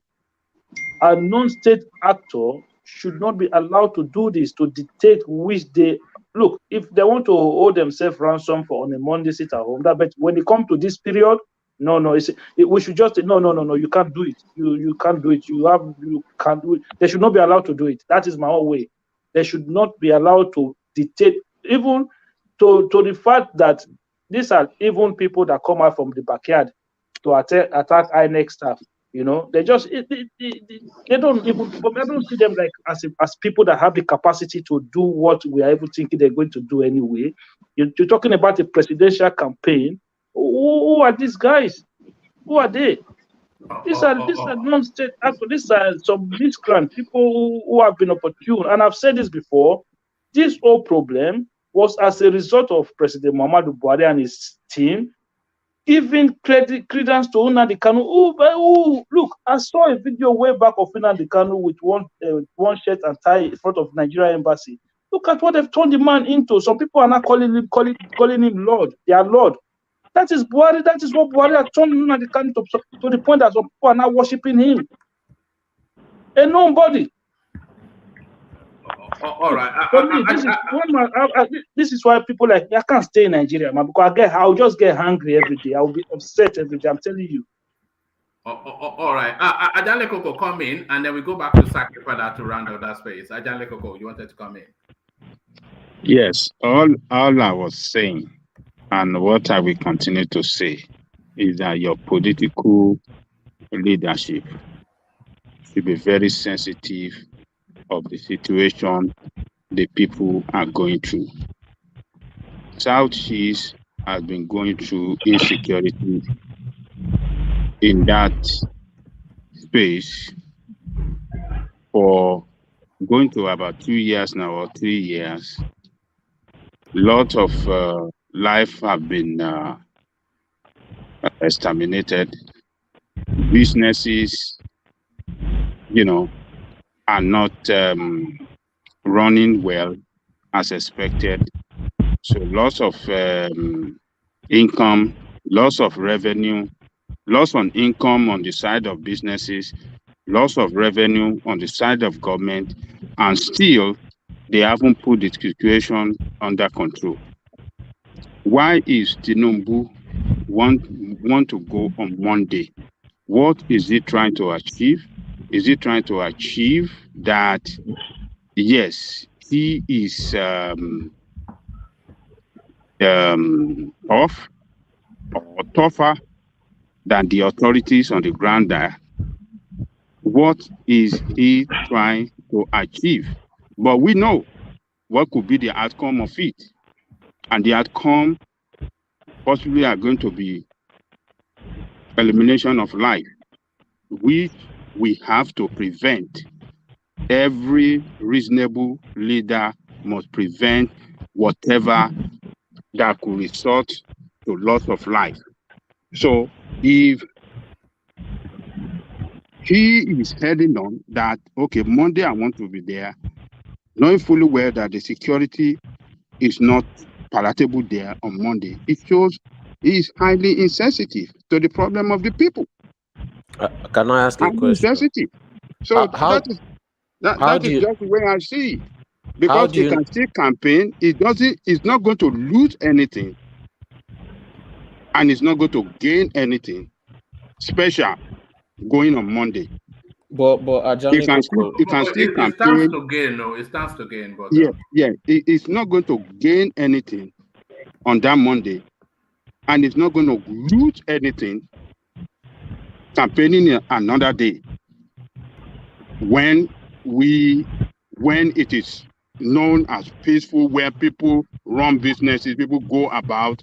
It is just very, very insensitive for him if he should go there, because we know what is going to be the outcome. And that outcome is going to be that we're going to have some people that will lose their loved one, people that will lose their father or their mother or their relative, and that is not good. It is time for leaders to be very sensitive in such a way to prevent loss of life. That is just my situation. We are not saying that it is good for non-state actors to control our country, but if non-state actors can hold people that were attacked on the train on Kaduna, Abuja for several months, and nothing could happen, but only for them to be released with ransom, that's to tell you that you are in a very, very dangerous country. And, Southeast is not safe. The governors are saying it. So what is he going to gain? What is he going to gain on Monday? And what is he going to lose if he doesn't do it on Monday? He's not going to lose anything. It's just to talk to people, explain their manifesto. Why not do it on a day that is safer and peaceful? That's my position. All right. Let's get back to Sakifada. Sakifada, around that space, I think we've labored it. Oh, one more, please. 1 second, please. Quick one. Right. Oh, Ajali Koko, please. These guys, are they not attacking people on other days, except apart from Monday? But that's the point now. These guys are just killers anyway. So Monday is more dangerous. So, regardless of Monday or Tuesday, they still kill people on other days. Monday is more dangerous. Monday is more dangerous. Why do you want to put your head on Monday when you see container will not go there, container will not open on Monday, businesses will not open on Monday, loss of income, loss of revenue on Monday. So it shows that Monday is a very, very dangerous day. Why did you want to complain on a dangerous day? Well, that's exactly why it should go there, to challenge that danger and dominate them. It can't dominate. What is it dominating for a few hours? What does it want to dominate for 2 hours? One man, what does it want to dominate for 2? No. If you want to govern a country, and then you accept, you then give in No, So he's the not giving in. activities, Let him no, come you in are giving first. in. You are He's not accepting. giving in. When he You are comes in first as accepting. president, then he can effect his security plan on that No, on Southeast. you are accepting. You are accepting that some part of the country that you want to govern is being run by non-state actors. You cannot go into government with that kind of mentality. You have to start confronting it and challenging it head on from day one. And I think for me, every candidate that is running for presidency should go and campaign in the Southeast on Monday. What significant thing is he going to achieve in 2 hours or 3 hours of his campaign there? What will he achieve? The symbolism. What kind of peaceful? The symbolism. Symbolism for what? Symbolism where we resort to loss of life. It is going to achieve. It is not about what it's going to achieve. It's about telling the people that this country belongs to the constituted authority, not the non-state actor. Are you not concerned? Are you not concerned about the loss of life that could come as a result of that action? You're not concerned about loss of life. That is what I am concerned about. Loss of life is not exclusive to Mondays, Ajanle Koko. It's more dangerous on Monday. That is what we are telling you people. And you just let peace reign. When they just allow peace reigning there. Peace is not reigning there No. already. See, Ajanle Koko, him coming, him going, he's not going to change anything. If he doesn't come on Monday, the same thing that would happen on that Monday will still happen. If he comes on Monday, I want to understand. I want to understand something. There's something I want to understand here. I really want to understand. So a presidential campaign, who is planning a schedule on how to even fix time to accommodate a campaign schedule will be taken into consideration what some miscreants on the side are going to do on a certain day. It's unheard of. It's an untenable argument, Ajanle Koko. What is the point? And by the way, sorry. Who is that? No, that was Hakim. I think it was rounding off his thought. Yeah, I think we might as well just pack up and forget about it. What's the point? Can I ask a question? I mean, look, we just have to be very, very careful. That country, we know that that side of the country, we know it is very toxic now, very volatile, and we have to put that into consideration. When you have leaders that will not put such a dangerous place into consideration and know how you can maneuver it peacefully to prevent loss of life. We are not saying that there will be, but how can you minimize it? How can you minimize it? How do you know he hasn't done that? Hold you know on, gentlemen. How can you minimize loss of life? That is what we should be thinking about. Okay, but what can I do to minimize loss of life? That is my own concern. It's not minimizing loss of life, though, Ajanle Koko. It is tackling the problem. And you cannot tackle anything. I don't know why you guys are saying tackling. The campaign is not tackling problem. No, it is. So it is. Because by Tinubu going there on Monday, he's confronting that narrative head on. And whatever that narrative brings is focusing a touchlight, a searchlight on that space to really amplify what that situation is. We're discussing it now. Yes. And he will go. I think it's actually a rescue mission. He going on Monday. Is actually a rescue mission because he's focusing on that space. So, and he's at his own risk, by the way. He's focusing on that space to say, no, this is unacceptable, and I will not countenance it. So, and then that brings it to sharp focus. Yeah, let me just make a comment on what you said here. Yes. Buhari has gone to the Southeast on Monday in terms of this confrontational thing you're talking about here. Yes. Has it solved the problem? No, it hasn't. You have to solve the problem. It's not you want to solve the problem, you don't want to solve the problem. You just want to be playing to the gallery. We know what you have to do to solve the problem. Bring in the political solution, bring in the military solution. Carrot and stick approach and end the problem, but going to play to the gallery of you guys say Monday. Yeah, but all of that has been tried now. Whereas how many moves has Soludo made to pacify that space? But one man, to be fair to Soludo, we've been seeing him try. This guy is not the commander in chief. How much power does he have really? And with the power he has been trying. Yeah, but you see the him making solution raids. is not political. It's a criminal matter. It's a criminal Then matter. have they handled it like a criminal matter? Has our commander in chief handled it like a criminal matter? Whichever way, he has not done much there. Yes, but then So it's either you Tinubu choose now political focuses solution a or spotlight you on choose it. to handle it like a criminal matter. Either ways, you have not done anything. So it's the indecisiveness that's the problem. The indecisiveness of just do something. Whichever way you want to do, but just do it. You know when Tinubu when it comes nearer the time to Tinubu visiting the Southeast on a Monday, all of the narrative in all of the media will be about that visit and what the danger portends, and then everybody will be coming to talk about that space, that particular concern about that place, what the solutions are, what's led to it, and then it will bring it to sharp focus. And within all of that, we'll be able to audit all that has been done and all that needs to be done.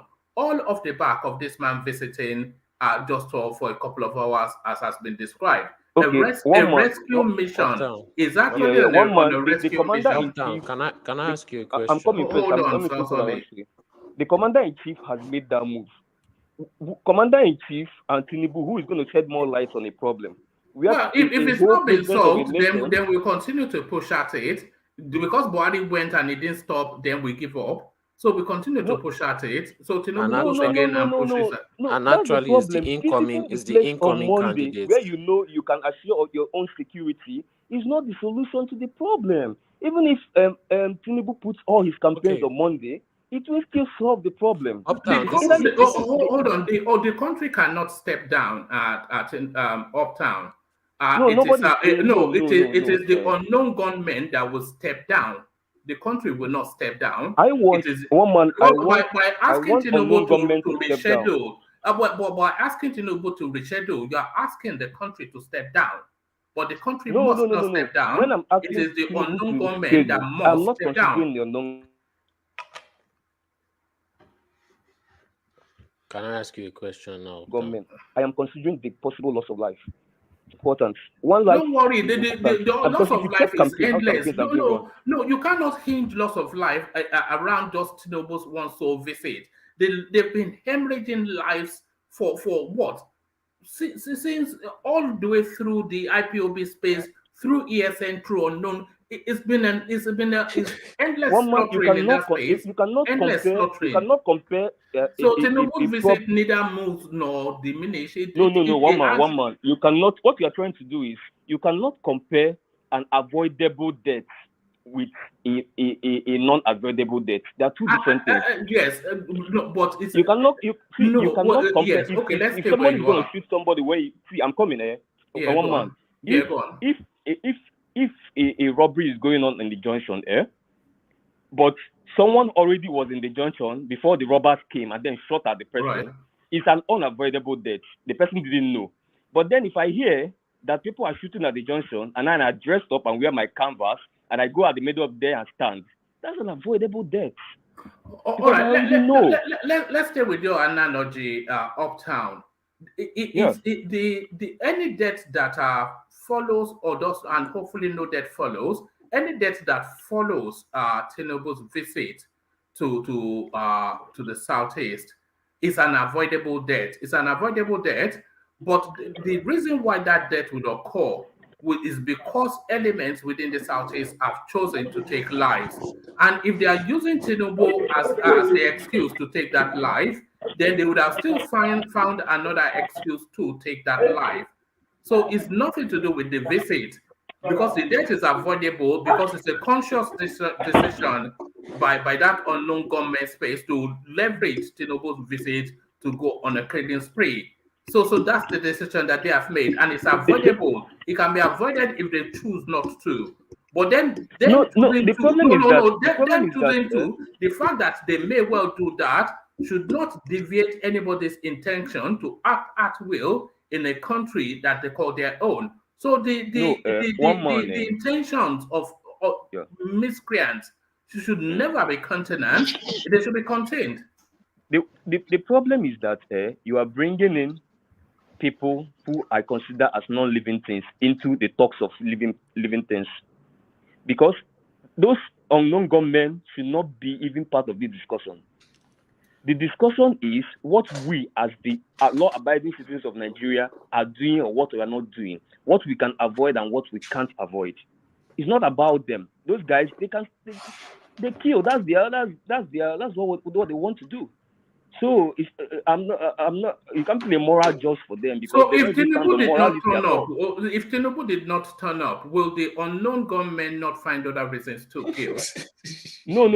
If Tinubu does not bring out citizens, answer Tinubu that can question. just come out. It's a campaign. You have to bring people out. No, if Tinubu does not go on a Monday, will the unknown gunmen not find other reasons to kill? If Tinubu does not go there on Monday, people because won't they come do out. it every day. No, people won't come out. People don't come out on Monday. People don't come out on Monday. What about the ones they'll kill on Tuesday, Wednesday, Thursday, Friday, Saturday, and Sunday? Well, Omar, do you even know? Do you guys even know how? Do you even know how emboldened? Do you know how emboldened these guys will feel if they hear that a presidential candidate have to change his plans? Change their schedule because of this? Let me ask you a question. Come on, let's let stop me ask you a question. Do you know how emboldened these guys would be if they're able to plan and carry out an attack on that Monday, and they are the reason why the whole airways is carrying their name on newspapers? You don't know that's what they want. People that kill a husband and wife, soldier man, two military forces. People that went to attack INEC staff. What level of emboldened? What kind of who are they going to kill that will make them emboldened? These people they've been doing this for a while now. So what? Look, they've killed people before. This is not their fault. This is not the first time. What you're saying is they are killing anyway. So let's just if just extra 2-3 people. I'm saying to you, my brother. I'm saying to you that my brother. That they cannot dictate. They should not be dictating how we practice democracy. They should not be dictating what they amazed at this conversation. I'm amazed. Who gave them the power to dictate? That's the problem. That's the person you should ask questions. All right. You've decided to blame one person and nothing is going to move you, no matter how much logic is said to you. No. My guy. Because you keep shifting the goalpost every time. When I voted the commander-in-chief in the federal, and I voted the commander-in-chief in the state. Okay. Can I ask you a question? You said part of the solutions was bringing military. Where would they bring me the military from? Can you tell me? What did you say? Where will they bring the military from? It didn't say bring the military. He said some of the solution is bringing in military, army. No. You didn't listen to me when I talked about the solution. I said the solution is carrot and stick. That is, because these guys made inroads through a loophole of an agitation. Now, you have to go and kill the agitation first by moving into the agitation space. Now, some of the people in that area have sympathy, because not on the methodology of the agitators, which I greatly fault, but on the idea. You understand what I'm saying? So what they're going to do, attack that idea. You understand what I'm saying? Or take that idea and remove those sympathies away from them. Let them be what they are, which is criminal. If they don't want to change, then bring in the military and flush them out. I want to move from that space. All right. Thank you, gentlemen. I want to move from that space. I think we've circled around it too many times. Saki, Father, back to you. I'll round it off in a succinct sentence, and then we move on. Yeah, let me not continue laboring that space. It has been overflowed, so maybe we can go to another talking point. Okay, Atiku's job is not. Hold on. Atiku's job is to unify Nigeria, not PDP. So this is the campaign council of the Luther from Adamawa State. So it's just a gift that keeps on giving this Atiku space. I'll let you go after it. What does that even mean? They are English words, but do they cohere? Atiku's job is to unify Nigeria, not PDP. Campaign council member. What does that mean in German? Yeah, it is quite a laughable statement, you know. Yeah, if he cannot unify PD his party, then how does he give us a basis to believe that he's gonna unify Nigeria? So you should first of all begin by, they usually say that charity should begin at home, right? So you should first of all begin by organizing his party. This is a major election they are going in for. So they need to be united for the election. So if it is not possible for him to unite the party, then he gives us basis to believe that his unity proposition for Nigeria, it's a mere theory, you know, that doesn't have practical foundations. So that's the way I would look at it. All right, brilliant. And have you spoken on Okukwe's excuses as to why only one man and his dog turned out for voting? Yeah, that space is actually a space I wanted to speak at, and I was laughing when you are trying to bamboozle Joel of Nashville to the extent that he appeared to give into your own narrative. You know, he didn't appear quite firm and strong in his convictions today, and I was so I was so surprised. You know, so actually the national outing, I think he did very well to the best of my knowledge because three things actually impeded. You know, three things actually appear to have frustrated that arrangement. You know, not because Doyin Okube is saying it, I've had it before today. You know, P2B initially they wanted to use stadium for that outing, and just 48 hours before the very outing, you know, they couldn't grant them the access to the stadium. So they quickly had to make an alternative arrangement. And that aside, they were able to get a secondary school for that very outing. And then again, exactly the night before that very day, you know, the state government declared curfew. And then the next morning, the government declared sanitation, you know. Then it was also on that very morning that even P2B's helicopter was granted permission to land. You Saki, know, yeah. sorry. No, I'm If coming. you were Yoruba, if you are I'm Yoruba, they'll coming. be calling I'm, you Ngbati, I'm coming. Ngbati, I'm Ngbati. coming. I'm Because coming. that's what you've been saying. No, I'm Ngbati. coming. I'm coming. Ngbati. I'm coming. And when that program was about to set out to take off, people started announcing via the radio in Nasarawa that people should take caution that there is a kind of riot that is taking place around that side. So it actually made a lot of people who could have come out quite afraid. So I will, in my own assumption, or rather, I will like in my own estimation, I will think that majority of those people that even succeeded in coming to that place, you know, were people that came maybe from different other local governments, people who are already on their way coming before that radio announcements were taking place in Nasarawa. So I think upon all those factors and frustrations, you know, they still put out something that is still commendable in my own view, you know. So no matter how anybody wants to put it, you know, I think, yeah. And something like I told you one man yesterday, I was on Zoom meeting with P2B, and somebody asked me a question because recently the obedience about 3 days or 4 days ago they came to Twitter to raise funds for a project they want to handle in the northern region. So the support group is called Take Back Niger, yes. Yeah, headed by Jack.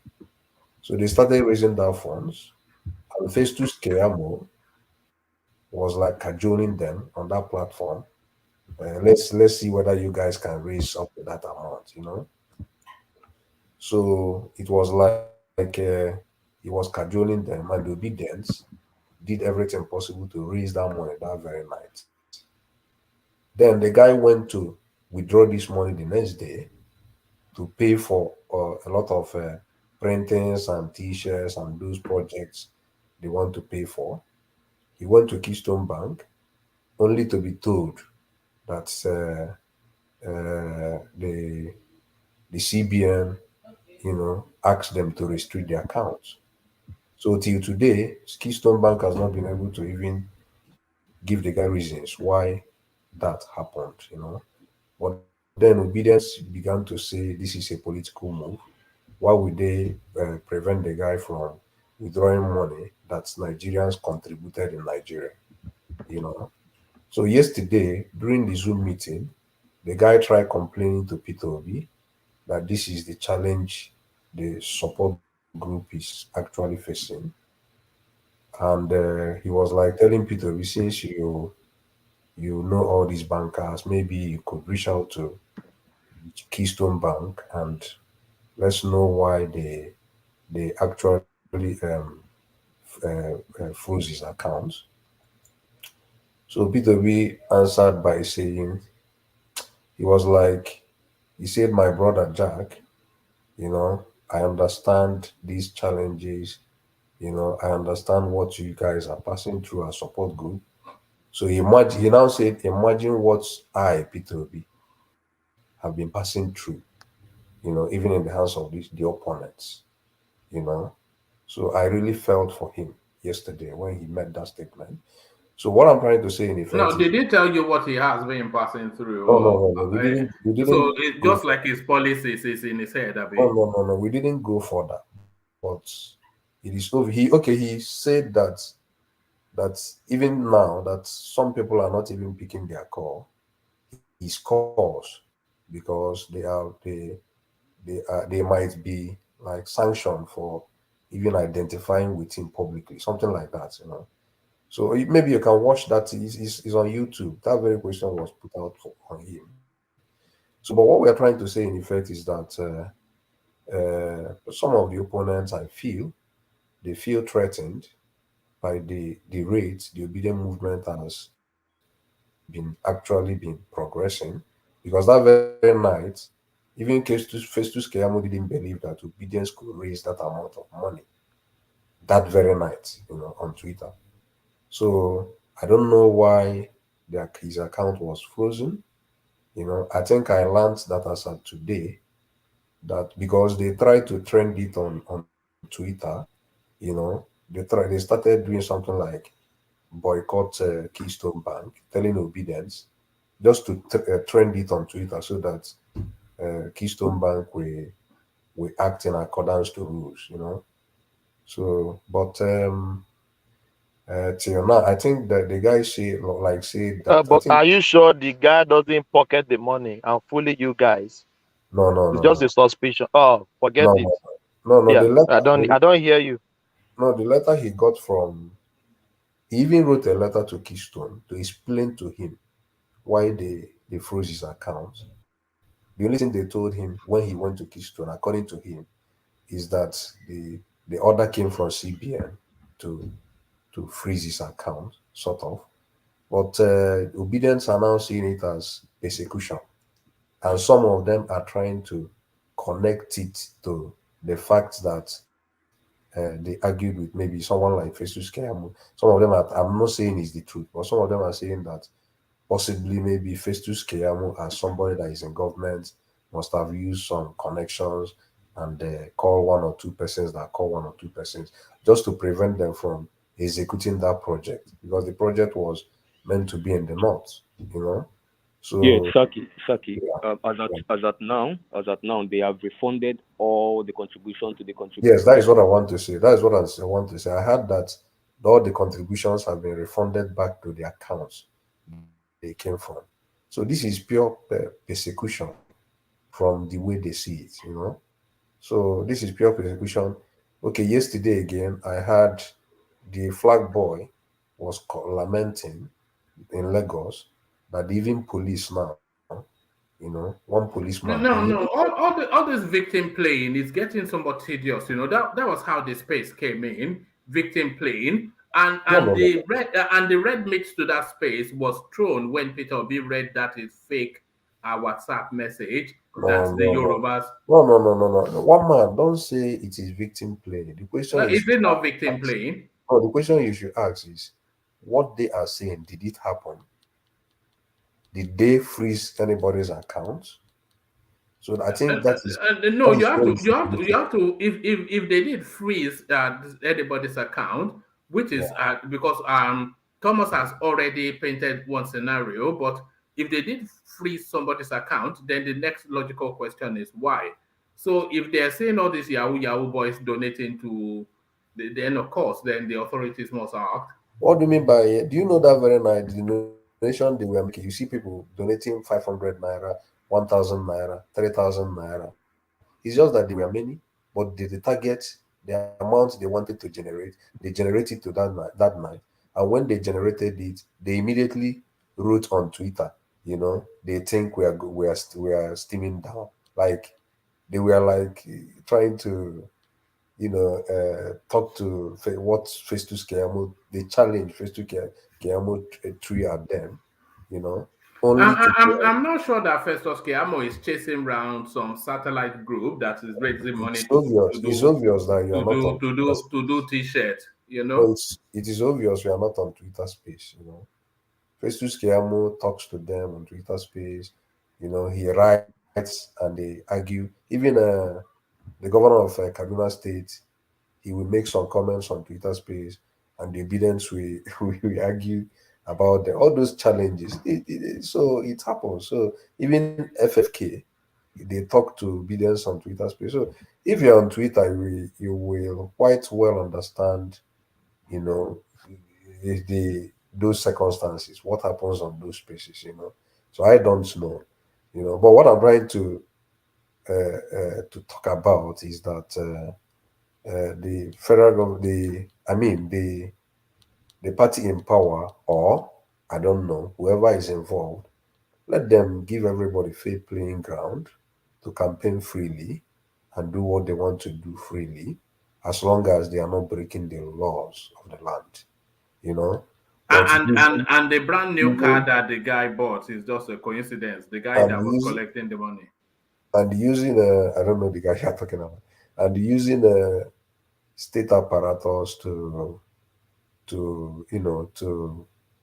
shut up opponents. I don't think it is a healthy contest. In my view, I don't think it is quite a healthy contest. So let them just leave people to conduct their free. Let the contest be free. It seems a bit far-fetched that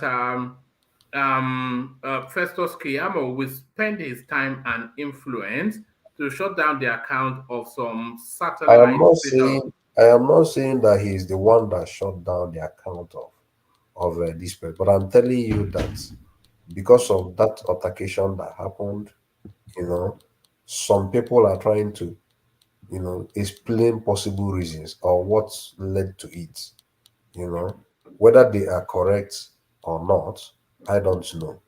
I'm just telling you what people are saying, some people are saying out there, whether they are right or wrong, I don't know, you know. So, but in my view, the thing that happened in Nasarawa was also a source of frustration to a party that wanted to flag off their campaign. So even with all those hishes, glitches, and those challenges, they were still able to gather the number they were able to gather that very day, who even came without being paid, to come. So I think, I think they tried, they tried to their best of what they could do. So imagine that maybe APC comes down to, or rather PDP comes down to Anambra State to campaign, maybe Soludo, which is unlikely. Soludo decides, okay, let's put sanitation today, and let's do all these things to frustrate them from putting up a very glamorous rally. So we will also see those kind Can I say of something, things. sorry? Yeah. On that space.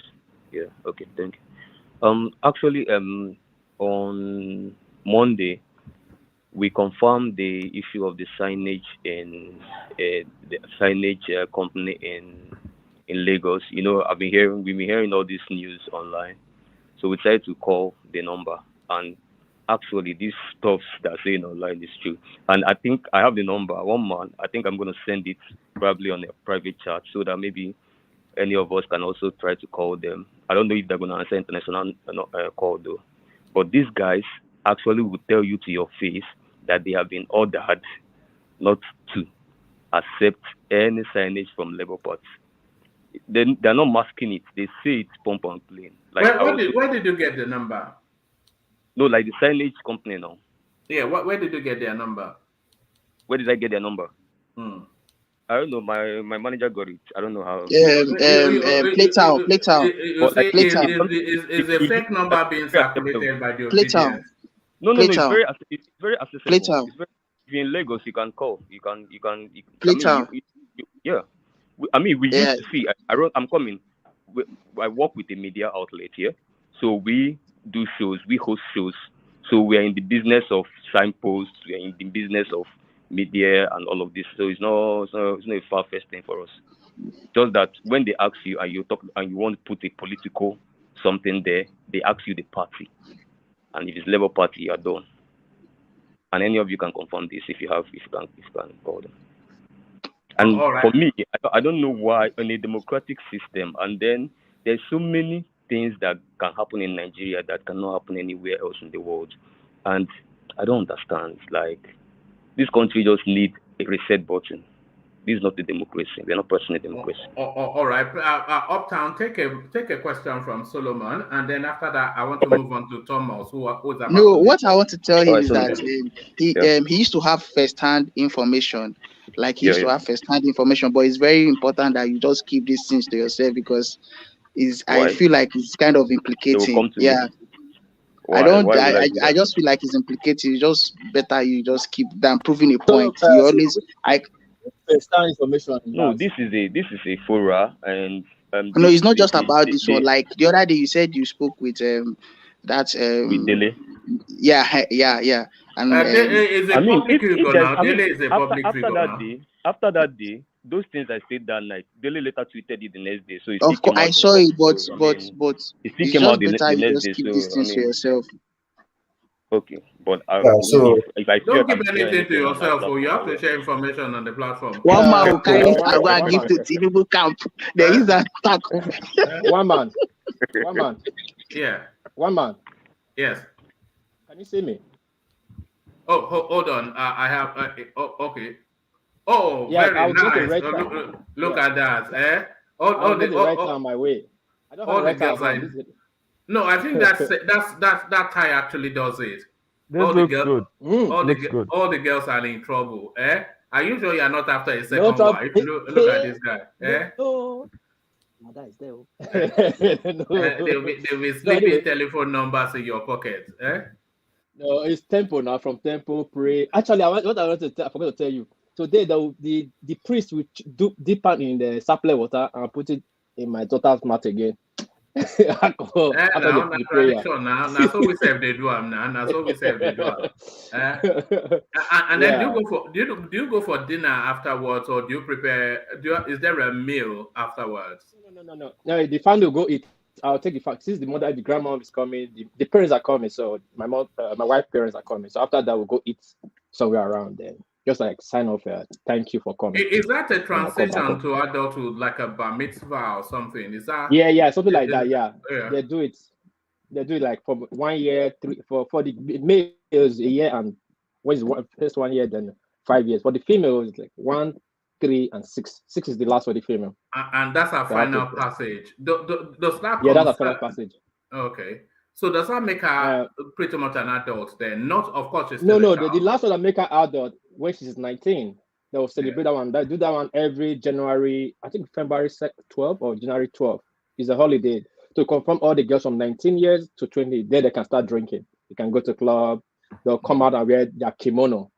Boys and girls, they all come out, parade to transit from to adulthood. That was the last one I'll do when they're 19 to 20. Now, wow! Look at that! Looking dapper. You look like you're about to put a pen on that $1 million deal. Like a boss man. Like a boss man. This is the only opportunity I have to wear my suit apart from my conference. The suit I bought, I don't wear them. What about when you go to court? When you are going to answer your charges? Is that? I don't have charges, one man. No. It's perfect like that. Forget the red tie. It's just you got. Okay, thanks. You got the look. Yeah. Okay. Well done. Thanks. So, but this is what I drink every morning. Smoothie. I was telling you that day. Oh yes, it looks green though. What do you have in it? Apples. My wife just apples. You don't have what's this vegetable called? The one that looks like it's not cauliflower. It looks like cauliflower flower. Spinach. No, spinach. Not spinach. Spinach. There is a spinach. That's broccoli. Okay. Yeah, broccoli. Yes, broccoli. There is a no. I know. I just put broccoli. There's spinach. There is a parsley. There is a mint, and one other one again. Then apple, bananas, and lemon. People they chop broccoli. And you people be Nigerian people. They chop broccoli. When I was going to gym, I eat broccoli. Eworisha. I eat broccoli. If you're going to do a green smoothie, it's the best vegetable to have in it. Broccoli. It's the best. Yeah, okay. Yeah. I'll add that. There's lemon. Then my wife put lemon. Put fresh lemon. Then that way I drink every morning. You know. Now wow. I still be fine, but look at that. Look at that. All the babes are in trouble. Go one down. All right, then go green. Do you want to give us your flavor on the politics before you leave, or? We have like 1 hour, but I'm listening on the background. I like to interject this period. I don't want to. All right. I will interject. Looking sharp. So yes, that's the look. You got it right. So right, go like that. But wear dark shoes, or don't go and be wearing some red shoes okay. I'll bring two shoes now to show you. I'll bring two shoes. I'll bring two shoes to show you. Content composition. I'll bring two shoes now to show you. Okay, I'll come in soon. All right. Look at that. So can you carry a suit like that? Saki father, can you carry a suit like that? It depends, It depends on the occasion, but I was advising him to dress like Wike and go and dance as he did sweet them. Yeah. So one man. Then on the when finally, shortly. What Kolata was saying that P2B's impact appears to have waned. You know, I'm sorry to say no to that, and I'm sorry to disappoint him from that very perspective. So it depends on where the limits or where the platforms Kulata is getting his information. But as long as I'm still monitoring the space right now, you know, I don't think his impact has waned. He's still doing well. So thank you. You can connect to Thomas. All right, brilliant. Yeah, one man. Sorry. These are the shoes I don't like lace shoes when I get suits. Yes. No. Get dress shoes, I beg. Get some shoes with laces. I don't like shoe with laces on my suits. Sorry. What you're wearing requires a shoe with lace. Really, this is the second one I was having in mind, but it's kind Get of something do you not have trainers? Do you not have trainers? I want my borrow, Jay. I have trainer, but I don't wear you know me. trainer. If I wear a But suit, I will always wear trainers. You know, just to poke at No, the look yeah. for something either like what I can't even remember what they call it. Just make sure it's a little bit sleek and it has laces. Okay. What Then are I'll they check that called? on the store on my way. It's not. Actually, Yeah. If you have like a brown, I was not say, deep red sort of brown lace ups, yes, that will probably go with the oh, suit. okay. I'll get them on the store. Make sure it makes that assertive noise. Don't get rubber soles or the ones that go through, Coca ones Cola. that announces that the daddy has arrived, the big dawn, the dawn one, Baba go with them, the All right, I'll do that. Thanks. Omonoba of Japan. The Omonoba of Japan. Look at that. I'll do that. Well I'll done. get that on the way. All All right, right, good thanks, done. sir. Let us see you before you go. But thank you. So, and thank you, Saki Father. So let's go on from Saki Father to Thomas, who has been waiting patiently before he heads off to work. So Thomas, to you then. Let me move you away from Tinubu wanted to go and dominate the Southeast to Okupe talking somewhat.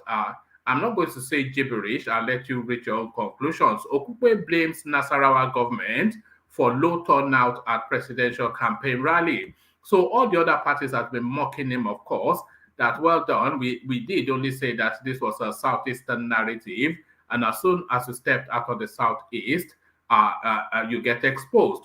Okupe comes back on national TV with all the standard schoolboy excuses. The dog ate my homework and all of that. So what are you making then of Okupe and his excuses? Thank you, one man. Like, share, and subscribe. I beg your pardon, Thomas. Yeah, thank you for saying like, share, and subscribe. Sorry, I wanted to use coming to you as the window to acknowledge the super chats that have been coming in. Let me just do that quickly. From Joel of Nashville from earlier, it says, his party is in government and could not protect the people, yet you want the people to come out and get killed because the king of the universe is in town. Shake my head. So that is our Joel of Nashville, as usual, throwing bricks at Tinubu via super chat. Alexander Akashe comes in to join the super chat space. He says Tinubu will have a good campaign in the East. Huge turnout and it will be peaceful, mark my words. So I mark your words and I add my words right next to yours. That is my anticipation too. It will be a celebratory participation in the Southeast by the Luther from Lagos. In fact, it'll be interesting to see how it plays out. But whilst I have the window, let me use the opportunity to flag up the people that have been doing the buy the coffee thing. So let me just make sure they are lined up. Very quickly, of course, as soon as the session started, Thomas, yourself, you flagged it off. So that was flagged off by Thomas. And then so it was flagged off by Thomas, as you can see. So that's Thomas there. And then Des comes in. And of course, Ayo again comes in. So the traditional names, Ayo and Jafar, they've remained consistent. In the earlier session, you had Jafar, of course, as always is the tradition. And then Ola joined him. And then Des joined him in the earlier session. He comes in the latter session to do it again. And then we had Thomas, who is about to speak now. And then Des, and then Ayo. So there it is. So the opportunity still avails till the end of the session. So I'll put the link, and then if it's your wish, go there and go wild. Go there and go wild as you hear the wild words of Thomas. So Okupe and his Babima Babe narrative. Thank you, one man. I just keep quiet things. The level of hypocrite on the Southeast side, I just keep quiet. It's very annoying. Back to the Okupe. I'm not surprised. If you could remember, we've said it here on this platform that they will find one excuse or the other to back their claim That is why they can't pull off a good crowd in Nasarawa State. And it's sounding even more ridiculous. They said sanitation came on Saturday, but sanitation finished 10 o'clock. They still have all the day to do their thing. Does the Nasarawa State government stop them? Sanitation started maybe 7 o'clock to 10 o'clock, just 3 hours. They still have a couple of hours to do their campaign. Do they stop them? No. Then now we asked, what is Peter Obi doing with helicopter? Maybe he told us is somebody he doesn't like helicopter. If Tinubu is the one flying helicopter, maybe they are telling us that Tinubu is flying helicopter all around. So why is Peter Obi flying helicopter as well? Why don't he go by road to Nasarawa State? So it's just level of hypocrite. That is what normally annoys me every time. Same Peter Obina is flying helicopter. Why can't he fly helicopter? But if it is Tinubu now, the heaven will come down on everybody that Tinubu is flying helicopter. It's not the same thing. Peter will be flying helicopter now. So Okupe will give you thousands of excuses that doesn't even make any sense to me. Because sanitation finished 10 o'clock. They still have the whole day. And the people still come out. They can't pull more than that. We are talking of North. This is a North state. Why will you say you will pull crowd in North? Are you telling me now Peter Obi doesn't know that the crowd will not be more than that? I saw the picture. The crowd is not much. I didn't see the video. I saw the picture. It's just, maybe it could be 2,000 people or thereabouts. Are you sure? Kulata said about 500. Yeah. The one at the side that I saw 3 of them. They are very few. I just say, give and take. Let me just give them 2,000 people. So it's not that we hate Peter Obi. No, we are talking to reality. It's just reality. It's not about we don't like him. We don't like the Southeast. We don't like Peter Obi. As I still said, I'll repeat myself again. Peter Obi winning an election is still win-win to me because he's from the South. Because Can I interject 1 minute? Yes, please. I think the crowd I saw there, I don't know, those people are saying that it's that bad, though. I don't think that crowd is that bad, except I'm seeing something else. The one I saw, I think it's an impressive crowd, but Were you looking at aerial photo or from the ground? Because camera photographers, they have tricks that they use to really ascertain crowd. You have to look at it from the top, from above. Well, it's okay. I mean, I'm not looking from the area. I mean, okay. What if some people are trying to another party or another group of people are trying to show it from the area in order to embarrass them. So, but the crowd. But they admitted that it was small now. That's what Okupe is giving Ngbati. Well, I don't know. The crowd I saw, I think it was impressive. It was not that too huge as what we have seen. But they were saying it was about 50 people or something. Was it more than that? It was like 500. No, it's like 500. Someone is trying to. I think they should be in the 1,000. They might be maybe. They should be in 1,000.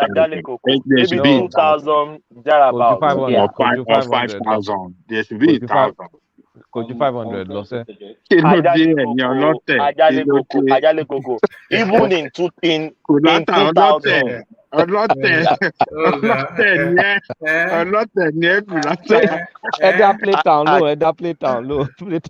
Ajale Koko. Even in 2,000 is poor. 3,000 is poor. 5,000 is even poor. Flagging off an election, a presidential election, with all this momentum we have been hearing, it's still poor. You can interject, my brother. Okay. I'm sorry, who is talking? Thomas, can you please speak Thomas, up a okay, bit? okay. We can't hear you. Can you hear me? Is it better? Can you hear me now? It's better now, yeah. Okay, good. So Thomas, you said, yeah, for me, the crowd is not that bad, but it's not good enough for a flag off. And what happened is what you heard Saki's father tell you. You know what I'm saying? But then you said that people shouldn't expect crowd because it's the north. Did you watch the gathering in Jos? Did you watch the gathering in Jos? No, we're talking Yeah, about Nasarawa now. people Nasarawa. came out. People No, came it's out in not Jos en masse. about Jos. No, it's not talking People about came North. out in Jos. But what Talking are we about doing? North. Why are we That doing North what is about North. now? We are talking about Nasarawa.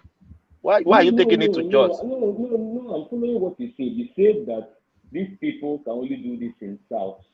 That this is North, and they should know that they can't gather crowd in the North. You said it when you were talking earlier. That's why I interjected. So I wanted to ask you: is Jos not North?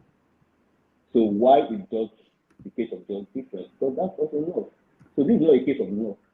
This is a case of a peculiar thing that happened that day that they wanted to disgrace these people, where they are flagging up. I'm not laughing, but where they're flagging up their campaign. And it's unfortunate.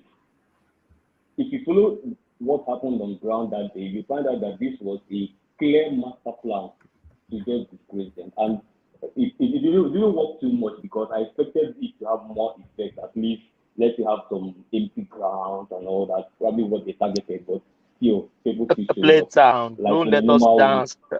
Play town. Don't But let us dance. Don't let us dance no. around Actually, it. my guy, what I suggested was the claim you made about the North. So I wanted to remind you that they have actually done something in the North, and there was a huge turnout. So that was what I wanted to Good luck to them. Good luck to them. And I think you saw the flag up of PDP. I think you can envisage the number in that gathering, and you saw of Tinubu as well. I put the video in the chat. I don't know if you can play it. It's very like 3 or 4 seconds. All right. Let me share the screen. No. Let me tell you what Kulata will do before you start sharing. What do you mean where we will do? I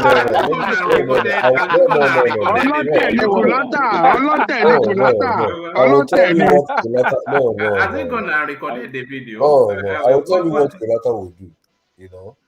Before you start sharing. That campaign lasted for up to 2 hours. So what I want Kulata to do is to cut out maybe 1 hour into the campaign. Don't bring out the place they started.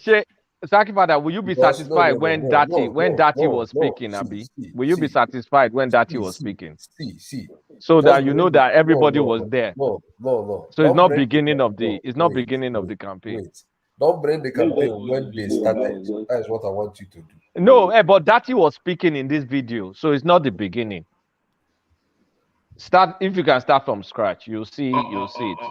I said there were 50 people. The rules are so they were.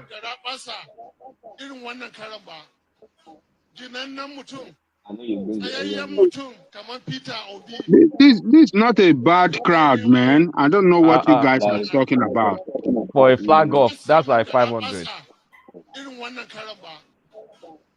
A party that is not willing to invite people. This is amazing.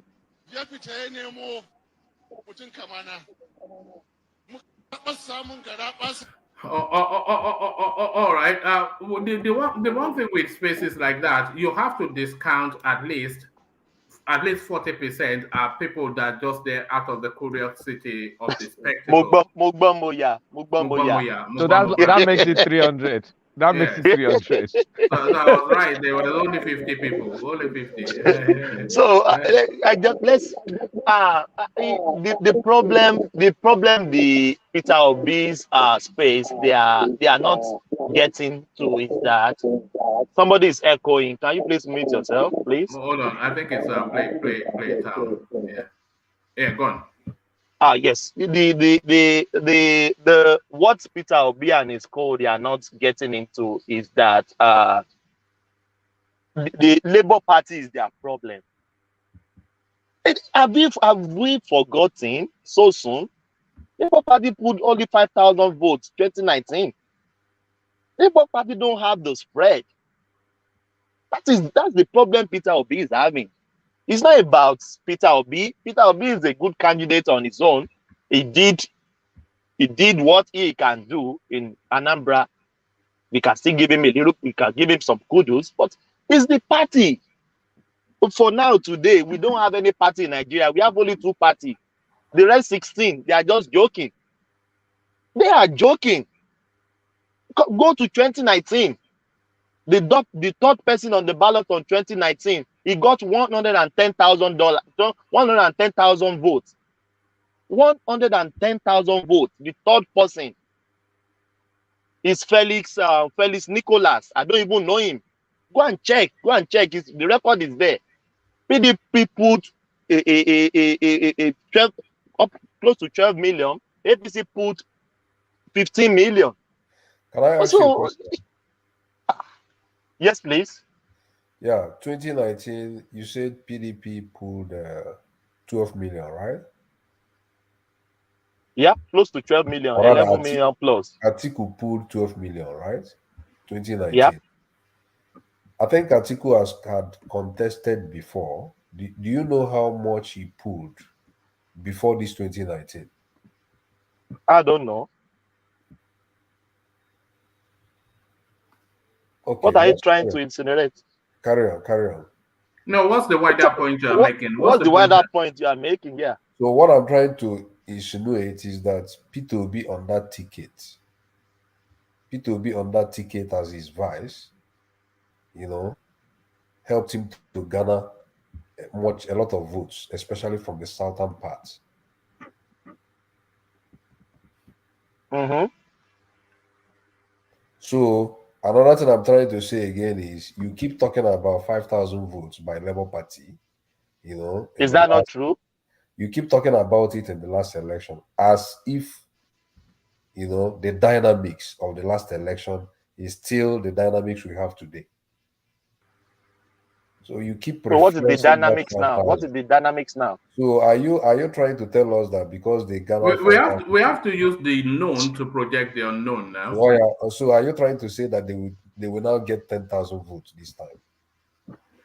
Did I say that? So what are you trying to say when you are giving us the 5,000? Zaki Father, I'm not a soothsayer, but what did they call it? I don't project the future, but I can analyze the past. So 12,000. So sorry. Yeah, Apologies, Thomas. It's just something that Zaki Father was saying about Peter Obi's contribution to the article ticket. That is not true. What we've just said. Peter Obi had no movement in that space. It was the PDP as a party that got that. Yeah, outside and irrespective, Peter Obi did not even make one single contribution to it. Should I tell you why I'm saying that? Yes. Do you know that there are lots of Southeasterners who have never in their life voted? Hold on, before you go any further, have you got a screen in front of you? I have a screen. I can see. Okay. Let me show you something.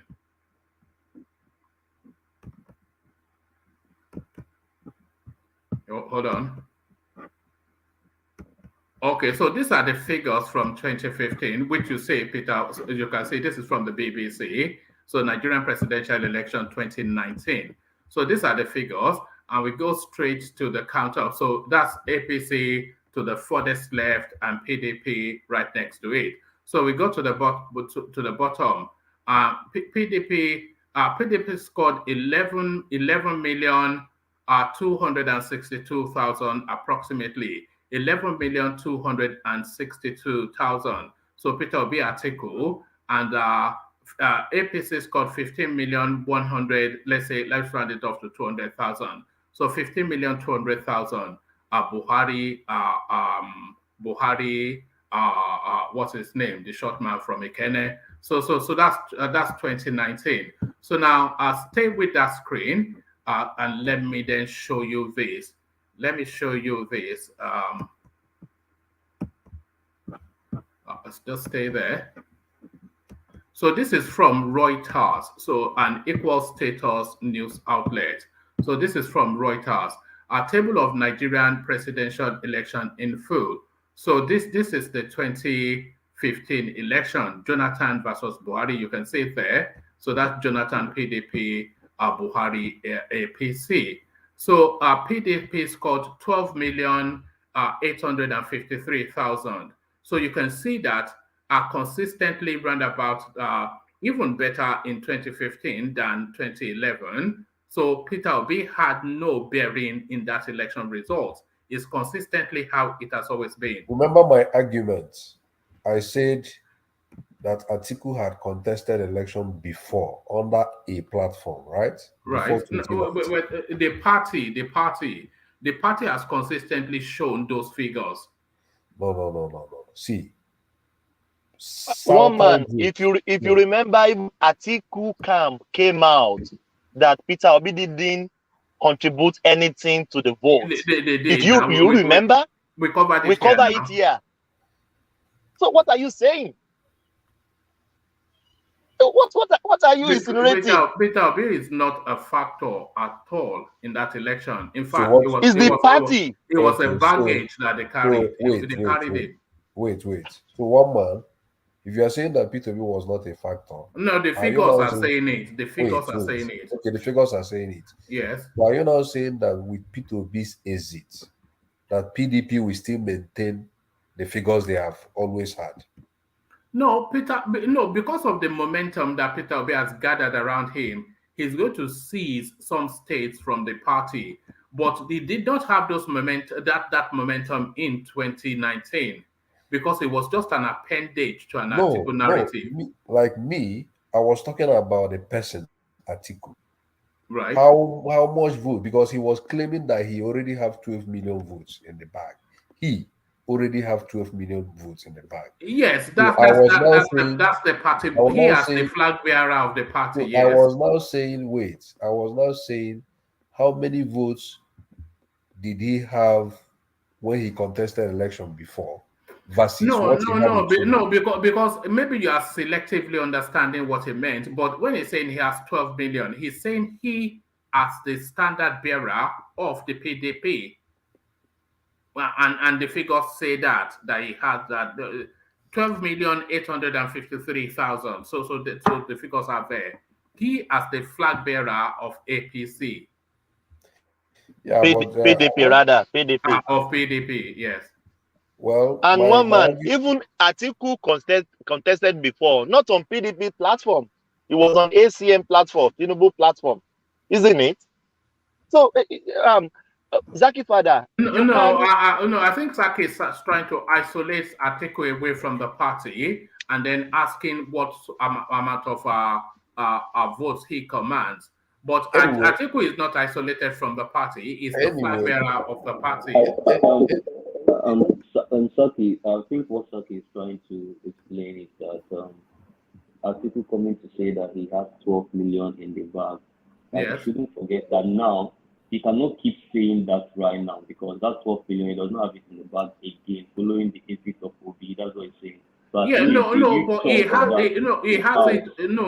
But he can say that. Well, he still has it until we know otherwise. And we know the majority of it is from the south. Majority of the population. I'm not sure that. No, come on, man. I have the figures on my screen now, so please don't say anything.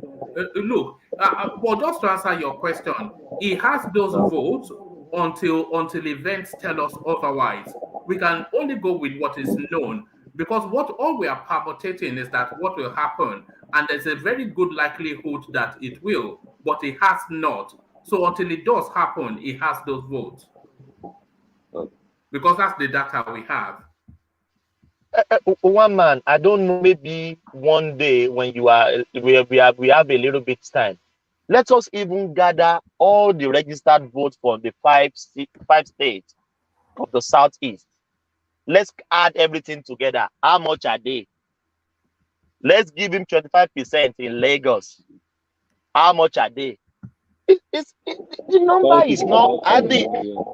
My brother, I will with your indulgence, please, I'm going to work. I just want to round up. I'm not arguing today. We Please, can I'm going to work. we can do that quickly. In Abia State, the votes there, they are not the totality of all the votes cast is not up to it's not up to 300,000. Certainly not more than 320,000. The whole of Abia votes from 2019. Anambra is just under 600,000, round about the 600,000 mark. That is 900. You know, because, and I can share the screen. Enugu, around about the 600,000 mark. That's 1,008, 1,006. Yes, 1,600. Imo is round about, it's just over 500,000, the totality of all the votes cast. 2 million. So what are we talking about? Which other states do they have in the southeast? That is 2 million votes right there. So let me hold on. Just stay there. Anambra. Anambra. Where's Anambra? Anambra. Okay, let me actually give you a readout. 33,229 to APC, 524,738 to PDP, 44,374 to PCP, 227 to ADC, and 30,034 to ABGA. So round about 600,000 just under. Obi may get 600,000 votes from Anambra. If he gets all of it, if he gets all of it, which is not going to, but if he gets all of it. So what are we talking about? Are we talking about registered voters? Are we talking about the turnout? Well, we're talking about the data that we have, which are the results Okay, from last year. Okay, the turnout in 2019. That's all. Kulata, can I Well, we ask can you? only go with that, and the turnout has been consistently the same in percentile terms. Kulata, can I ask you? Sir. Can you say that there have been apathy in the past in the southeastern zone? I didn't hear you. Sorry. I think. Can you say there has been political apathy in the southeastern voter zone? apathy? The there is normal voter apathy in the southeast now, and we're talking about the people that boycott Mondays too. Won't they also continue with the voter apathy? Wait. So this time around, they are seeing a person from their region, is their own. From their region, who in their own estimation is credible. Would you make allowance? I will. For those what percentage allowance are you going to facilitate? Are you going to consider for that space? I don't know. Hold on. Let me say one thing. Let me say that one thing quickly. Hold on. That was Tokolata. Hold on. Me? Traditionally, Southeast like 25%. So let's just normally. So if we say like they go gangbusters, I give it 40%. So no more than that. I would have said 35. I'm just even saying like with very unusual, like they're excited is their son. I give it 40%. The Obi phenomenon is no more than a 10-15% additional uptake. And when I look at that, generous. The amount of votes there is 5 million. That's wishful thinking. Well, wait now, Saki, let's do the maths. It's like 5 million votes total in the southeast. So if we say 40% that come out to vote, that's 2 million, and they're going to share that 2 million. How do you mean by 5 million in the southeast? I don't understand. How many number of registered voters in the southeast? In the southeast, are they not up to 10 million registered voters? Are they? Okay, so they're 10 million. They are up okay, to 40% come out. Okay, so 40% come out. So 44 million, but Obi is not getting the entire 4 million. So let's give Obi 3 million. Abi. So in Lagos had about 7 million, right? So what percentage do you think will come out in Lagos? Lagos will have like 30% voter turnout. There's voter apathy in Lagos too. Very terrible one. And so in Tinubu's Lagos, Obi gets how much? He wins it, Abi. I'm not saying he wins it. It's not what I'm saying. Or you want me to say he gets 500,000? Okay, he gets 500,000 votes in Lagos. Say he wins it. I wanted you to say that, so I'll laugh. I know that is what you wanted me to say, but I won't say that. But at the same time, Look, but at the same, tops. Let me put it like this: tops in the entire country, tops. I give Obi a 5 to 6 million vote ceiling, and that is very unusual, very unlikely. But how are you even reaching that? Sorry, Kulata, but no, I said wild. I want to give it a wild. because I'm looking at the figures on my screen, and No, so we're saying that. I can't say anything. Okay, I want to be like Saki Father. I want to say every new voter that registered, youths, all the southern youths, they're obedient. Then Southeast will have gangbusters voting numbers. So if we project all that together, I think the best estimate, not conservative estimate though. Can I advise you guys, especially you and the one man? Just an advice. Please. Okay. Do not see this election of 2023 as like before. We've heard it before. No. But maths is still maths. Saki Father, I hear you. No problem.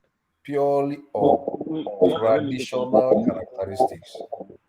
Let me say something, Saki. Sorry. We shouldn't use statistics. What should we use? Saki Father now. Magic. I didn't say statistics. Yeah, wishful thinking. We should use wishful thinking. I didn't say statistics. I said purely on traditional characteristics. That is what has always shaped our polity. But there's still law of gravity, Saki Father. There's still law of gravity. Obi's votes are still going to come from the southeast and some from the south-south. Who's that? Yes, it's from you still. No, it's Uptown. Is it Paytown? Okay, play. Yeah. Okay, so I wanted to say here, I wanted to give a real life example. So in my estate, in GRA in Onitsha, that's where my family house is traditionally. Yeah. The last time I went to Anambra last month, so nobody in my family has ever voted. Not my dad, not my siblings, nothing. I've never voted before. Okay, so but now every single person in our ward is GRA. So the landlord association, they now have a register, family by family, everybody will write down your polling unit, you're going to turn up. So they have been having weekly meetings. This thing that I'm saying now has never happened in South. Now, my family has never voted down, but I know the entire 7 members, including the extra 6 non-direct members who live in my house, who have voter card now. My dad is making sure all of them are going to vote that day. And it has never happened in our lifetime. Nobody in the family has voted. And this is what nice anecdote, but it's not empirical. So many families that have never seen a polling booth in their life, they are arranging how they are going to be on that polling booth. Family by family, everybody enter your car, drive to your polling booth. We are all there. So this is more than just an election. This is almost like a proof of citizenship of the nation for some people. It is more than just an election for a lot of people in that part of the country. So that's why I want to contribute. So is a gang up? Is a gang up now? So let me continue now, please. I think God beg you. I know I'm controversial, but I will make my statement, please. So all this euphoria, if Peter Obi gets 2 million votes, I will. I don't know. I can bet it anything. So can if Peter Obi get 2 million votes, can we finish? Sorry, Thomas. I beg your pardon, but let me interject a little bit of data. Let's bet, Thomas. Hold on. Let me interject a little bit of data. So this is August the 2nd, 2022. And the number of additional voters, where is the Southeast? I just saw it now. The number of additional voters in the Southeast, 1,441,156. One man, if you remember, even if all of them vote for Peter Obi, it still means nothing. INEC even came out. What are we talking about now? Data.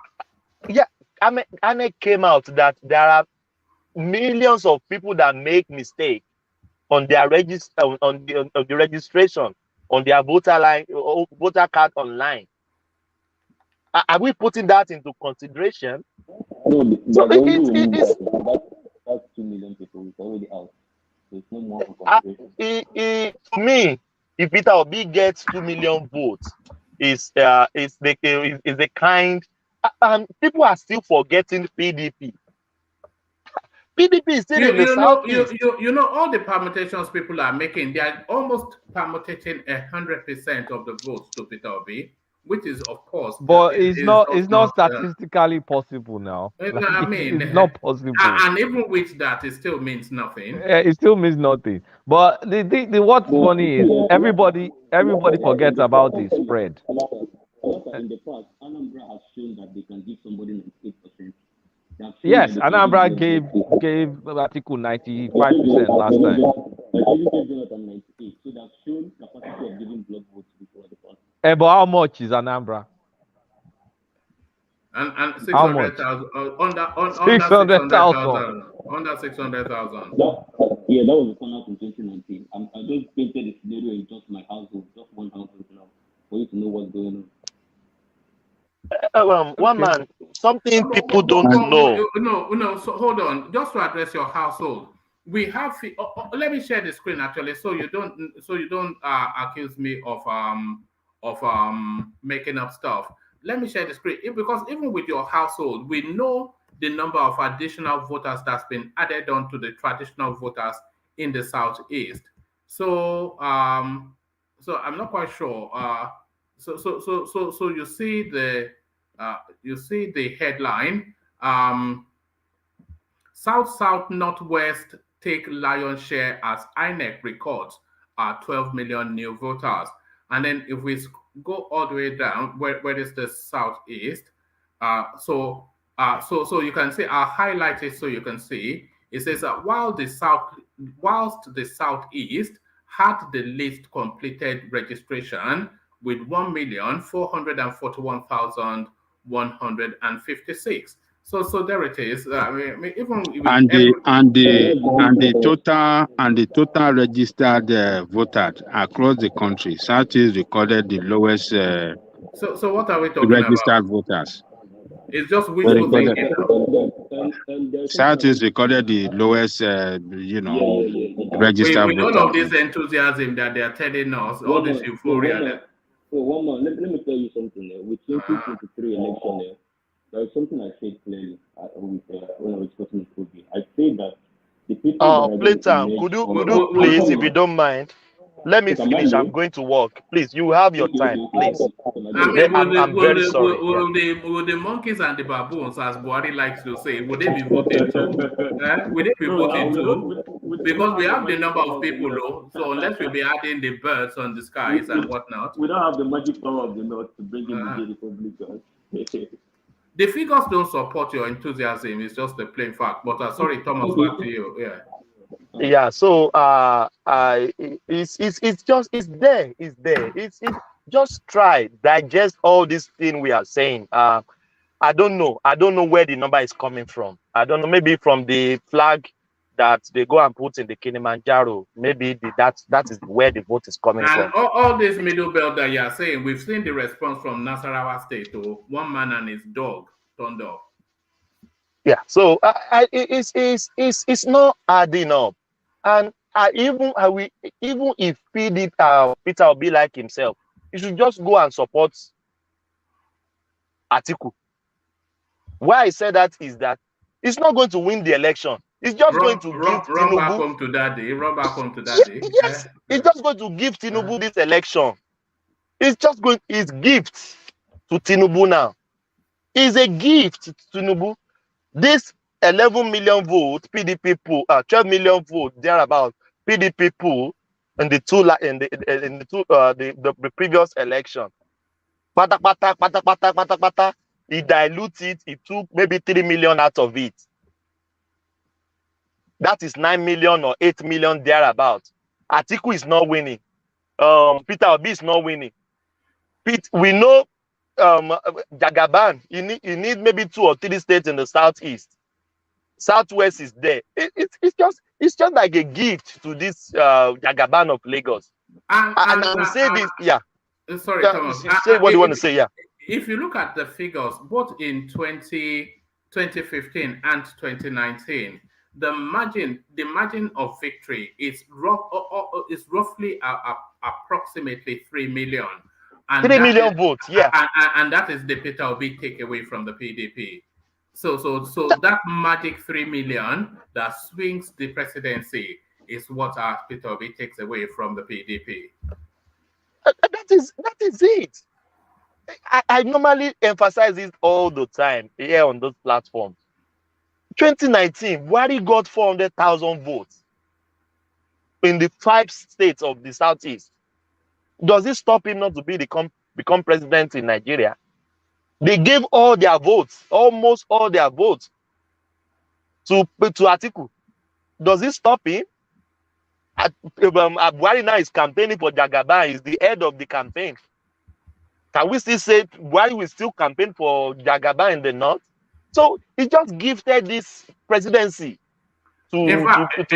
In fact, Thomas, if we go by these permutations, what we are actually looking, people talk about a rerun.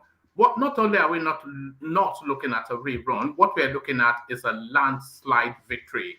Because if you take away the 3 million that Peter Obi takes away from the PDP, and then you move that to a third space, then the margin between the PDP and the APC, which was roughly 3 million last year, it becomes 6 million. 6 million thereabouts. Let's just even cut it out, one man. Let's even give 2 million out. Let's give 2 million. My brother, let me finish, please. No. Let me finish now. Say what you're saying. Information I'm giving you that I just found. So the number of registered voters total as of 2022 in Southeast is 14.4 million, actually, from the INEC database. 14.4 million in Southeast total, including the new registers, everything. Yeah. How many is the South? South is okay. Sorry. Let me correct myself. Sorry. Southeast is I'm coming. Is the database there? Southeast we're waiting. 10.6 million, followed by South, like 14.4. So South is 14.4. Who has the least registered voters? Who has the least registered voters? It's the Southeast, we know, but yeah. The South, we know that already now. That's why. Yeah, so it's still weighted against you now. Everything permutates against Peter Obi. If we're going by that. I mean, honestly, I admire you guys. I'm not even gonna lie. I admire you guys. He's hoping against hope, isn't he? Hoping against hope. I swear to God. I admire you guys. Wishful thinking. Kulata, what I want to tell you is they will surprise you. Then nobody's going to be surprised No. And Kulata, you're a man of data. You're supposed to understand what I'm saying. What I'm going to tell you is that 2023 election, the thing that is going to matter for people that is going to emerge on top is anybody that can bring out the highest margin of vote from his base, the highest that's not going to drag too much. No, but you need one order. You need to you skipped one order first. 25% in 24 states. You cannot skip that order. And by the way, it's not only the Southeast. It's not only the Southeast that is energized. The whole country is energized. So if you are thinking there's going to be a spike, what is energizing this whole country? What? Because an article, we know article. No, it's the future and the decisions that is going to be made. And actually, what is energizing? Say what is energizing? It's also the tribal undertone that Peter Obi has introduced to the politics. Okay. I feel the only thing energizing this election is the bitterness that people have for APC government and Buhari's government. That's true. That's true. You're not wrong. You're not wrong about that bitterness. But you guys just do me one favor. Playtown, I know you are close to the campaign. Just do yourself one favor. Yeah. Count 24 states that Obi will get 25%. Because that's the constitutional requirement. So I have unrestricted access to the database center, yeah? And I've had this discussion private with I'm coming with with No, OJ. in And short, does he have the please, 24 no, states? wait, Does he now I'm have it? coming now. I will we oblige know you. it. We know it doesn't have Drop your, Nasarawa anyway. We know it drop doesn't your have number. Nasarawa. Flat, I would like you to drop your number. I have a full data for you.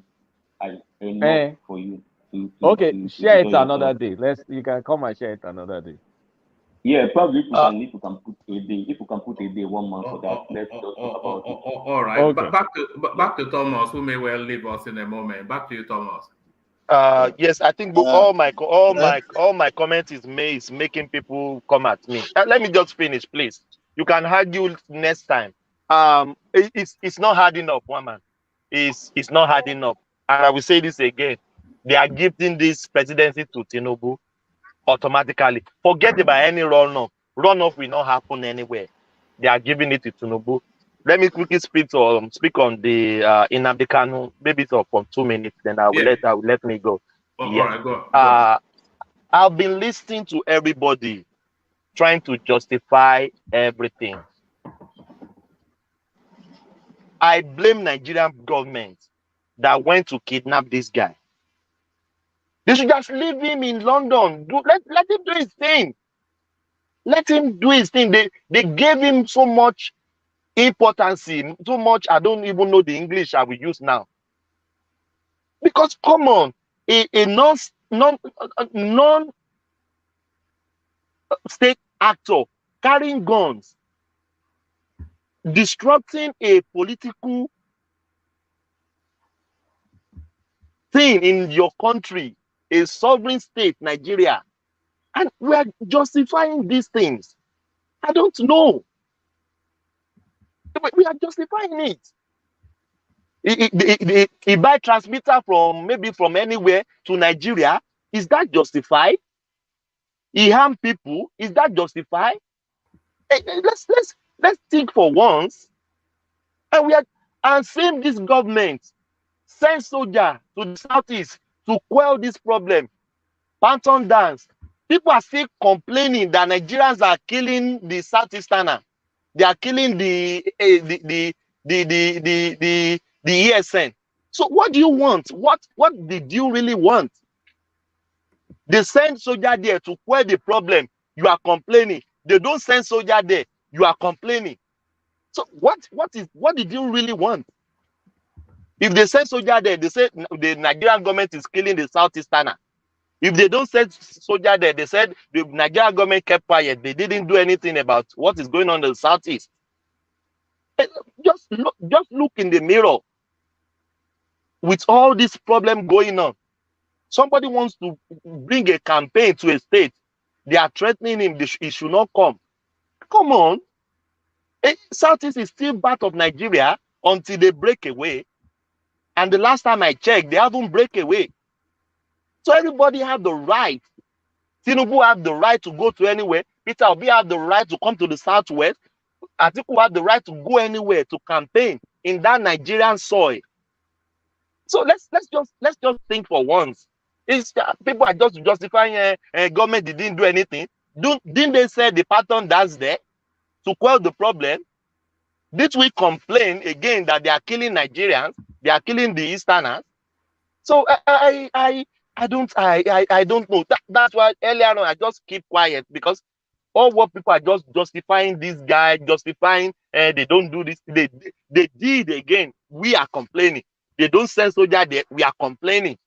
So one man, I would just let me. I'm just angry since morning. I will just piece up that what did the Southeasterner want? What do they want? If they send soldier, problem. If they don't send soldier, problem. I don't know. If I have any magic power, let them just go.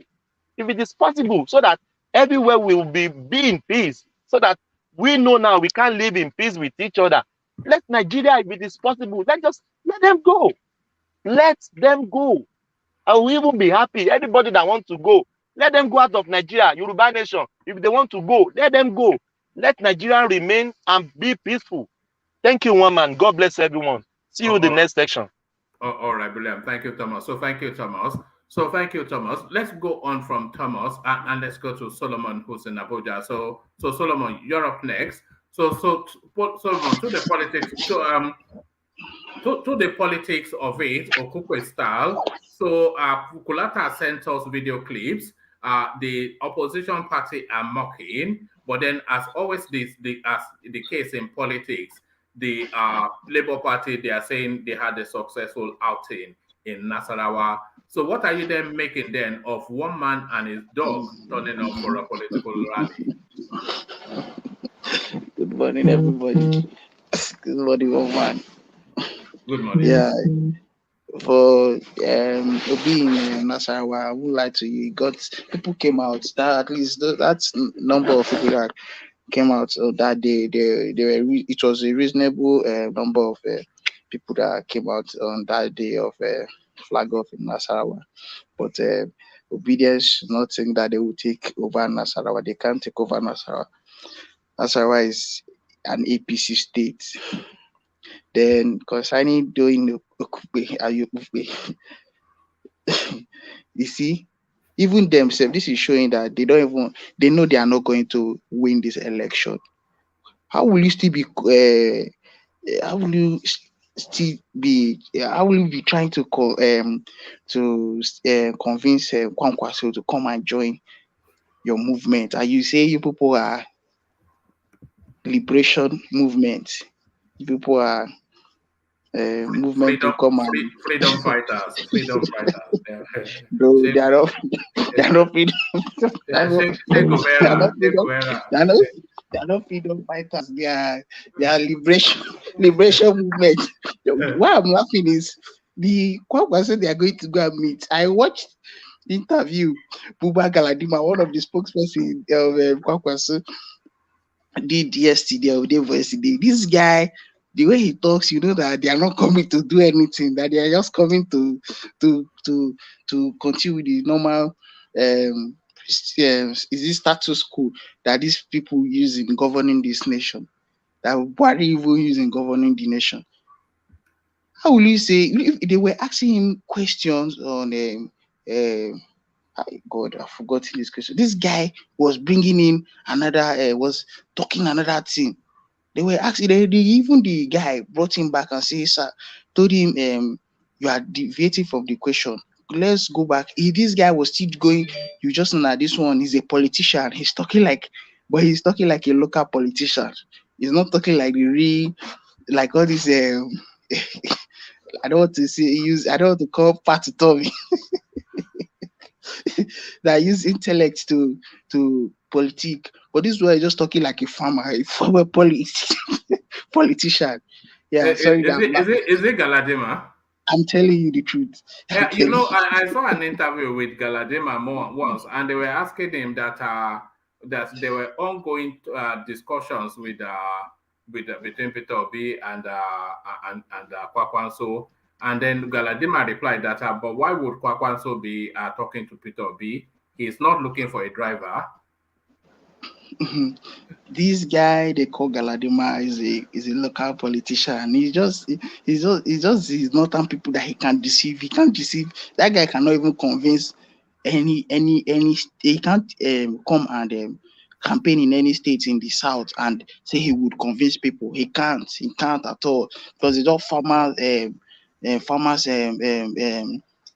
politics that he used to play. So why will Peter be camp? Why will Labour Party still be looking for alignment? Why would they want to have something to do with NMPP? This to show you that these people are not ready for real. They are not ready. They are not ready at all. They are not ready. This movement is just normal politics. Even if P2B alone has a motive to make have a very pure motive towards Nigeria, but the people around him, they are all politicians. They don't have motive. Their motive is not clear. They are just coming in because they are no longer relevant in their various parties. So they saw a party like Labour Party and and then somebody like Obi came in, and look at the way this guy stepped down, was no contest in the primaries. So they want to use his personality to boost the party the party status in the country, of which is not going to work. So this is just clear. Nobody, one don't need to talk much about Labour Party and NNPP trying to, as in Labour Party still going to contact NNPP. Instead of Obi to do this thing, let him just go back to PDP. They should take this man back to PDP. They should go back to PDP and resolve with Atiku, and they should let so that they will win. They will join the winning train and the winning party and win this 2023 election. What is NNPP? Who are NNPP that they are going there to say that they want to go and have alliance with them? No, it's not making sense at all. And right now, if anybody is truly, if nobody wants to be hypocritical, they should know that Labour Party has nothing to offer. That is what only Obi cannot do the work in that party. So they should just deviate from that movement and support PDP. Yeah. Solomon, it looks as though his son has been at the brandy again, and they've told him to stop drinking. He's telling us the states that Peter Obi will get 25%. It goes Plateau, Taraba, Nasarawa, Benue, Gombe. You know Gombe. If you go, if you go and ask for Peter Obi in Gombe, they will take you in the direction of the spare parts dealing something. It says Bauchi. I don't know. Like I said, it's been at the brandy again. Adamawa, that Atiku's own state, Peter Obi will score 25% there. Or your state. If you go to Oyo and ask for Peter Obi, they will take you to the local chemist that are you know, look at that, ridiculous. But then back to you. They are just whining concerning Obi is not going to get up to 20 states safe. Let's not say 24 states. He will not get up to 20 states. In fact, the only states he's going to even get, see, where he's getting votes from, I keep saying it here, and they will still share it with him is Southeast. Then South, I don't think he's going to get 20% each, 24% each from all the South states. But he have some states he would, like Delta State. I believe he might get 25% in Delta State, and Edo, that one they might even give him 100% in Edo State, in Edo State, and Rivers, yeah. But you see, like Akwa Ibom too, he's not getting any votes, any 25% there. And Cross River, I saw there was this is it Cross River that the Ben Ayade is the governor? Those people, if you see the PDP heavyweights that are there and the rally they held there in like about 3 weeks ago, you know that this state is really a PDP state. As this state PDP is going to take over that state. So they should not, this permutation they are permutating is not accurate. They should bring down their hopes. They are really working, but to be honest, they can't just do they can't do this thing the way the turnout is not going to be the way they are really thinking of it. I know that they are penetrating, but no, the penetration is how many modes you want to use in doing this thing, and not just how many modes. These are things that people have already laid down, and you think you can just come out like that and then scatter everything, especially in person of Tinubu. You can't see. They should come down from their high horse. They are not going to get up to that 24 states that they are talking about. They won't. I'm telling you the truth. They won't. All right, brilliant. So let me take you to home territory, Solomon, so you can make the sort of excuses that we traditionally hear from Sake Fada. Atiku's job is to unify Nigeria, not the PDP. So this is a member of the campaign council saying this. So it's able to unify Nigeria, but not the PDP. So give us the usual excuses that we hear from Sake Fada when we talk about Peter Obi. What your candidate, the unifier, should they drop that particular logo if he cannot even unify his party? No, they should not. They should not. See, let me tell you, just like a home that we have, even in every homes, there are Judas in every homes. In every 12 there is a Judah. So and that Judas, there's nothing you will do to him, even no matter how you try to bring up to make peace with him, he will just do what his name implies, or why his name is, he will still exhibit that attitude or that character that make them call him Judas. So in this PDP, we should not use because of the party. The party is not just only one. Okay, those governors they do not have direct problem with Atiku. It is Wike's problem that they are clinging with Wike with to they are standing with Wike to all in the name of they are having problem with Atiku. It's only Wike that have problem with Atiku, and his own problem he knows is I feel that his song is for him. It is him that it's in the pain. Yeah, the song that So, he Makinde that endorsed Tinubu, he doesn't have a problem with Atiku. the Makinde, there was I saw a headline where Makinde said that Oyo is going to vote for PDP. I did not see where Makinde said he's voting for that Oyo will support Atiku. I did not see any place he said it. It was what he said was Oyo will vote PDP. That was what he said. He did not say that. That Oyo will vote Tinubu. But we know that tribal politics will still play in that place there. But we are talking about this Wike space, and because Wike is the person now, is because of this Wike issue they are saying that PDP is not united.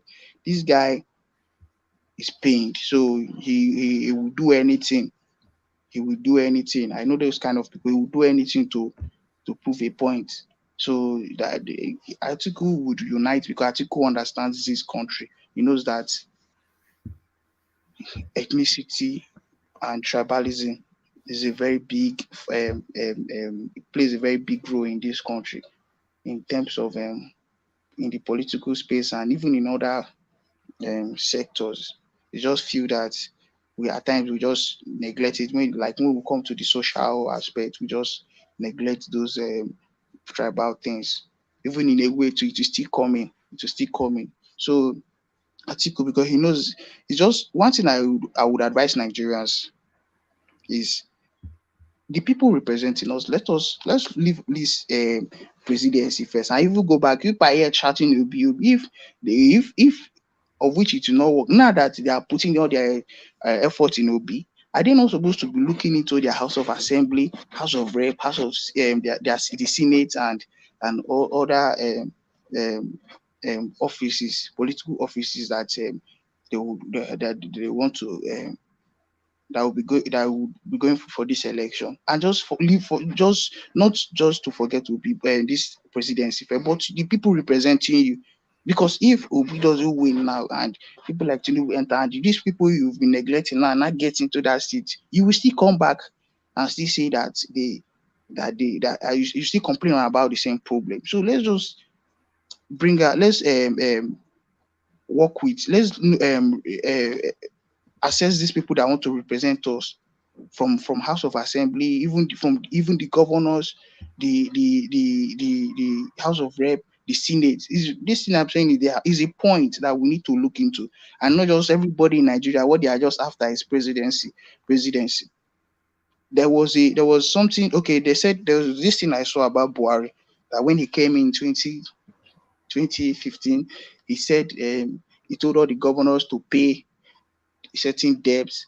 Some governors refused. With that one now, will you blame Buhari for that action? It is the governor you will blame. So let's not just be championing only everybody now. Everybody is presidency they are just looking up to, and it's not making sense. Yeah.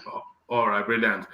Rivers Governor Wike increases special assistance to 200,000. So is this making the news, and how is this justified, Sullivan? Of course. And some people are happy. Some people say that. Some people are happy. People that don't like PDP are happy that they're supporting this guy and saying that he's making a good, like they are just being biased about this Wike's action. I will employ how many 200,000 special advisors, right? Yes, 200,000. Waiting the one advice, even one person self advice, you never take finish now 200,000, and he's going to his money anyway. These things are still form chance to extort money, to siphon money from the government. To what do you want? Is it right to say you've appointed 200,000 special advisors? It doesn't make sense at all. It doesn't make sense at all. It said it's still looking for more. A lot of people are saying it is essentially wanting to use them to rig the election. No, to get rid of the money that he has stolen already. Yeah, with, it might be true. with the change in currency. It might be true. It might be true. It might be true. Yeah, it might be true. Yeah, it's a very big point. Like I said, yes, siphoning funds, like stealing, want to extort, is true. The money he has embezzled, he would want to look for a way, because everybody, I don't want to say I know some places that are available for all these kind of things, that if anybody want to, they can help you and go and change your money as a politician. But it's true, man. This country safe. How will you be employing those? Are you appointing those people? Is this job opportunity now that is? How many months does he have to still be in that office, and he's doing this rubbish he's doing? Please, I don't like talking about Wike's talk. I used to like the man before. How is the redesign Naira note narrative? How is it playing out in the country? What has been the effect? What has been the effect of it? Apart from the inflation, we know the inflation already, and what has been the effect? If truly this EFCC they are really honest, I think the most people, especially the politicians, they are panicking now. To be honest, they are really panicking. So the other day, they caught the one guy in Kogi that they saw $600,000 in Guarimpaye, in this house in Guarimpaye. That you're talking of Guarimpaye, or like, wow, that means in Kubwaye, they will have, like, where politicians are living, estate politicians are living, they will have people that will still have up to like $1 million inside their house, and 1 million naira cash. That is the equivalent to what is 1 million naira? Like cash in naira is worth $1 million. So you see, these are the things we're talking about. This thing now is going to spoil lots of things, and it's going to bring out, if EFCC should truly carry out their work, if they should truly, with honesty and not just being biased in sanctioning and in arresting people. They really, like the other day in Kano, they've arrested, I think, 87 people that they said they are into forest, wherever. Those ones is money laundering, definitely, that they are into now. They are into already. They were into, so they caught them, and they're still going to they will catch more. They will arrest more people. Okay, thank you, Solomon. So thank you, Solomon. So Solomon, for time, let me take the conversation in the direction of Ajale Koko, who I'm hopefully still with us. Are you still there, Ajale Koko? All right. I think Ajale Koko may not be with the system. Let's go to the progressives. The progressives, are you there, Ajale Koko?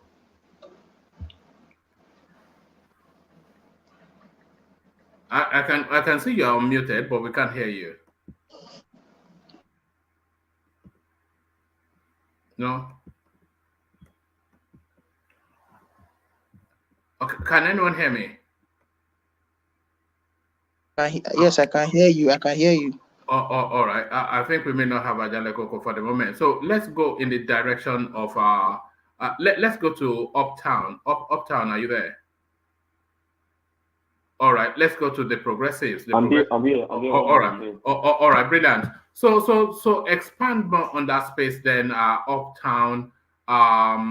The conversations between Labour Party and Kwakwanso, they were still in talks.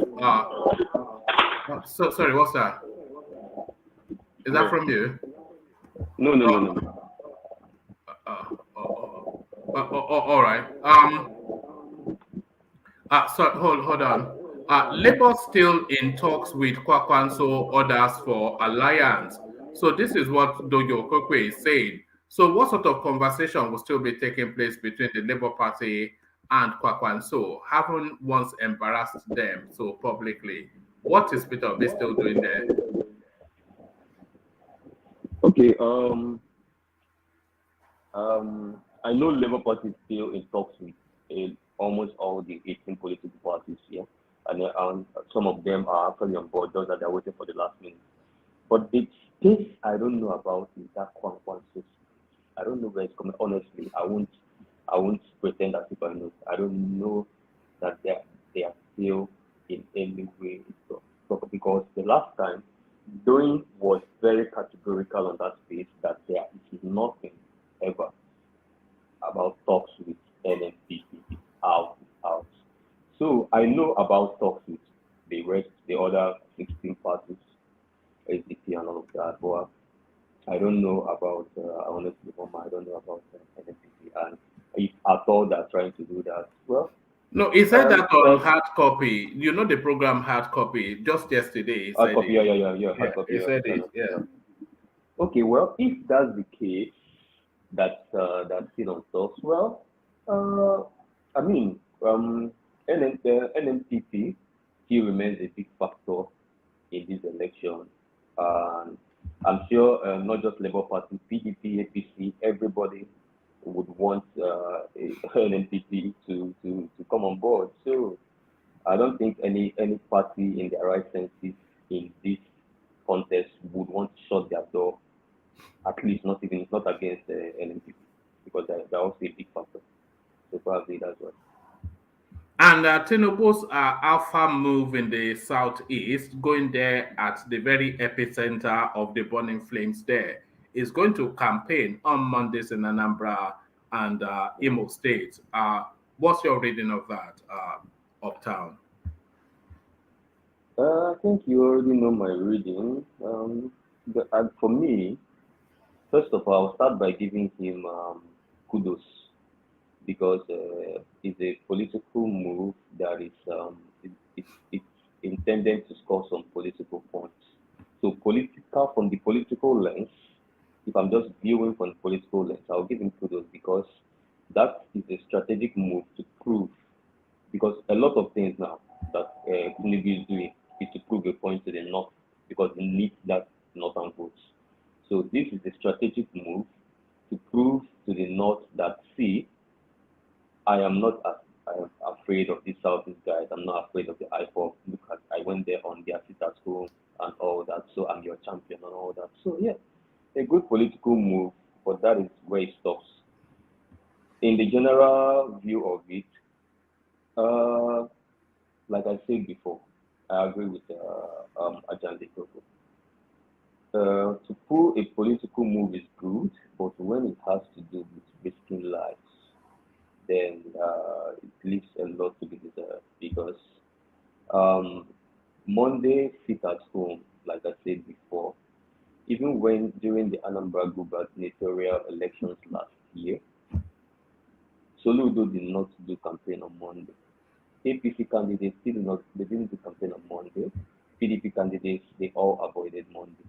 I don't think, to be fair to these guys, both APC, PDP, and ABGA guys that contested last year, to be fair to them, I don't think it's because they respect those unknown gunmen or because it's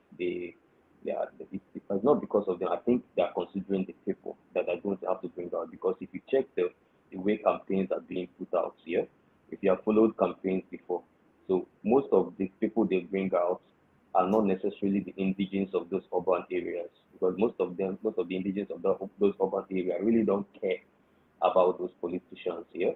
So what they do is that they go to the hinterlands, they go to the villages, they put their tracker buses and all of that, and then they carry those women, those old women, the people at the villages and the rural areas.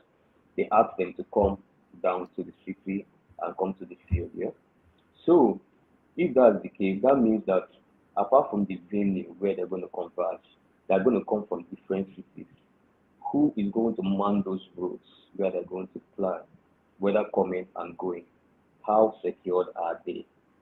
So even if you're going to secure, even if APC has, I believe APC has direct link to the federal government. So they can get all the military, everything from the federal to man the venue. Yeah, good and fine. But what about those individuals that are going to come from different parts of the state? They're going to move through the roads, different rural roads and all that. How secure are they coming? And also, how secure are they going back to their homes? That is really what I care about. Trust me, if Tinubu coming to do campaign on Monday in the southeast is going to stop sit at home, I will be the first person to stand in front of that campaign and champion it.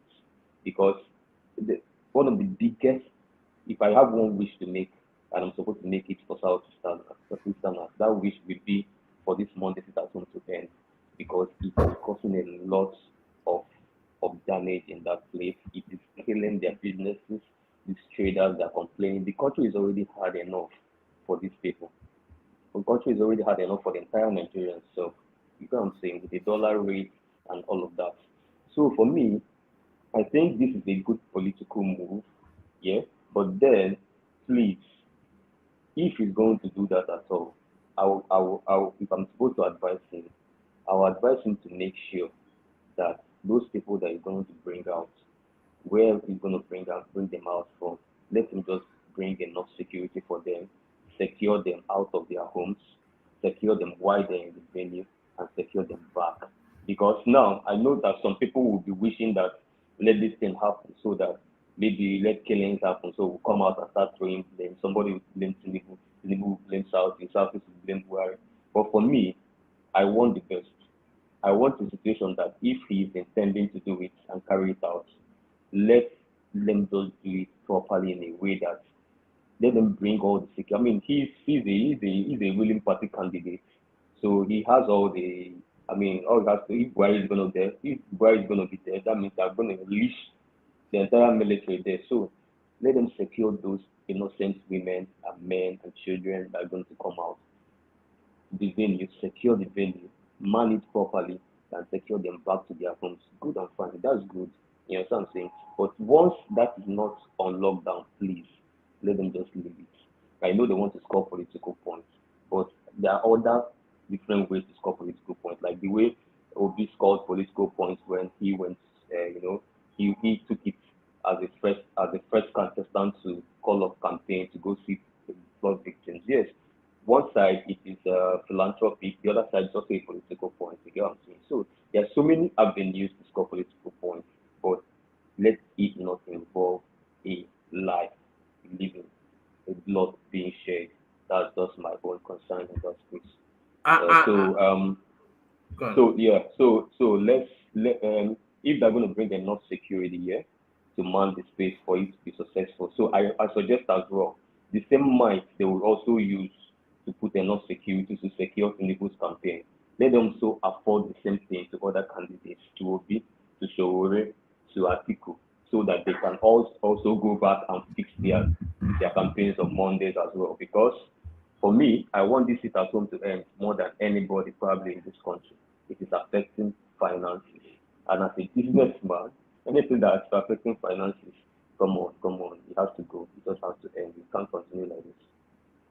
All right. So that's yeah. And to Wike hiring 200,000 special assistants in one go, is this money laundering? Do you think? It is a combination of everything wrong. This is money laundering. This is election rigging. This is like state sanctioned election rigging.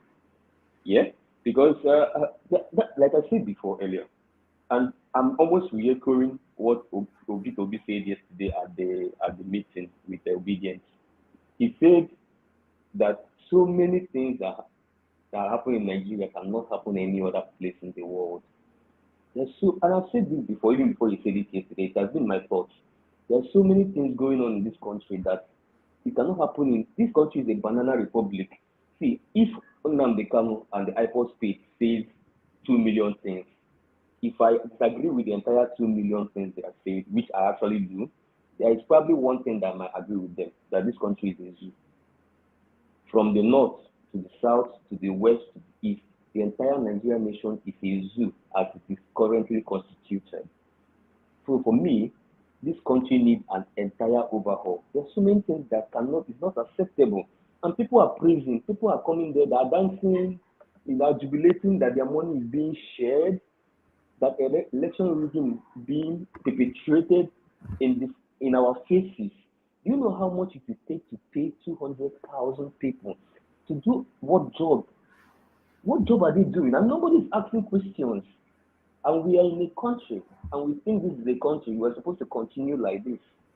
So for me, Wike, this is not the first time he's seen a lot of ridiculous things. Yeah. For me, I'm not even part of the people with the school of thought that is the performing governor. I think it's a sham, because a governor that is only concentrating on physical infrastructure, roads, and building bridges where there is no river. I don't think that is development, because I have Port Harcourt friends, I have River State friends. I have a lot of them that their parents have not been paid. I have a lot of them that do not have jobs. The unemployment rate in River State is high. Poverty rate is high. So how has those things you are building, how is it impacting on the life of the ordinary River State man or woman? So all you're doing is just issuing out contracts because that's the fastest way to launder money. Yeah. So that's the more you look, the less you see. Go to where there is no river and build a bridge. Then budget times 5 of it and collect the money and pocket it. That is not development. That is not development. I wonder how much River State owns as of today. We will not know till it's out of there. You know what I'm saying? So for me, Wike is everything that, and thank goodness he didn't just pick that ticket. Thank goodness he didn't just pick the ticket of PDP. He's just everything that a governor should not be. He does not have the quorum, he's not a Democrat, and every single thing he's accusing Atiku of, he's doing it in his state. He's a hypocrite. He does not obey rule of law. He's a tyrant. Every single thing is accusing APC and Tinubu of, and Buhari, he does times 2 and times 3 of it in River State. You know what I'm saying? So for me, I'm not surprised. I'm a little bit surprised because this is a little bit extreme. But then, come on, it's Wike. For now, I think what he's trying to do is trying to show, he's trying to build enough political capital. He's trying to show Atiku that, see, I am in control, because those 200,000 people are probably 200,000 votes. Imagine he taxed those 200,000 people to make sure they provide 5 people or 10 people each. That's 1 million. If it's 5 people each, that's 10 people each. It's 2 million on his bag, you know. So I think that he's just trying to prove to Atiku or whoever is planning to fight in this election that he probably has the electoral power to prosecute that fight. And I think it's crazy. This is just a banana republic we're running over. All right, brilliant. All right, brilliant. Thank you. So Uptown for time. Let me go on from you to the progressives. And on my way to the progressives, a gentle nudge in the direction, not to you especially, but a gentle nudge in the direction of the buy the coffee thing is not the exclusive preserve of Jafar and Ayo or Thomas. Anybody can participate. So click on the link, is highlighted on the screen, and go wild. So click on the on the link and go wild as you listen to the contributions of Akim. So Akim, you're up next. Are you ready, or have you gone to bed? All right. So everybody else has gone to bed. So everybody else has gone to bed. So hello, I'm here. All right. Adale Koko. So there you are. I came to you there. So let me take you to the epicenter of it. Then Tinubu then are going to the southeast to go and give Jini. So he's telling them he's telling them it's coming on Monday, and they better make sure that the roads are clean and tidy. Sit at home. Tinubu dares IPOB fixes campaign rallies in Anambra, Imo on a Monday. So every day of the week must be available to the country and Tinubu asserts this. Surely, Ajanle Koko. Yeah, thank you, woman, and greetings to our listeners around the world. Click on the like button, share, subscribe if you haven't done so. Well, I've made my position known earlier. I don't support it. He should respect the sit at home, though some of us can say, oh, yeah, it's by sit at home order, is by non state actor. But even the security forces, Nigerian security forces, doesn't operate on sit at home. They don't have roadblock. They don't have any shenanigan. They don't do any shenanigan on sit at home day. So that's to tell you that it's a very dangerous space. And, I think you can schedule it, to another date. And in the interest of peace, in the interest of not putting the life of his supporter at risk, because those supporters that you want to go and campaign for are the same people that will mobilize people out to vote for him. So, but if he loses some of them as a result of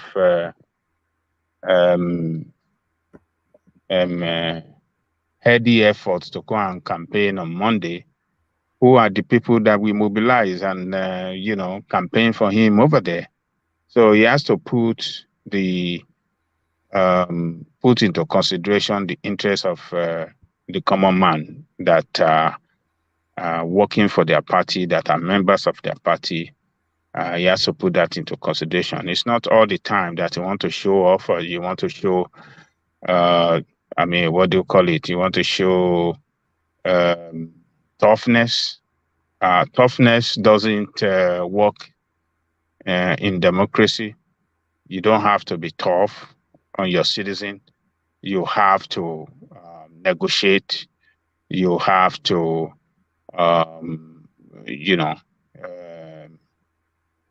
negotiate and, dialogue with your people. Those people that are unknown government, they are our people. It's just because we don't have government that negotiate and dialogue with people. That's why you see some people, taking up arms to fight back against corrupt politicians in our country. So it should, be tactical and not go there on Monday, go there another day, and present his manifesto. And all he can do, all he have to do, is to explain to people of the East how he want to go around the insecurity problem. What does this manifesto have for them on security? How does he want to do it? Manage the security of Nigeria as a whole, and that of East inclusive. So that is what is not to go and show, toughness and go heady on Monday and to show that you don't have nothing to lose if you go another day, and you don't have anything to gain to go on Monday. It doesn't have nothing to gain as far as I'm concerned. I know some people have a contrary opinion on that, but I think it should give peace a chance and see how he can,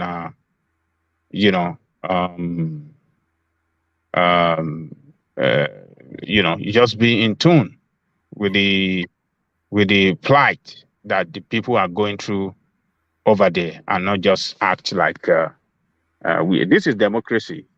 This is democracy as far as I'm concerned. So you can act better. That's my point, woman. All right, brilliant. Thank you, Ajanle Koko. So Ajanle Koko, to the space, Yemsen Wike appointing 200,000 special assistants. So what would they be assisting him with? with the man carrying his bag, have somebody to carry his bag. I mean, what's going on there? One man is in Nigeria that you see what you never see happen. What you never see. It's his stomach infrastructure. I mean, oh my God. Well, this is campaign season. I think he has started the inauguration of is it, am I using the right word? Is this the inauguration or yeah, that's what he said. He said the yeah. inauguration. Okay. He started the inauguration of them since the day before yesterday, and he said that they'll be issued with certificate of appointment and they will be paid from this month of November. They're going to be on the payroll. The Constitution give him the right to appoint as many as possible special assistants. So if he's having those people as special assistant on political matters, I think it's not violating the Constitution in any way. So, but what we know is that those guys he have, 200,000 people, are party members that are going to be on the ground to mobilize people for election. Those are purely, party agent that, are going to start work immediately and make sure that all their people registered and make sure that those they are familiarized with their people and getting them ready for election day. So that is the structure we are talking about. You have the structure, you have the people, you have the party, you have all the structure of the party, you have soldiers, he has constituted soldiers that will start mobilizing and working with people, preparing them before election day. So those people are now this what do you call it? This personal assistant or special assistant. Surely we have a strong commitment to this effort because this is a job. They were hired. They're going to be paid, regular pay, good pay. So these people will be, it's 24 hours job that they're going to be doing. Because any job that is back with pay, people will surely perform. So these people, each one of these people, I think, is it Playtown that was saying that if each one of them,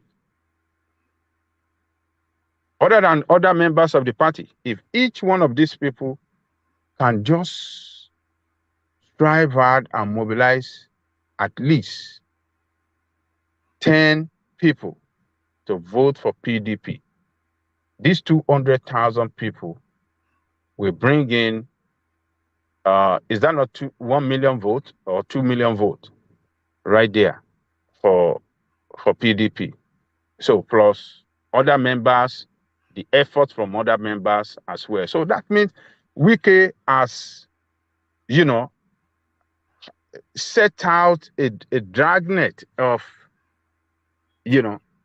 a structure that will perform effectively and then effectively and take them to victory in that state.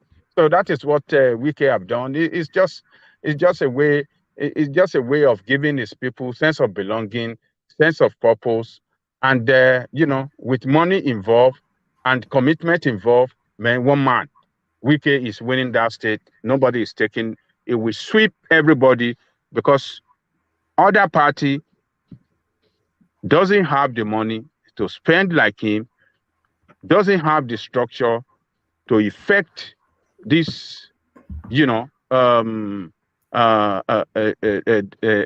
effort. I mean, this kind of effort that this guy has embarked upon. So they are not, they can't compete with Wike. So Wike victory is guaranteed, and it really want to disgrace PDP in that state, in presidential. It's ready. It would drag PDP to the ground completely, except something change. Ayu, PDP, let Ayu leave, and they come into terms with Wike and his group that maybe something will change. Wike is not playing. He has bought a lot of van that will be going from one part of the state in every local government. Campaign has started in such a very effective way. So he's not playing. This is the structure to effectively carry out a very strong campaign, rattle other party, and then and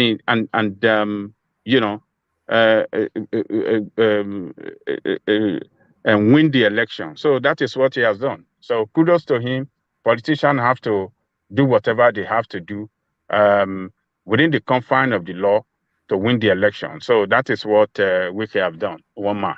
It's a structure to win election.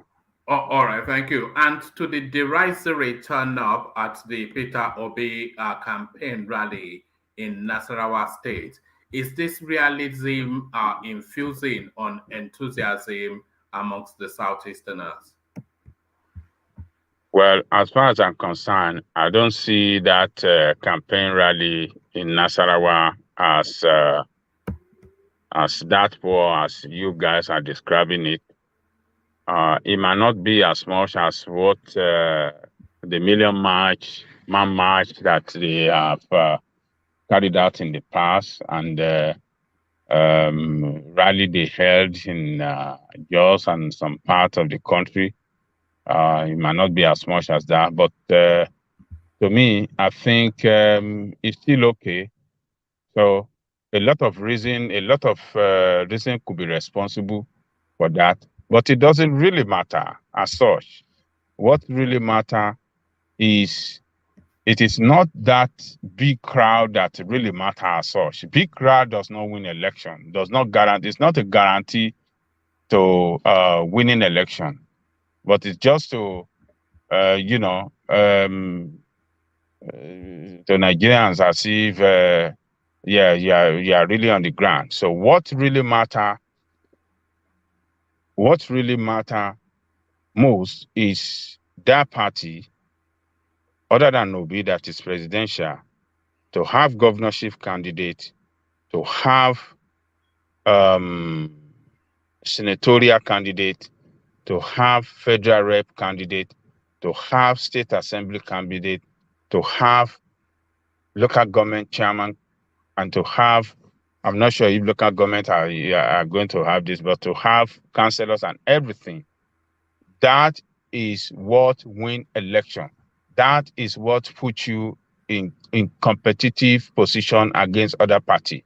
It is not by taking crowd to a particular place and you don't have people vying for elective offices on the field. So crowd is not a big issue as such. It's just a show off. Crowd can be rented. We have seen PDP and APCs, they rent crowd. They give people money to come to their venue. So crowd is just it's just a fraud in Nigeria. So, but if Obi people that doesn't pay shishi, they don't pay them no shishi. So for those that see turn up, at least we still have to give kudos to them. They have that conviction in what Obi represent, and that is what and that is why they turn up. They are not giving no shishi. So I think I will still give kudos to them for those people that came to the rally. It shows their strong commitment, and unlike other party that have to bribe people, have to pay people, large sum of money to come and show up and stuff like that. So it's not bad to me. It might not be as big as expected, but at least they fix a date to kick off the campaign, and they carry the campaign out. So they can improve on that. So it's a young party. It's not. I mean, the Labour Party have not had this kind of phenomenon before.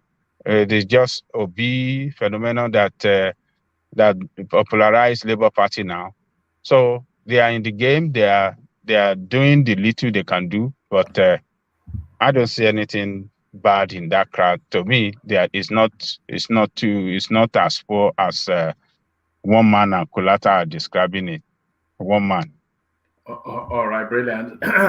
And these words, Ajanle Koko, they are spoken in English, but in any language, you will struggle to find sense in it. Article's job is to unify Nigeria, not PDP.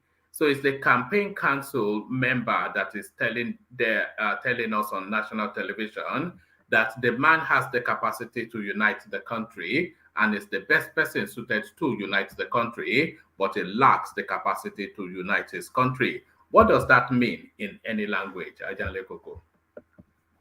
He said it is the duty of Atiku to unite the country, but not PDP.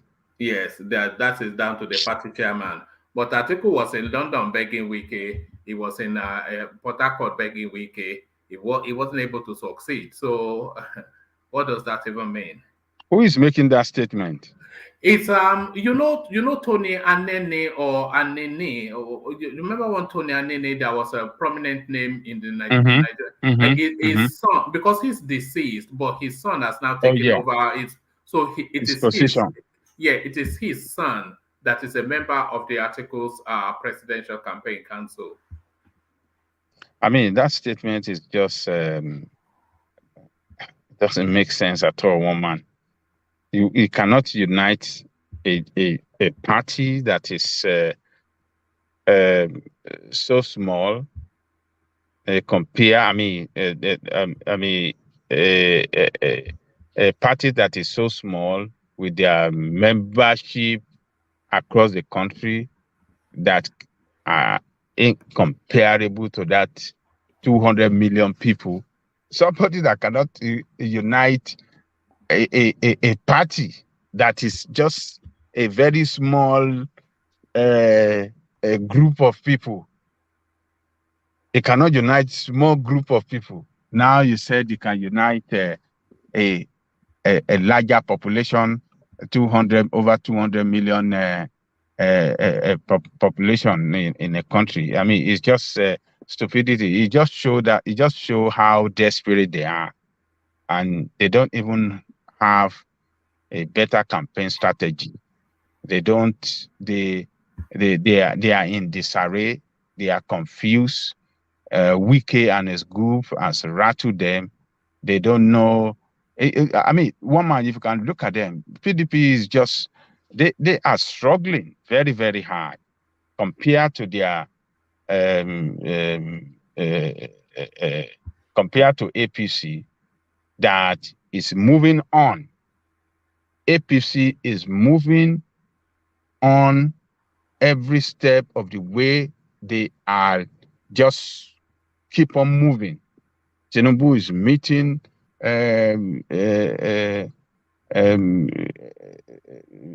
people. I mean, he just delivers a speech the other day with a business community in Kano, in Lagos, where Dangote was there. This Onyema, this man that happy, this thing. There's some other oil executive. They were there.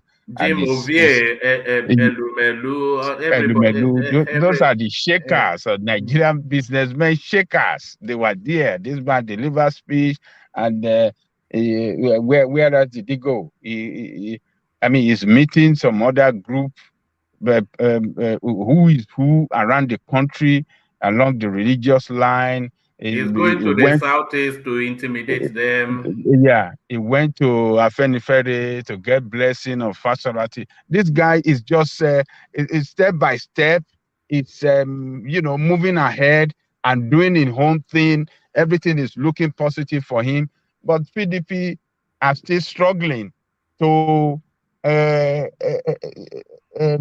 put out a case out there.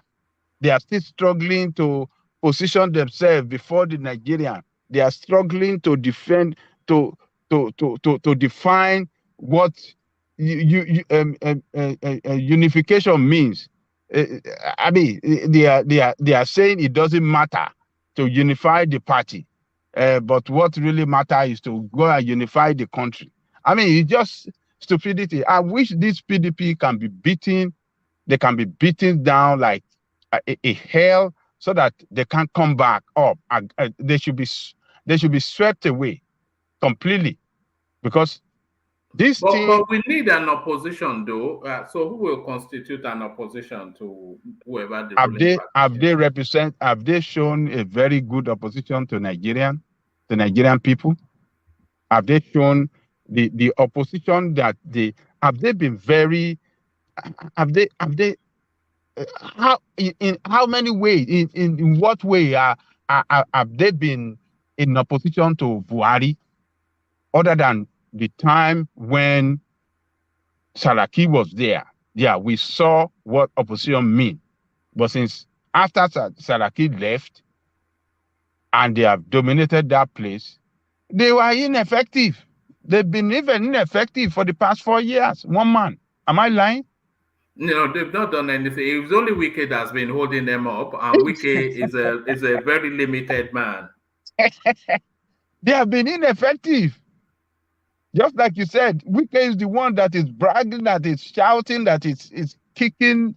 I mean, against APC, telling them that I will destroy APC. Just give me vote. Just give me ticket. I will destroy APC. Is the one that is being very energetic and show stronger passion for that party than any other leader you want to talk about in that party. So PDP is a weak party, and with what they have done with the Wike group, I mean, I don't see Atiku winning that election, except some people just cannot see it.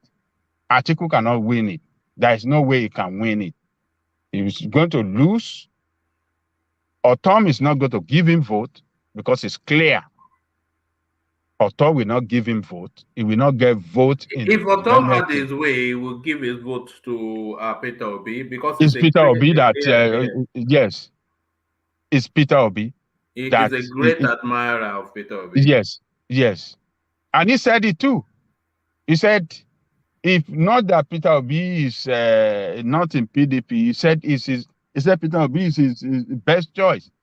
He said, but God knows tomorrow more than every other person. That is the way he ended that statement.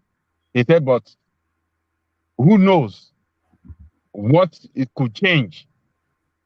He said Peter Obi is the best among them. So he cannot win then. He can't win in Benue. He will not win in, Rivers State, that gave PDP the highest vote among all the states of the Federation. I mean, you are going to lose that. You are going to lose Oyo. You are going to lose Ekiti. I mean, you are going to lose all those. I mean, who knows what's going to happen? So PDP, they don't. I mean, they are in a state of confusion, and it doesn't look like this election will. It doesn't look that Atiku will have his way at all. It's clear that they will lose the election, and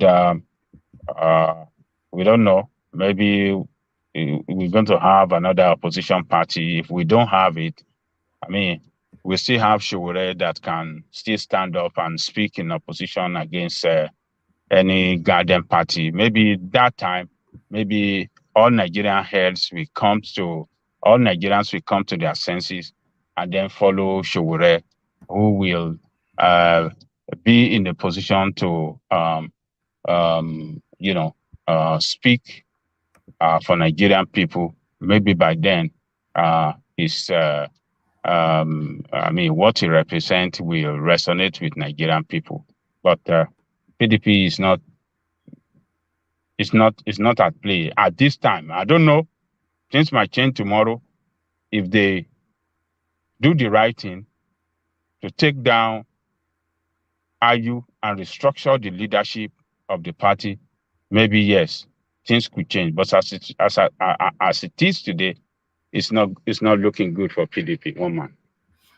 All right, brilliant. Thank you, Ajale Koko. So thank you, Ajale Koko. So we seek to start to round off. I think we're down to the core four. So we seek to start to round off to land, of course, on Ajale Koko. So gentlemen, I think all that can be said has been said. So just a succinct, very, very short closing remarks. Kicking it off with Solomon in Abuja. Solomon, have you gone to bed yet? Yes, he has done. So thank you, Solomon. Thank you for your company. From Solomon, we go on to Saki Fada, who probably has gone to bed as well. Saki Fada. Hey, one man. Yeah, man. Yeah. Yeah, that's been a very nice conversation today again. We'll keep pushing. I want Nigeria to be good. You know, Nigerian image is getting down today. All the economic indices are not actually giving us what we are supposed to have. The currency is going down day by day. I wish everybody well. We'll keep educating the public, and we'll keep wishing that we get the right leaders, because the only thing Nigeria needs now is leadership. You know, that leader that will come and start turning things around. Thank you very much. Thank you, Ajahn Koko, for staying at this point. We'll come again tomorrow to make it up. Thank you. All right. Thank you, Saki Fada. So thank you, Saki Fada. So Saki Fada now a regular staple on the platform. So Saki Fada a regular staple on this platform, but the man that holds it all steady, the mighty one, Ajahn Koko, the final word. Thank you, one man, and thanks to every contributors on this session. You all did good. Contribution was quite meaningful. Please come back tomorrow to have another round with one man. And to our brothers and sisters at the commentary section, you have all done good again. You are the strength of the platform. Please come back tomorrow to do another round with one man, particularly at your own section right there. You guys are just too, I don't know the way you guys are doing it. Chatting all day, you know, you think before you chat. I mean, that it's just too much. Me particularly can talk, but I cannot do what you are doing. And I believe most of us that can talk like that cannot really do what you're doing. So kudos to you. Come back tomorrow and do another round. Jafar, come back tomorrow and do another round. I see Ayo, come back and do another round. Alexander Akashi, the secretary, come back and do another round. Our brother Alexander Gomez, I'm confident that he will come back surely tomorrow. So every other person, Solomon, Kulata, Rational Mind, and everybody, let's come back and join one man tomorrow so we can do another round. So to listeners around the world, please click on the like button at this point in time as we are ready to wind down. So do that. Click on the like button, share, subscribe if you haven't done so. And to one man, good job again today. Almost 6 hours, 5 hours, 44 minutes. It's not a joke. Thank you for sacrifice. Thank you for bringing us together all the time. I want to guarantee you that tomorrow, by the grace of God, we bring it on, and we shall join you and continue the struggle from there. Thank you, one man, the Eagle. See you tomorrow, and have a nice weekend. Thank you. All right. Thank you, Ajanle Koko. So thank you, Ajanle Koko. So thank you, Ajanle Koko. So when Ajanle Koko rounds off, it is time to draw the curtains. So it is time to draw the curtains, only to really, by way of giving you the runners and riders in the buy the coffee thing. You notice, of course, you cannot fail but to have noticed that we are trying to migrate people to that space. And a lot of people, I won't say a lot of people, but certainly a core, a dedicated core has been availing themselves of that space. So, of course, Jafar, as ever, regular as clockwork, he treats it, as I often say, like a cinema ticket. Ola joins him in this instance. That was in the earlier session, and they were joined by Des as well. So that was in the earlier session. In the latter session, we had Thomas, who turned up, Des still there, Ayo joined in, and Kulata, as ever, rounds it up. So there it is, the runners and riders. So that's the space that the platform has evolved into now. So come and meet us there. So I'll leave it there. Carry the conversation on within the comment section, but here I say peace.